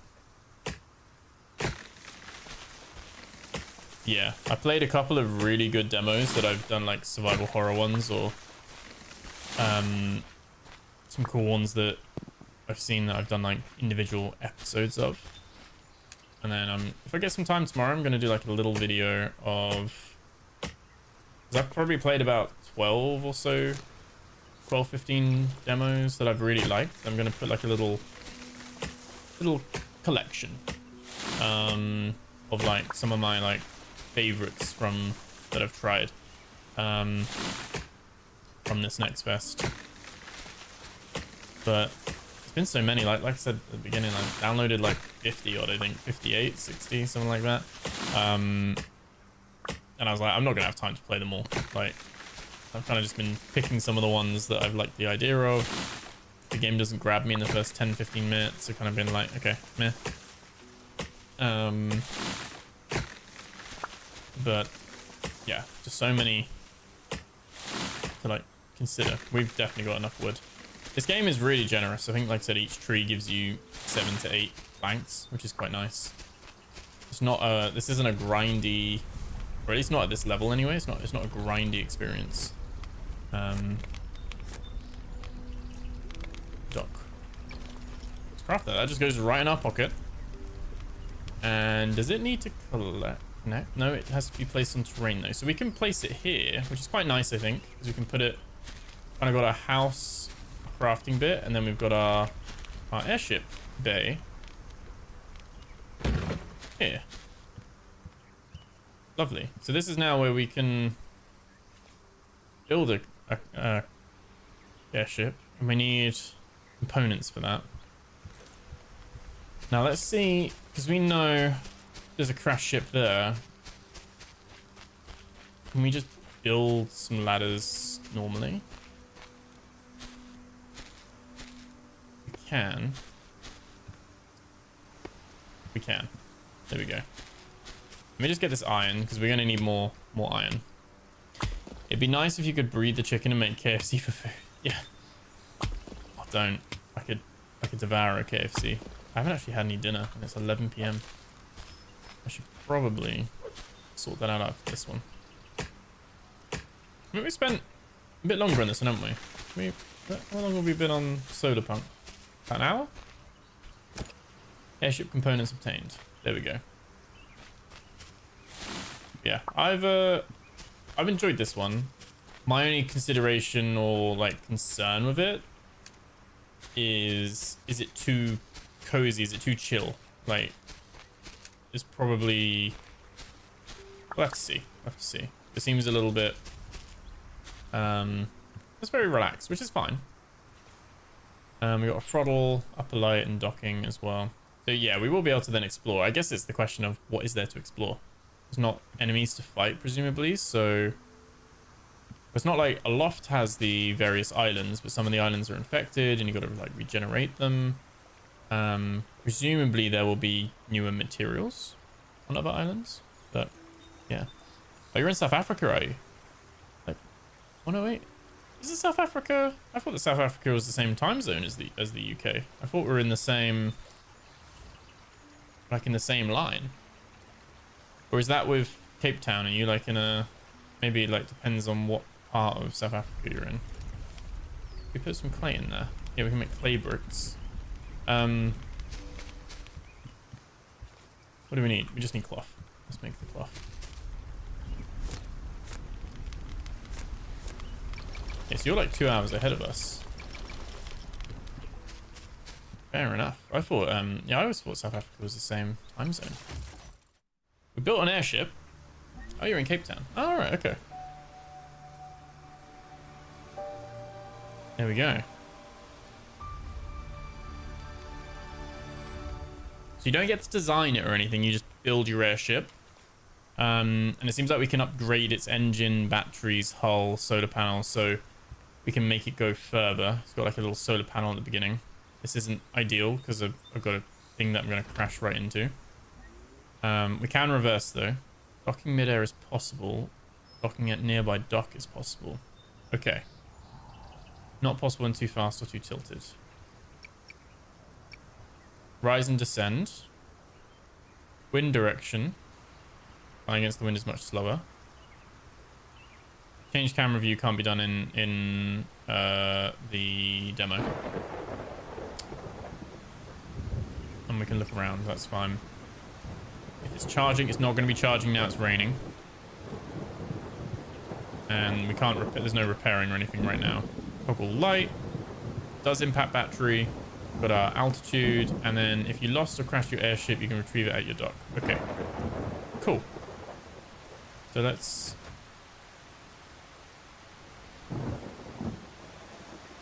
just try and turn. There we go. And that's before we end the demo. Oh, it's thundering. Maybe that's not a good idea. Oh, we can't see where any of the islands are. This is like the worst time to take off. Oh, we're actually not moving anywhere. Whoops. There we go. That's our island. We're moving away. Let's ascend. I like how it's all like diegetic, where it shows you everything on the screen. You can see a little island in the like, saw it poking through the clouds. It's full steam ahead. Just trying to like climb. Oh. Was that the wind blowing us? Oh my god. Okay. Shouldn't probably be doing this in the storm. Wait. I need to like center myself.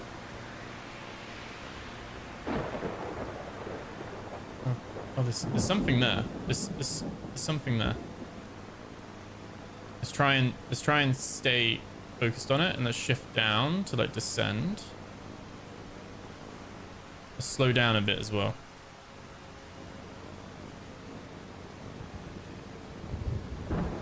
I can see blue lights. It's like a landing strip. I feel like I'm like trying to land in Heathrow in a storm right now.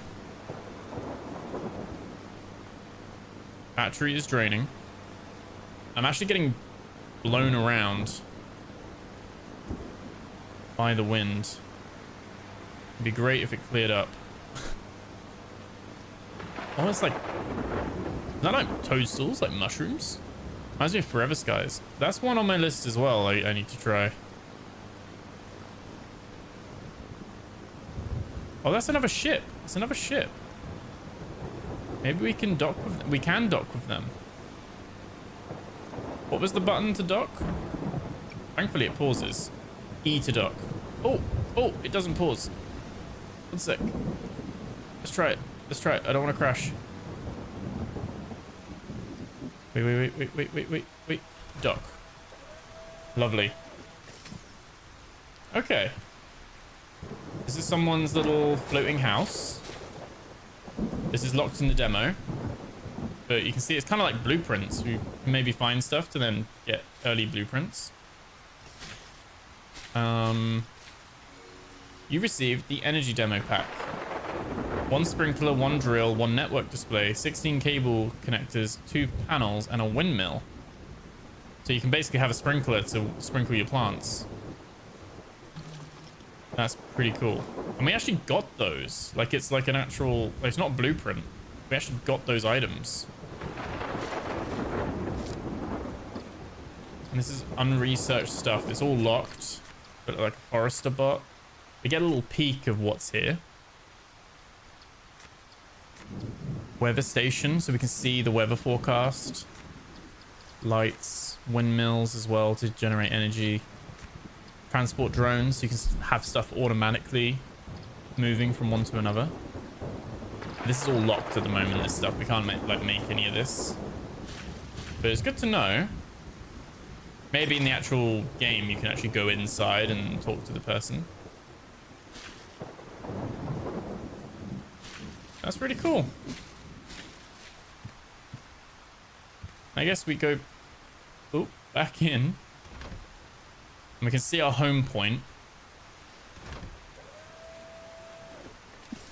Oh. Oh, we undock immediately. Right, okay. Let's try and go home. Yeah, kind of just exploring then, having a little look. So there's loads of like deep system. They're gonna have drones, sprinkling systems, automated kind of gardening bots and things like that. I think it's more a thing of just maybe if you like Satisfactory and you just I think the problem is it doesn't really have the tier system of the mission system at the moment. At the moment, maybe it will in the future. Oh, this is the island. It seems more of a more of just a cozy chill one that you can do and like kind of have a little play along with. So I don't really know how this descend. Oh, dock. There we go. Okay, we can kind of press E when we're near it and it will just auto dock for us. Oh, we made it. So just have a little look. So we can like put a windmill down. Maybe up on a hill, like here. Oh.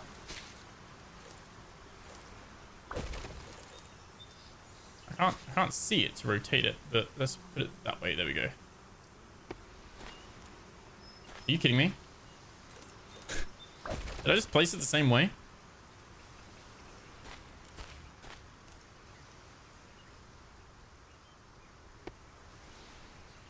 Okay, it must auto turn for the wind direction.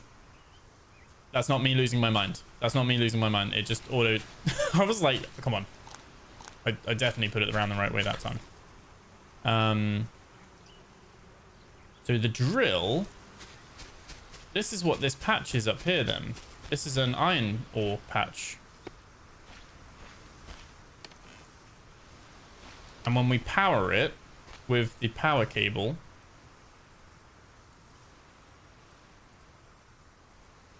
We're just gonna have a little look at this before we move on.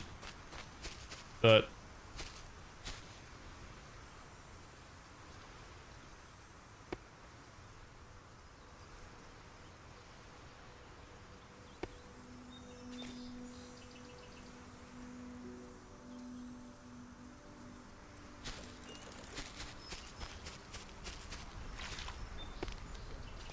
Right.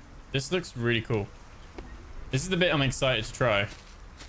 So it's got a length of cable.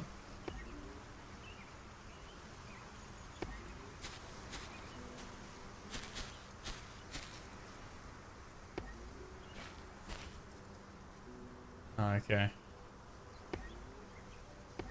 Okay, so that's cool. So we should have power coming in. Windmill, 250 power. Gaslighting windmill, yeah. We'll have to see if we can... Oh.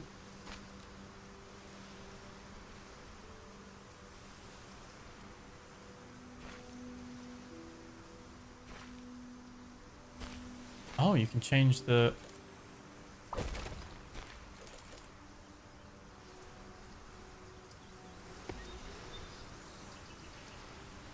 Okay, I think we can bring it up here. Genius. Can we? No, we can't quite. We put one here.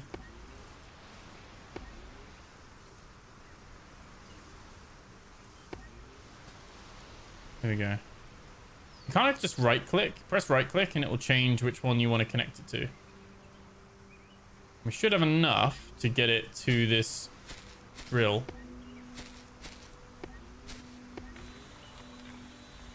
There we go. That's then gonna do its own little thing. So now we're starting to see a little bit of satisfactory coming into this, I guess. And we can see that solar panels are doing nothing because it's cloudy and rainy, so there's no sun. And the drill's costing 200. And I'm kind of thinking we put the sprinkler here.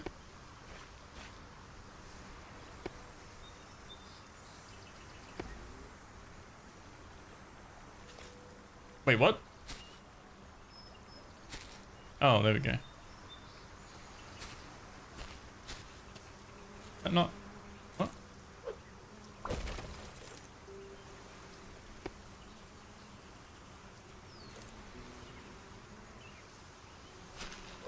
Well, we can't connect it because we're one short. If that's the case, what we'll do...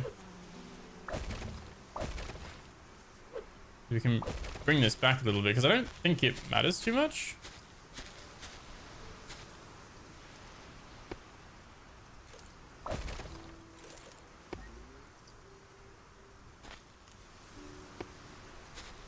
That's cool. And then there we go.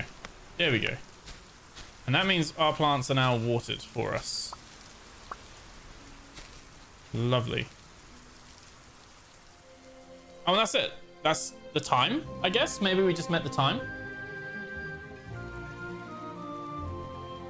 So we just turned it off at that point. But yeah, we'll have...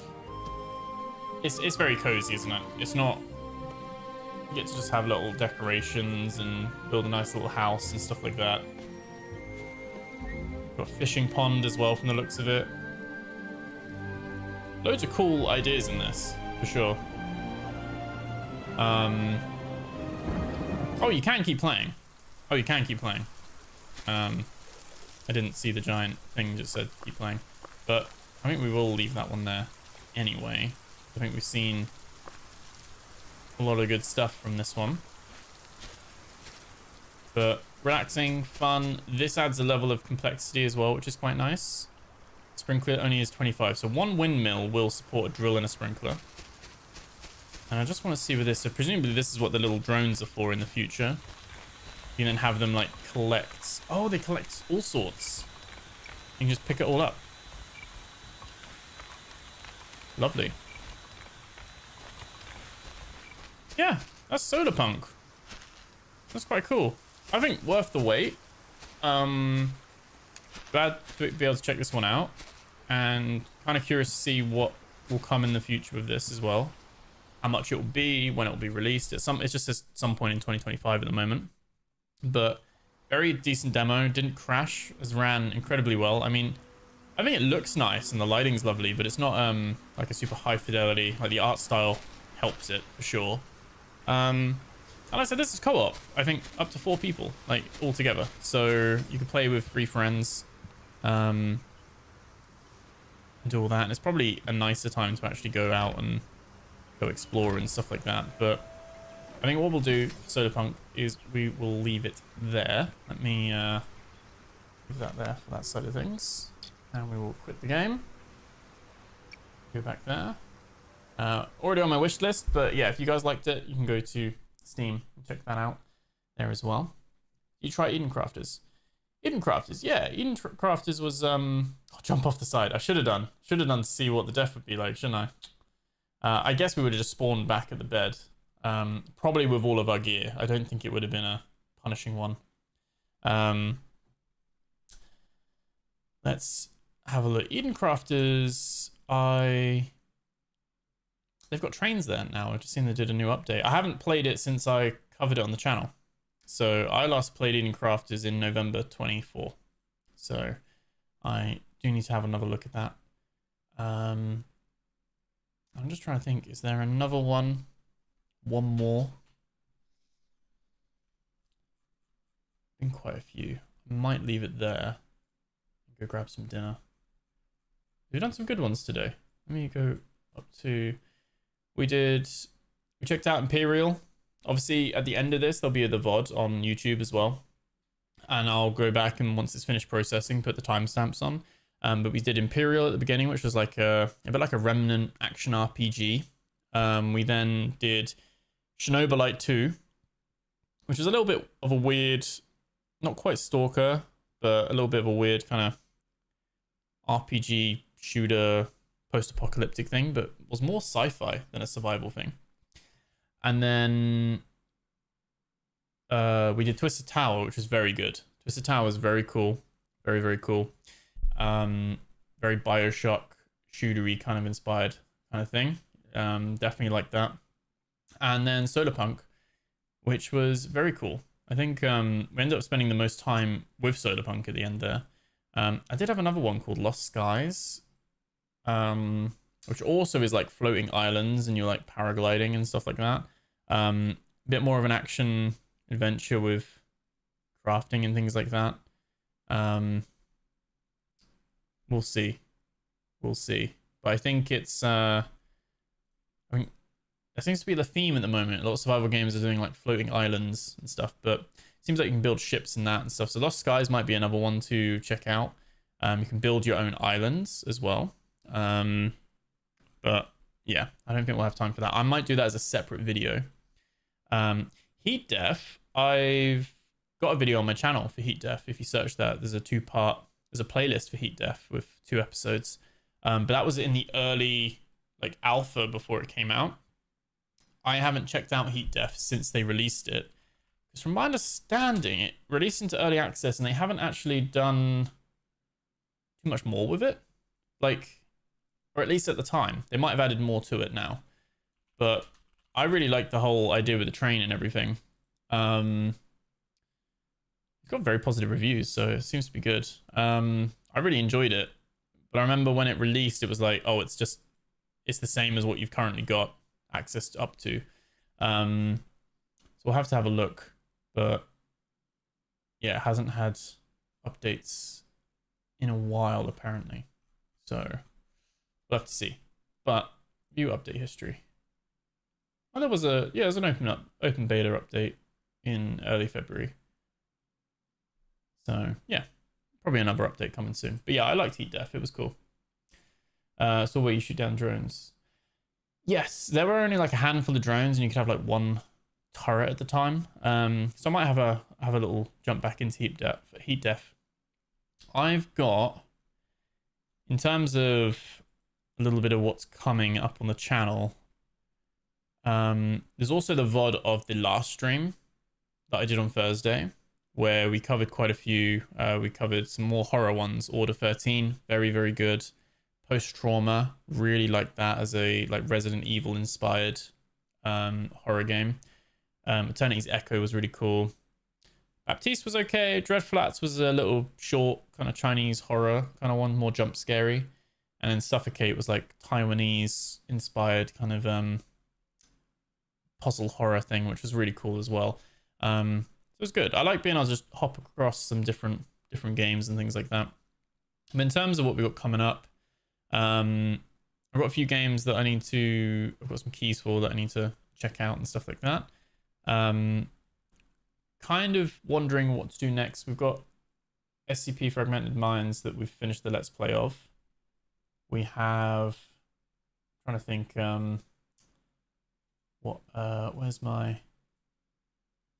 we're doing Mana Lords slowly, like the update 4, just having a look at some of those. And I'm trying to think of what's actually out, what I've actually published. Got some few videos coming out and stuff.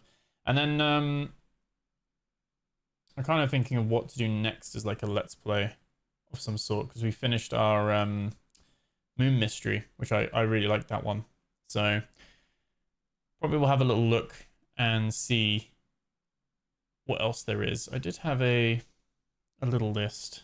There's a few like playlists to look at and stuff like that. A few play tests that I've got a list of to do.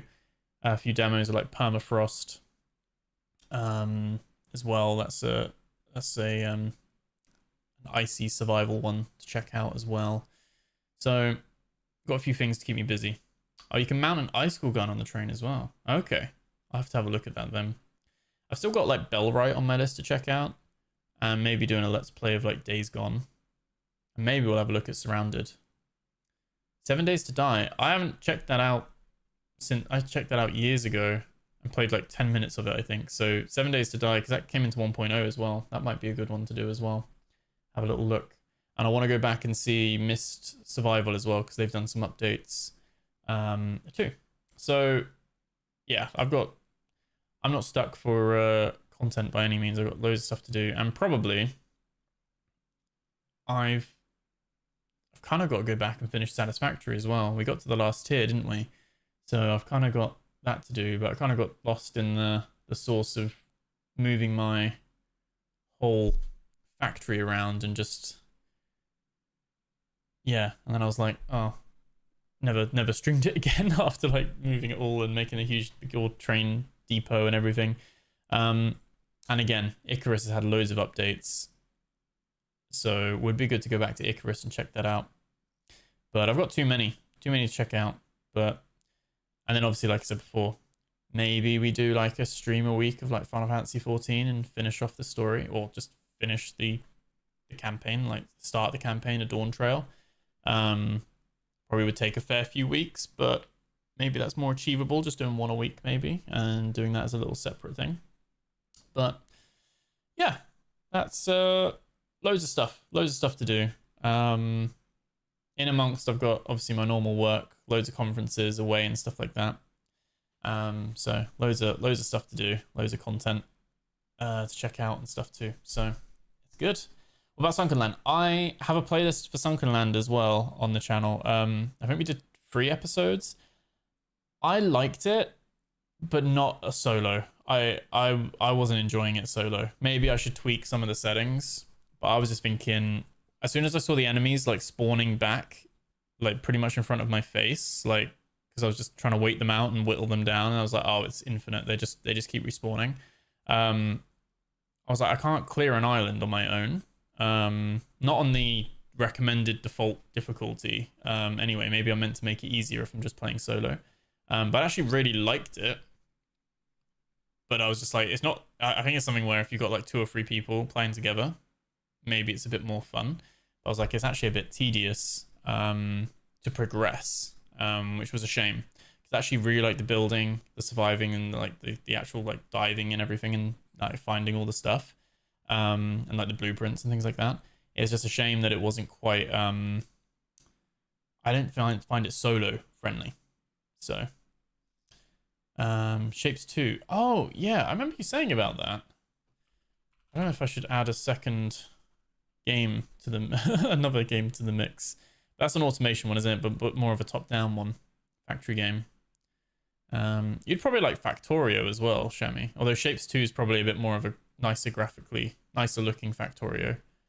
I think Factorio is what inspired Satisfactory as well. So they're all similar kind of automation, optimizing and stuff like that. But yeah, the Shapes 2 does look quite good actually. So that's pretty cool. You have little roller coasters as well, apparently. That does look quite cool. The little gifts are very satisfying. Yeah. That's cool. No enemies or building costs. Min-max. Oh, there's no building costs. You just focus on factory building. That's pretty cool. But yeah, $14.99, 25% off. That can't really go too wrong with that. Might have a little look at that as well. That might be a nice little time killer.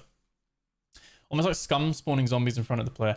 Yeah, Scum's one where I see some people do playthroughs of that, and I was thinking maybe doing that, but maybe doing a PvE one. I don't really like doing like PvP survival stuff necessarily. Like I like Escape from Tarkov and things like that, but that's why I don't really do too much DayZ or stuff like that, because it's hard to do content on that when I'm just getting like destroyed all the time, murdered. Need to get good maybe, but yeah, it's different because it's infinite resources. Yeah, I can't see you playing. Yeah, Rust I feel is toxic. Rust is one of the, there are not many games that are like in the top like 20 games on Steam that I don't own. Like there's, so when a sale comes up, a lot of it says in library, in library, in library. And Rust is probably the biggest game that I just don't own, that I don't have, because I just know I won't play it. Like global top sellers. Yeah, like I own a lot of them. I'm looking forward to Split Fiction. 6th for March. That comes out next week. That's from like It Takes Two. Might do a live stream of that. And see if I can get my partner to play that with me. See how that goes. I think that might be split screen. We'll see. I don't know if it's split screen on PC, but that might be quite funny to see. But yeah, Indiana Jones, Avowed. I'd like to pick those up at some point. You got Assassin's Creed Shadows at the end of March as well. So yeah, loads of games. Elden Ring, Night Rain. I don't know if I'll play that, but I'm not very good with those Souls-like kind of ones. But yeah, loads of games to play, loads of stuff. Good time. DayZ can be a bit much. Yeah, DayZ. I actually would like DayZ on a PvE only mode probably. And playing with other people and doing PvE, but then maybe PvE is just too easy. A bit like Tarkov. I've tried the PvE mode a little bit, but that's still difficult. But I guess it's I don't know. I really like Tarkov, but Tarkov's a bit like 14. I kind of go in and out of it. A bit like RimWorld as well. I like find myself going into those and being like all in for a little bit and then come out for air. But yeah, Rust would be the same. If it was PvE focused, then I'd probably be all over Rust. But I don't want some 8-year-olds ruining my day. So I need to look into Scum if I can do like an offline Scum, or one where maybe I could have people that play Scum as well come and join to help out and stuff. But like it's all PvE maybe. So you see stuff about 5090s in the mountain kit? Yeah. NVIDIA's had like a mare there, haven't they? At the moment, my 4090 is absolutely fine. So, if anything, if the 4080 drops in price, I might get a 4080 and replace my 2080 Ti that I have in my living room PC, and maybe just upgrade my living room one a little bit. So when I'm sitting on the couch playing games at home, I can play those ones. But yeah, that's that. But if there's any games that you think that are that you think I should check out, or you'd like to see a let's play of, or whether it's be a stream or something I record offline, do just let me know. If you're Donovan, if you're not in the Discord, feel free to join the Discord. There should be a link in the description below. And we'd love to see you on future streams and stuff. It's been great having you here. And yeah, like I said, you can just put in the Discord as well if there's any games that you guys think, oh, this might be cool to check out. Let me know. But yeah, I'm gonna leave it there. I'm gonna probably go get a late night McDonald's. Does that link still work? This is the test. Does that link still? Because I have not updated that in a long time, and I know Discord changes its address. You are on the Discord. Perfect. Amazing. That's great. So the Discord does, yeah, the link does work. There you go. There is some semblance of stuff working, so that's good. I'm always worried with some of that stuff because I'm like, I don't actually stream loads, but I should try and get a stream or two in, but a week. But I've got like loads of conferences on coming up soon, so I'm not gonna promise anything, but I will put like maybe a little app in for people to let people know when I'm streaming next. But yeah, probably the best place to see it, I will put it on the YouTube bit because I have to schedule it on YouTube, so you'll see it there. But yeah, that's really good. Had a really good time with those demos today. Really, really cool to check out some of those. I think probably Twisted Tower was my favorite and Solarpunk was probably the most polished and relaxing one of them all. And I really liked Empyreal. Chernobylite 2, I think a little bit, I think I built that up differently in my mind. Didn't really have what I was different, I guess. Not really the game's fault. I just had different expectations of that. Might check out the first one though and wait for the second one to cook a little bit more. But anyway, I'm gonna leave it there. Thank you so much for hanging out. Thank you for all your support, likes, comments, all that kind of stuff. And yeah, I'll leave it there. So have a good night, everyone. And I'll catch you guys in the next video. All the best. Take care.